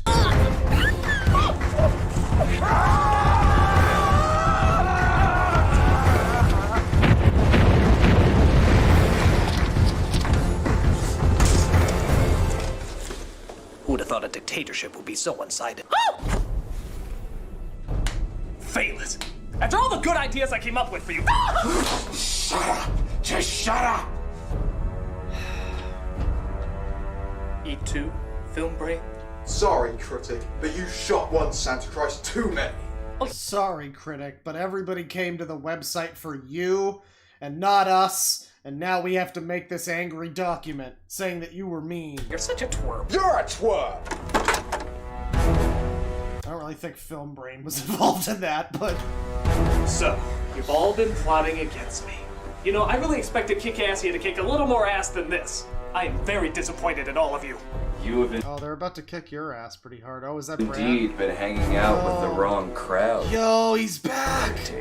Cinema snob. How dare you return from your banishment dumb? That was the old order. This is the new order. This is a mutiny. New order? Yes, one that's been coming to you for a long time. Weren't you Dr. Insano? Yeah, I got better. The age of Kickassia has come to an end, critic. Fucking hell, I think that's laugh 6. Oh man, we're still like, we're still well below 10 laughs for an hour and a half film though. That's pretty bad. I mean, God. A new age lies before us. An age without you. It's okay, we got him. His body is spread out over. Oh. You've Yeah, had he your does the fun on eyelash this thing country, a lot. Critic. Well, now it's our turn. And the first rule of order, a move for a medieval ass-kicking of our old president. No. All in favor? Aye! All opposed? Motion passes. Have fun, everybody! Well, excuse me. We previously established that he's the one in charge, so he makes the decisions. So even though he's opposed, he's still.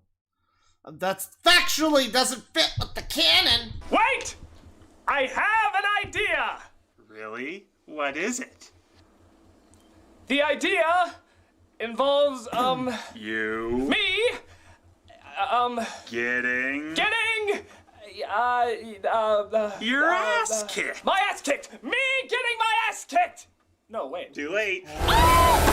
Hold it. Horrible. What do you want? Oh, nothing. yeah. Just want to make my cameo. Bye. Yeah, this is, what is that? That guy? This is that guy with the glasses, I think, officially. This is, Ask That Guy with the Glasses, I guess. And, great, here he is. Doug needed to make a cameo in his own fucking movie. That's great. There's one thing when the bum showed up as, like, a random throwaway shot earlier. That was like, oh, whatever, fine, you have the bum there, that's fine. Is one thing when you have the spiders guy, you know, and that's Doug. But, like, you needed to stop this scene for a funny gag where Doug shows up. Like, fuck off. Doug is right here.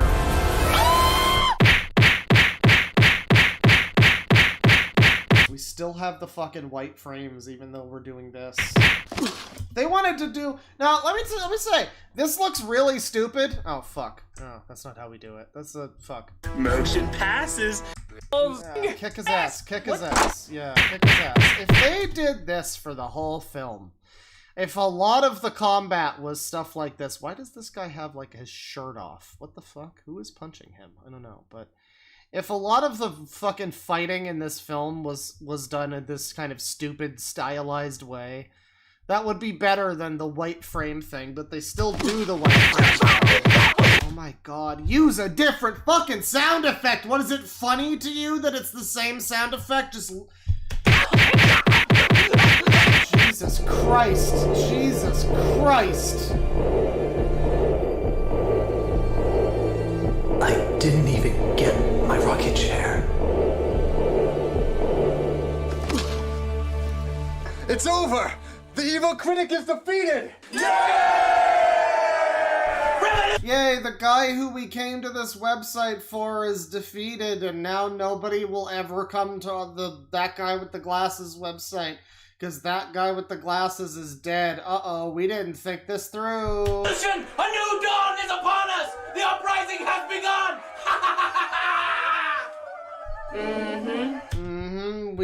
We are so far out of focus. What is in focus here? What was the focus? Was it Angry Joe? Not really. No, Angry Joe's not in focus. What the fuck is in focus? Is it the lens itself?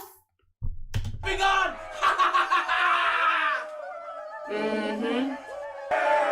Fucking hell. And again, consider how out of focus this is, and consider how this would have looked in 2010 vision. Oh my god. Oh my god, these are NES people. It's even more nostalgic. It's just like the Epic Gamer NES.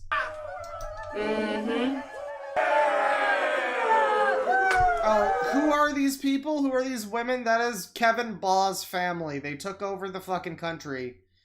The micronation Molossia, and that is the family of the guy who ran the country. I thought they would be tied up in the basement, chained to pipes or something, but no, they're in fact just in the other room, which is another mildly funny gag. It didn't make me laugh, but, you know, slightly funny. This whole thing is happening, and they're just sitting over there. The kid's still reading the same Game Informer. That's kind of funny. That's a little funny. Not laugh funny, but something. It's something. Well done, everyone. Well done. Now, seeing as though I am next in line for the presidency, it's only fitting that I should wear the crown. You really want this? You'll refer to me as Madam President from now on. Wait a minute, this whole cutesy, naive thing was all just an act? Obviously. Yep. You're not really that nice? Nope. Can we? You're really not? Yep. You're not? Look at this fucking shot. Why are they in heaven? Why are they... obvious jokes about Jew Wario aside, why are they in heaven right now? Why is there like a holy light bathing them? Could they not have fucking lit the scene at all? I mean, fuck. Not really that nice? Nope. You're really not that stupid? But what I can tell you is this, that I am the new rulinatrix of Kickassia.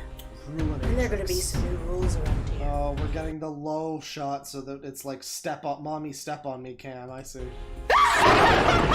Wow, she has a giant mouth. Excuse me, but it was my insight that overthrew this government. So I think that it should be I taking over as acting president. I'm pretty sure he did watch Sodom 120 Days of Gomorrah or whatever the fuck it was called. So I think he knows something about ruling over peasants. That's true. I like that they're wearing the hat with fucking Doug Walker's face on it, though. That's kind of funny. Bad news, I'm afraid. Since I was the one who orchestrated this operation, it is obviously I who should be president. So this is basically just that first time you meet the teensies in Rayman 2. This is just all of them going, "No, I am the king! No, it is me! It is me!" I did not put on this faulty crap for 4 years waiting for him to die! That is mine! Oh yeah, let 8-bit fucking Mickey take it. He's the one. He needs it.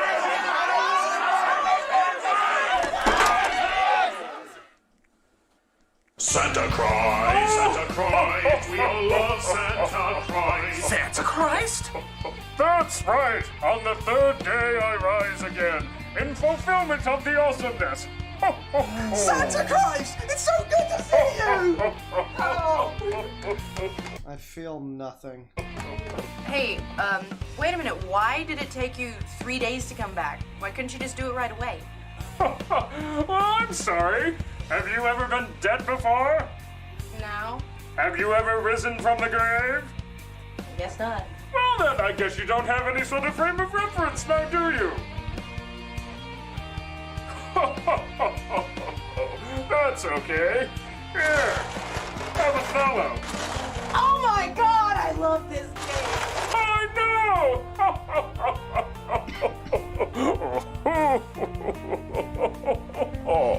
know! Listen. Get away from me, Rob Walker. I like how scared Brad is. Look at this guy too. He's pogging. He be pog. This task wasn't any of yours to take, now was it? Aren't you happy with your online shows? Aren't you glad that people actually give a crap about what you have to say? Yeah! Shouldn't you be grateful for Doug Walker, you fucking cretins? Yes, so? Good point there.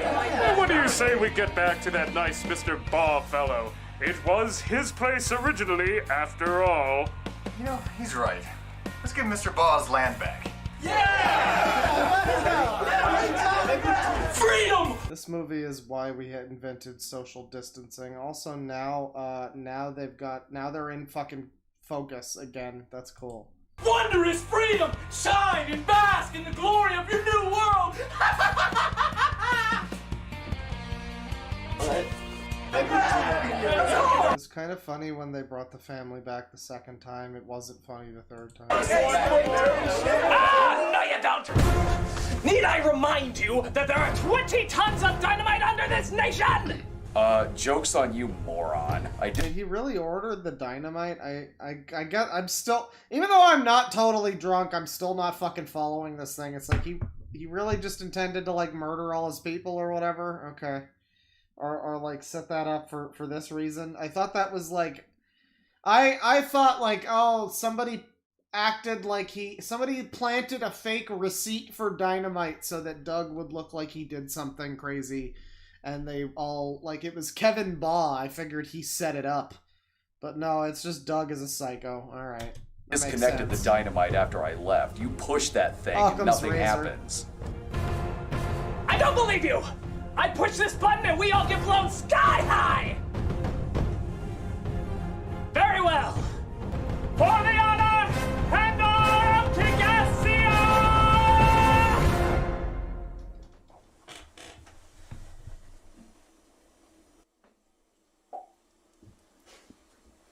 Kaboom! Scream noise, lots of same punch effect. Oh, I'm so done with this. Why are you outside of the house now? Why? Hello, You were all just inside the house. Why are you no longer inside the house? This doesn't make any sense. Fuck, God. Fuck this. Because my team can't run a nation, because I can't run a nation, we've decided to give the nation back to you. So you can own Molossia again. But it was never mine to begin with. Oh, Christ. Alright, when you see the president, when he shows up, can you tell him that Molossia is his again? Why were you... You know that he... Oh, God. You know that he was... Why would you let him stay there? Just lock him up in the fucking basement or kill him or whatever. I don't know. This is so stupid, dude. This is so fucking stupid. I will relay the message. Yeah, you do that, you twat. The fuck did I want this place anyway? Goddamn waste of time.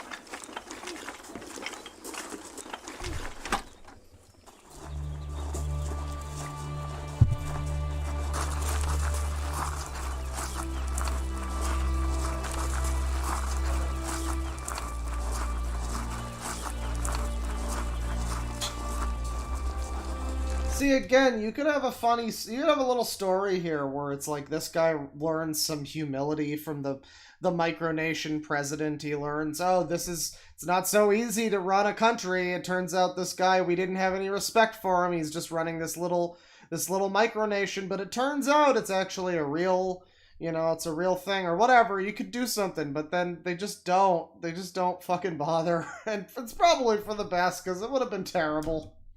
It would have been terrible. And so, all are departed away, The great shroud of the desert rolls over the nation. Good night. Why is the fucking... The great shroud of the desert rolls over... Why is the fucking press guy here? Why is he here? He was just a press guy. Why did he just stay with the fucking Molossia people? Why? Over the nation. Good night, you princes of mayhem, you warriors of virtue. The beauty of the world, the paragon of warriors. Now is the winter of their discontent. Did they not Fucking learn that kidding me? it was theirs to suffer the slings and arrows of outrageous fortune? Did they not discover that diamonds are forever, but tomorrow never dies? Did they not recall the old Klingon proverb that revenge is a dish best served cold? You cannot convince me that Ernest Cline didn't watch this and take inspiration from it. You cannot convince me. There's no amount of money in the fucking world. I don't know why I'm adding money to this, but you can't convince me. There's no situation in which you can tell me that Ernest Cline is not aware of these fucking movies and Nostalgia Critic and all this stupid fucking, I know what that is! I saw Klingons before! And just like, that's why. That's why Ready Player One, and that's why fucking Space Jam 2 is like that. And that's, god damn it, it's all Doug's fault. God damn it. Did they not learn as conquerors? Ethan once Klein, before that's right. That all is fair in love and war? No.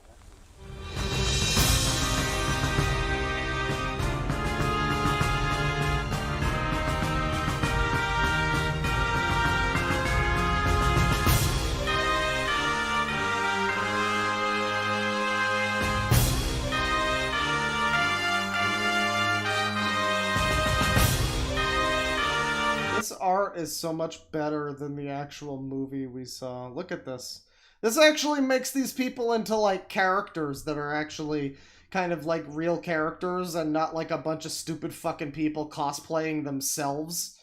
Like, this is decent little stylized art. I actually like this. But I mean, yeah, you know, that's basically it. The best thing about this movie is the fucking comic at the end or whatever. That's really saying something. Well, that is the Doug Walker Nostalgia Critic movie, Kickassia. Thank you for coming to the stream. We're going to do some super chats now. I will be back tomorrow with this stream wasn't going to be this originally until I saw those videos last night. Again, shout outs to the almighty Lolly, who made a great series about these movies, and Channel Awesome, and motivate. I was already kind of thinking about doing a revisit of Nostalgia Critic or something again, but then I saw that and it motivated me. Oh boy, my fucking light is dying. That's cool. Oh, I'm flashing. I'm currently flashing. I've got a seizure warning in my bedroom. This is great. Hang on. Oh my god, no, I'm not logging into my fucking light app. Are you kidding me? Just, oh my Christ, hang on. This is bullshit. My fucking light is giving me a seizure right now. And in order to change the dimness of my fucking light or turn it off properly, I need to log into my fucking light app. So that can eat some shit. But anyways, let's do this. So yeah, super chats. Let me set up some music here. Let me set up some music. You remember when I said that I had a I was putting a moratorium on Persona music?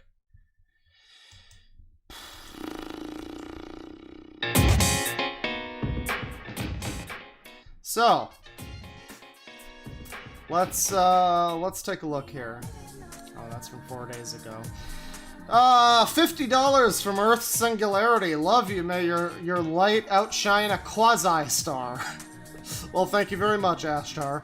$5 from Autistic Wolf. Sorry for the $28 in drunk super chats last week. It's okay. It was kind of funny. On an unrelated note, Jew Wario self-deleted himself in Minecraft on my birthday for some reason. Oh, well, you know, mazel tov, I guess. $5 from Dewars. Watch the HD remaster of Kickassia in 60 FPS. I don't think it was in 60, but it was, maybe there's another upload of it that is, but yes, we did watch the HD remaster. Shoutouts once again, by the way, to a channel called GeoAcalypse. GeoAcalypse did the remaster of... oh, no, wait, they just uploaded it. It was upscaled by somebody called Dr. Temporary on Reddit. So, shoutouts to Dr. Temporary, I suppose. Let me see here. $5 from Rudy. Yay, I have money and I can super chat again. Oh no, there's a character limit though, so I gotta really make this count, huh? Do you like... And then they got cut off. Well, you know, I do, but I have strong mixed opinions about it, I gotta say. 542 from Exile Postman. Do you think anyone out there is a bigger fan of Doug Walker than Doug Walker? Oh yeah, I mean, he's got his fans for sure. And I don't know. I don't know if Doug Walker's conceitedness is as conscious as someone like an Onision or whatever. I don't think, I think it's just kind of like, I don't know, a consequence of how he is. I don't know. $2 from Borb McGorb. When can we get a $5,000 a month Spoonie movie stream?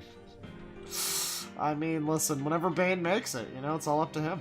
237 from Exile Postman. Why is it that critics often make bad movies? I don't know, you know, it's hard to put your money where your mouth is.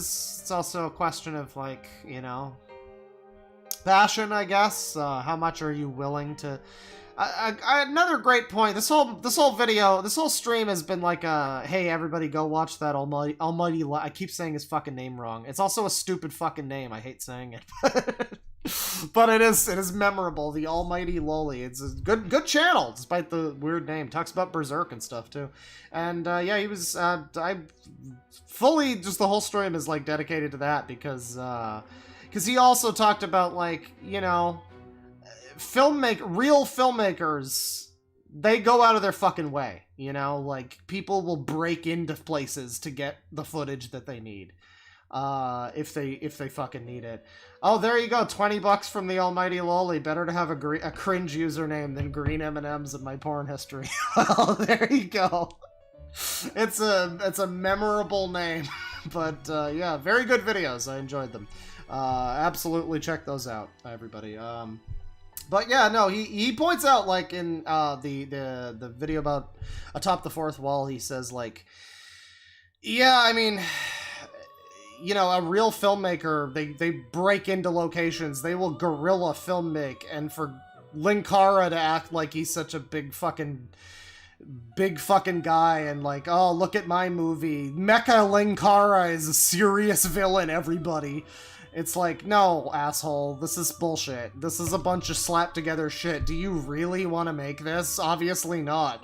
That's the thing, is that the real filmmakers that people look up to, the people like Sam Raimi or whatever, who made Evil Dead on fucking no budget, the real filmmakers are like legit, you know, they cared about their product, they cared about their art, they cared about what they were making. They weren't basically just using it as like an excuse to get into something, which is what all these people have, that like, oh, well, you know, people will see my funny Power Rangers review and then they'll let me make a real movie, like, you know, and I don't know, it's misguided ambitions, I guess, I don't know. $5 from Autistic Wolf. Had a co-worker from Australia, and one day I said Melbourne, the way it's actually spelled. Oh, Melbourne. He didn't speak to me for about 3 months. People need to chill. I mean, is that seriously? Good God. Yeah, I don't know, man. That's fucking lame. I guess an example for Canada is we have Vancouver, which, I mean, or Toronto, which everybody is just gonna say Vancouver and Toronto. That's what you say. That's kind of a thing, actually. It's like the reverse of that. Like, you have to say it incorrectly. In Toronto, if you say Toronto, if you pronounce the second T, then they know you're not from Toronto. But if you just drop the second T and make it Toronto, then you can, like, pass a little bit. Vancouver is one where it's like, I don't know, if you're from here, most people are just saying Vancouver. There's a distinct NG in that saying. So I don't know, with Nevada and all of that, I know Oregon has one too, doesn't it? Oregon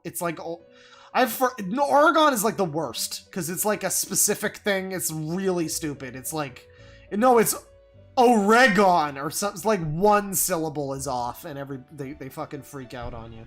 $10 from QF Glenn. You might enjoy the many videos of Guru next. Hardly any subs and views, just how you like it. Say hi to Sasha for me. Keep creating, King. Guru next. But hello you, Guru next here. What is this?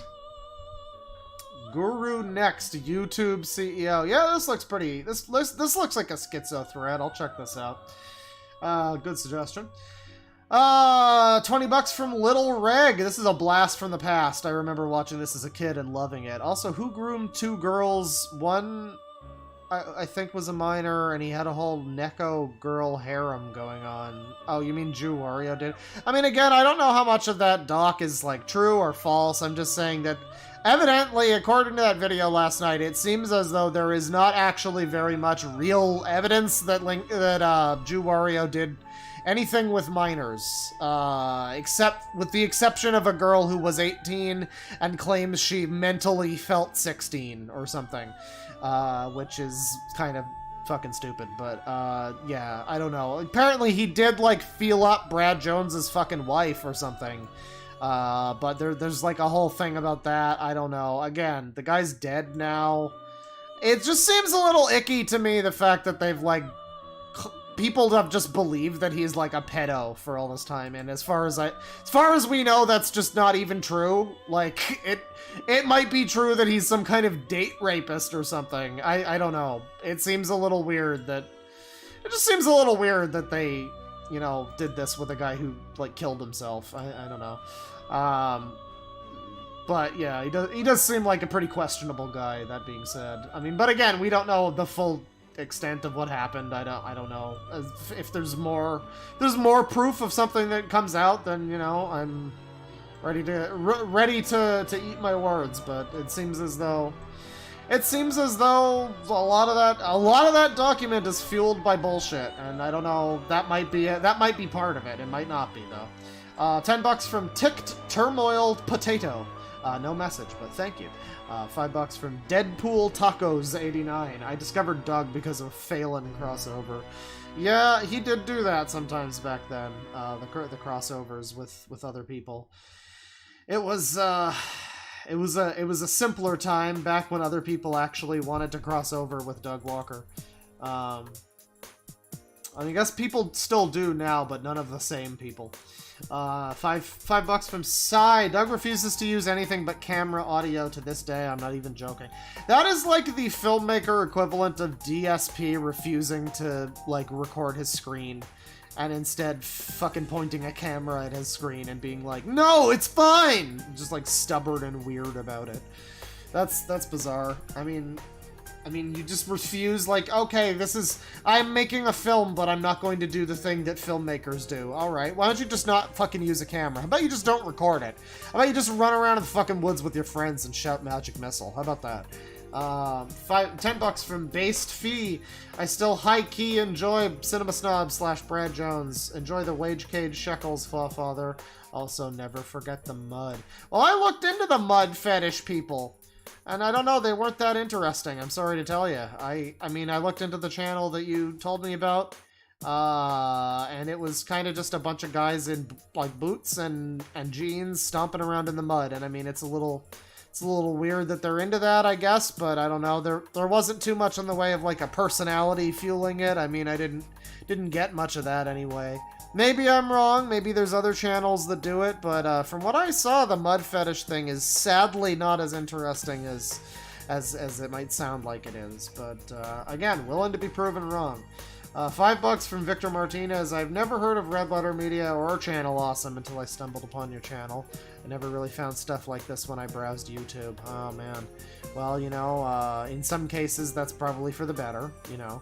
But it is a very popular part of internet history. A lot of people that you watch now probably watch Nostalgia Critic at some point, or, you know, that sort of thing. Nostalgia Critic videos influenced other people who wound up influencing other people, and sort of, yeah. A lot of videos that you watch now, there's a whole talk about, like, Scott the Woz. Does Scott the Woz, like, make cringy skits on the same level as, like, Nostalgia Critic? And I would say that, like, whatever, you know, that all aside, Scott the Woz and all people like him are kind of pretty clearly inspired by Nostalgia Critic as well.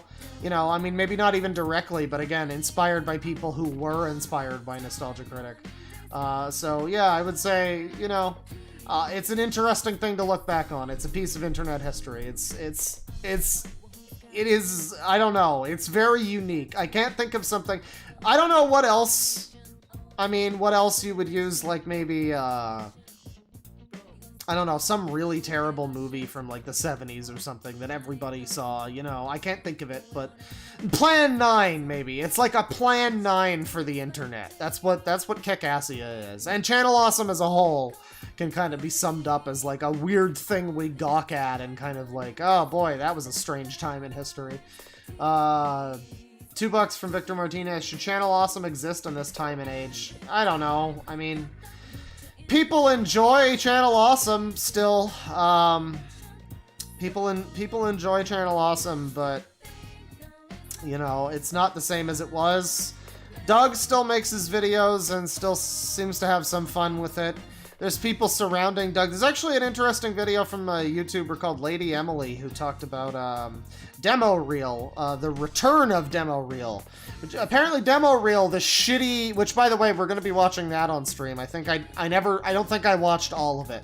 So we're going to have to sit through that. But Demo Reel, the shitty like skit show that Doug did. It was garbage. Everybody hated it. It was supposed to replace the Nostalgia Critic. It later went on to be kind of incorporated. The same kind of philosophy of writing of that went into Nostalgia Critic videos with like their recreations of Deadpool or whatever the fuck, Fury Road. And so apparently Demo Reel came back in some capacity during the Twilight Zone December or Twilight Zone October thing. I forget if it was this year or last year. This guy Walter, who does the Twilight Zone thing, he apparently put together this return to Demo Reel where like all the characters from Demo Reel kind of like return. It's actually shot decently, and it's like shot by someone who cares a little bit. It's got a bit of actual like color grading and like white balancing, and it's like it's got some kind of fucking like interesting filmmaking. It's not just Doug like, oh, I'll point the camera at this, whatever. And so yeah, I don't know, there's still some interesting stuff at Channel Awesome. I certainly wouldn't watch it like, you know, in my own time, but I don't know, in terms of like, should it exist in this day and age? You know, there's a lot of people that are better than doing what Channel Awesome did, but better. I would say the obvious one is Red Letter Media. I mean, Red Letter, I mentioned I would love to see an analysis video of like Kickassia versus like a real comedy movie, but I would really like to see an analysis of that guy with the glasses skit humor review stuff versus Half in the Bag, where they have the same thing. It's like characters and there's like a fucking narrative. There's a stupid storyline with like aliens and like all this shit. But for some reason, everybody is super okay with Half in the Bag, myself included. Everybody's fine with Half in the Bag. We love it. We want to proceed with the Mr. Plinkett storyline, you know? But, like, I don't know. I would love to see... Because I don't know what it is. I would need to maybe make that video myself or something, but I would love to see somebody put together, like, what exactly it is that Red Letter Media does right that so many other people have done wrong. Because it's not just me. Everybody is kind of perfectly cool with Red Letter Media. We all love Half in the Bag and the stupid storyline of feeding Jay cake to make him gay or whatever. You know, like this ridiculous storyline. We're all fans, you know. So I don't know what the hell it is that makes it different, but $5 from the Almighty Loli, and in the end, what killed Channel Awesome was Twitter. Yeah, Twitter and, you know, the zeitgeist. I mean, but I said earlier that part of what killed it, I think, is just everybody fucking hates Channel Awesome. Everybody hated Channel Awesome for the longest time, and hated their, like, Linkar, and everybody was just super cool with, like, I mean, you yourself used a lot of Medicare clips in that stream where, those videos where, like, he also was not questioning too much of what was shown in that document. Because a lot of it was like, oh yeah, fuck these people. I'm glad that this is fine. It's like the Justin Roiland shit recently. It's like, I guarantee you, because I am one of them. Most people who saw the news that Justin Roiland was, like, accused of or going to trial or some wacky story involving how Justin Roiland is apparently an abuser who was, like, falsely imprisoning someone in his home. And I guarantee you most people did not look into that any further. Like, I'm sure in that case it sounds pretty cut and dried. He's going to, like, it's legal at this point, you know? So, like, that seems a little more serious than some Twitter document. But even then, it's like, people are sick of Justin Roiland. People are sick of fucking Rick and Morty and High on Life, and they're like, oh, thank God. I literally was like, oh God, Justin Roiland is over party. Like, we all just kind of want these people to be gone, so we're willing to just, like, oh, whatever, fine, they probably did it. Like, but once you start looking at it, it's like, no, actually, everybody involved is kind of a fucking, you know, kind of questionable a little bit. $5 from Awkward Telegram. I vote spoony.png for the stream. Yeah. I don't know. I vote a Jesus wept for the whole stream. $3.89 from Exile Postman. Spoonie's Phantasmagoria 2 playthrough was classic. It sure was, yeah. I often get that one mixed up with the Darkseid 2 playthrough that Retsupre did.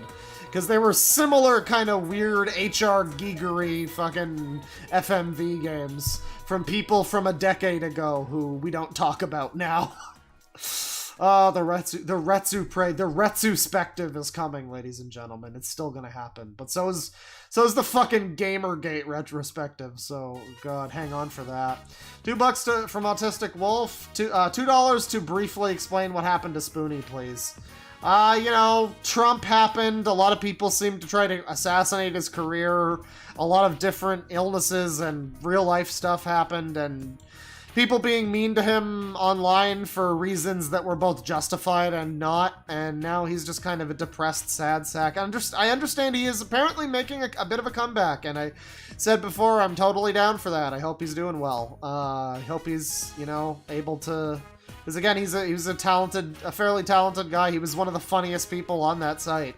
So it's understandable why maybe some people like Lord Cat, who fewer people remember, might be seriously, hold a serious grudge for him for that reason. But I don't know.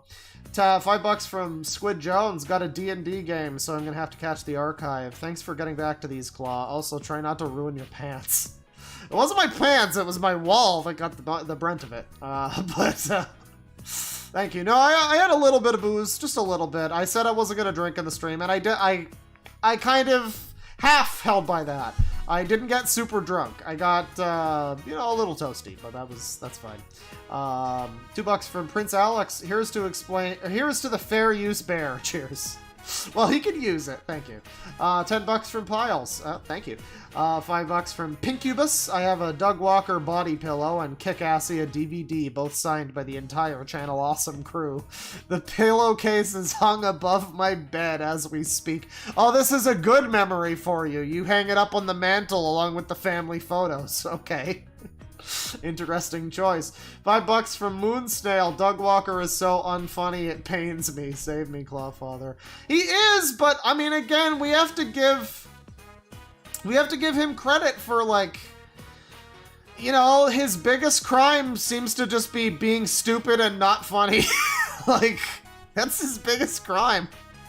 He's just not very funny and he's kind of an idiot. And I mean, you know, in light of people who were, like, weird and manipulative and swatting people and potential abusers and all this stuff, it's like, you know, Doug does be looking a little better now. He is just... And there's another thing in that Almighty Lowly Guy's videos talked about, people say that Doug is not actually, like, that into movies. He's, like, not actually passionate. Oh, it's suspicious music.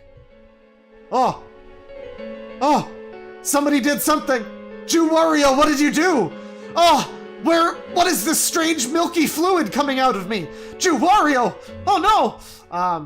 But yeah, people say that he's, like, not really actually that passionate about movies or whatever. And, like, no, you can tell he likes movies. He is a nostalgia critic. He cares a lot about, like, his nostalgia or whatever. I don't think he knows a lot about movies or really should be taken that seriously. But, you know, he is someone who I would say, you know, he is able to at least point out obvious things that are wrong with the movie. You know, he's able to point out, like, oh, well, this plot point makes no sense. And it's like, okay, well, that's fine.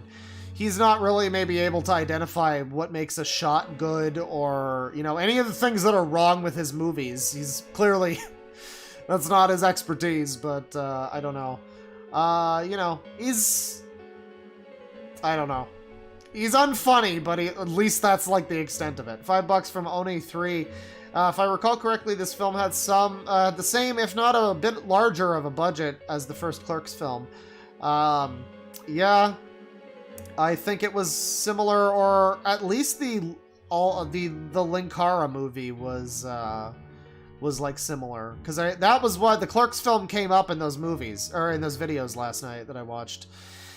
And that's kind of why I mentioned it, was like, yeah, that was another, like, low-budget movie. I forgot what it was, too. Kevin Smith, I think he remortgaged his house or something. He did some like, wacky, like, dedicated filmmaker shit, because he actually cared. And it wasn't just some slap-together thing, you know? $5 from Tivy2VS. Someone in chat mentioned Almighty Lowly's video on these, so I mentioned it a few times. And I found a new YouTube I like. Really recommend it. Thanks, whoever that was. Oh, that might have been before, actually. That name sounded familiar, probably because it was, you know, that name. But it might have been, it might have shown it up in my chat, or I might have seen his videos recommended to me. Possibly when I was reading Berserk, YouTube did that thing where it mind-read me and recommended those videos, but yeah, no, good channel. I need to watch more of his stuff. Not any of the Berserk videos, because that'll spoil me, but $5 from Chuck Schuldinga. Goddamn, Claw, I'd join and watch this horror, but Gino Samuel dropped a new Chris Chan episode. Well, here's a contribution to your drinking problem. It's not a problem, I only had a little bit of gin and then a little bit of gin and vodka mixed with Sunny D. All right, it's a bit of a problem, but it's a controlled issue. New Gino Samuel, huh? I need to catch up on his series. I got to somewhere in the 40s and dropped off, which was around when Chris fucked his mom. So around that, I was like, yeah, I'll come back to it. Yeah.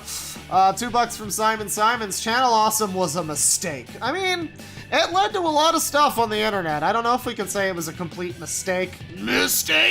But it was certainly regrettable. It led to some stuff that was cool and some stuff that was pretty bad, but the actual videos themselves, most of them are pretty bad, yeah. $5 from Blaze Foster. When I watched this as a teen and the owner of Molossia did the joke where he pretends to talk to himself, I remember thinking it was just depressing. It was depressing, yes. That was a very oddly depressing scene, especially given that his family is apparently in this movie. Like, his family, the real Kevin Boss family, they were the ones that were like sitting there reading books or whatever and just going, whenever somebody walked in. And like, why wasn't, I mean, couldn't one of them have been involved? I guess none of them wanted to be characters in the movie, so that's fair. I don't know. It was depressing though. $5 from Simon Simons. If there's one thing these movies, quote unquote, are good for, it's showing the disaster that unchecked ego and untreated mental illness produce when combined. Yeah, little column A and column B right there. That's true. $2 from Autistic Wolf. Rad scorpions are no joke. Thanks for the stream, Paul. Well, they aren't a joke, but you know, if you get them from a distance and you stick to the small ones, you know. There is a path that you can pick. My favorite discovery in New Vegas was realizing that you actually can just easily go from Good Springs right up to New Vegas. And there is like a secret little path. There's a lot of death claws and rad scorpions, but like there's a secret path that you can kind of take, and you can kind of get around most of them. And that was like a mind blow. Getting to the strip in like a half hour or whatever was like, whoa, this is speedrunner tech. Let me see here. $5 from Sonic Lol Productions. Does this stream mean we're finishing the Linkara movie? Oh boy, I guess it does, doesn't it? Yes. I mean, that was the goal actually, was because I mean that was the one that I was just not even, like, there for, man. That movie was so bad that I just fucking drank myself into a stupor. We're gonna avoid that this time, but good God, it is long and annoying and boring. So, I mean, we're gonna have to make our own fun somehow. I don't know. We're gonna have to make fun of somebody's shirt. I don't know. And I'm warning you now. That movie's gonna be fucking boring. Because he takes himself seriously. He tries to write a legit fucking sci-fi movie and it's just garbage. This is why they should stick to Star Wars and shit, because whenever they try to do something slightly original, it's just terrible. 5 SAR from Ran Shine. Thank you. $2 from Liz. I miss Lindsay Ellis. I don't know. I think she's still on Nebula. I think you could still get her content, but I don't particularly. $2 from Autistic Wolf. $2 for all the extra Fallout jokes today. Great stream. Well, they filmed in Nevada. $5 from Total Sugars. I don't believe in Santa Christ. Oh, get a load of the fucking contrarian over here. $1 from Exile Postman. $1 flat dollar? You're gonna give me not 97 cents or $1.01? You're gonna give me $1 flat dollar? How dare you? How dare you? $5 from Exile Postman. Wait, no, hang on, wrong. $5 from Isabel Jensen. Don't have a seizure claw, please. They aren't fun. Well, I'll try not to. That seems like a bad idea. I hope it wasn't one of my videos that gave you a seizure. I will say I tend to find this... Like, obviously, seizures are a thing that happens, and people should be warned sometimes when that's gonna happen, but sometimes I watch a video and it's like a 3-hour video and it's like, hey, there might be flashing lights somewhere in this video. Warning! And I'm just like, I don't know, man. That's like a pretty general warning you could apply to anything. Like, don't go outside! There might be a flashing light, you know. I get a little annoyed sometimes with the warnings, but I will say, I have started to get, like, headaches whenever flashing shit happens. I'm like, I have to look away from this. This is gonna, I don't know about I don't know about epilepsy, I don't know about seizures, but I will see a bunch of flashing lights and I'll just be like, oh, for fuck's sakes. I'll get like the headache will immediately begin. $10 from Milk Steak, no message, but thank you. $5 from Isabel Jensen. I am from Oregon, and I can confirm we despise you if you pronounce it as anything other than, what is it? Oregon. Oh, it's Oregon. From my pen that rocks from here to Oregon, here's Morrigan. I always thought that was a weird way for Ghostface to pronounce that, but alright, he was actually on the money. Okay. $7.69 from Silly Paw. Might do one more drink here, make it 5 for 5. Love or hate channel, awesome. This was still fun to be part of. Cheers, Claw, and all you clucks. Well, thank you. Cheers. $5 from Brandy Wolf. Hey, Claw, been down a YouTube rabbit hole recently that you'd be interested in. Cave of Lies and Rage streams for the plagiarized goblin rapper Cyrax. Yep. Bro, you got everything, but you don't know anything. Yeah, I've heard of him before. I don't know if you're saying that as a joke or as like a legitimate recommendation. But I've heard of him. I'm aware. It's good. Thank you. $2 from Vinni-L. Alcoholism isn't real.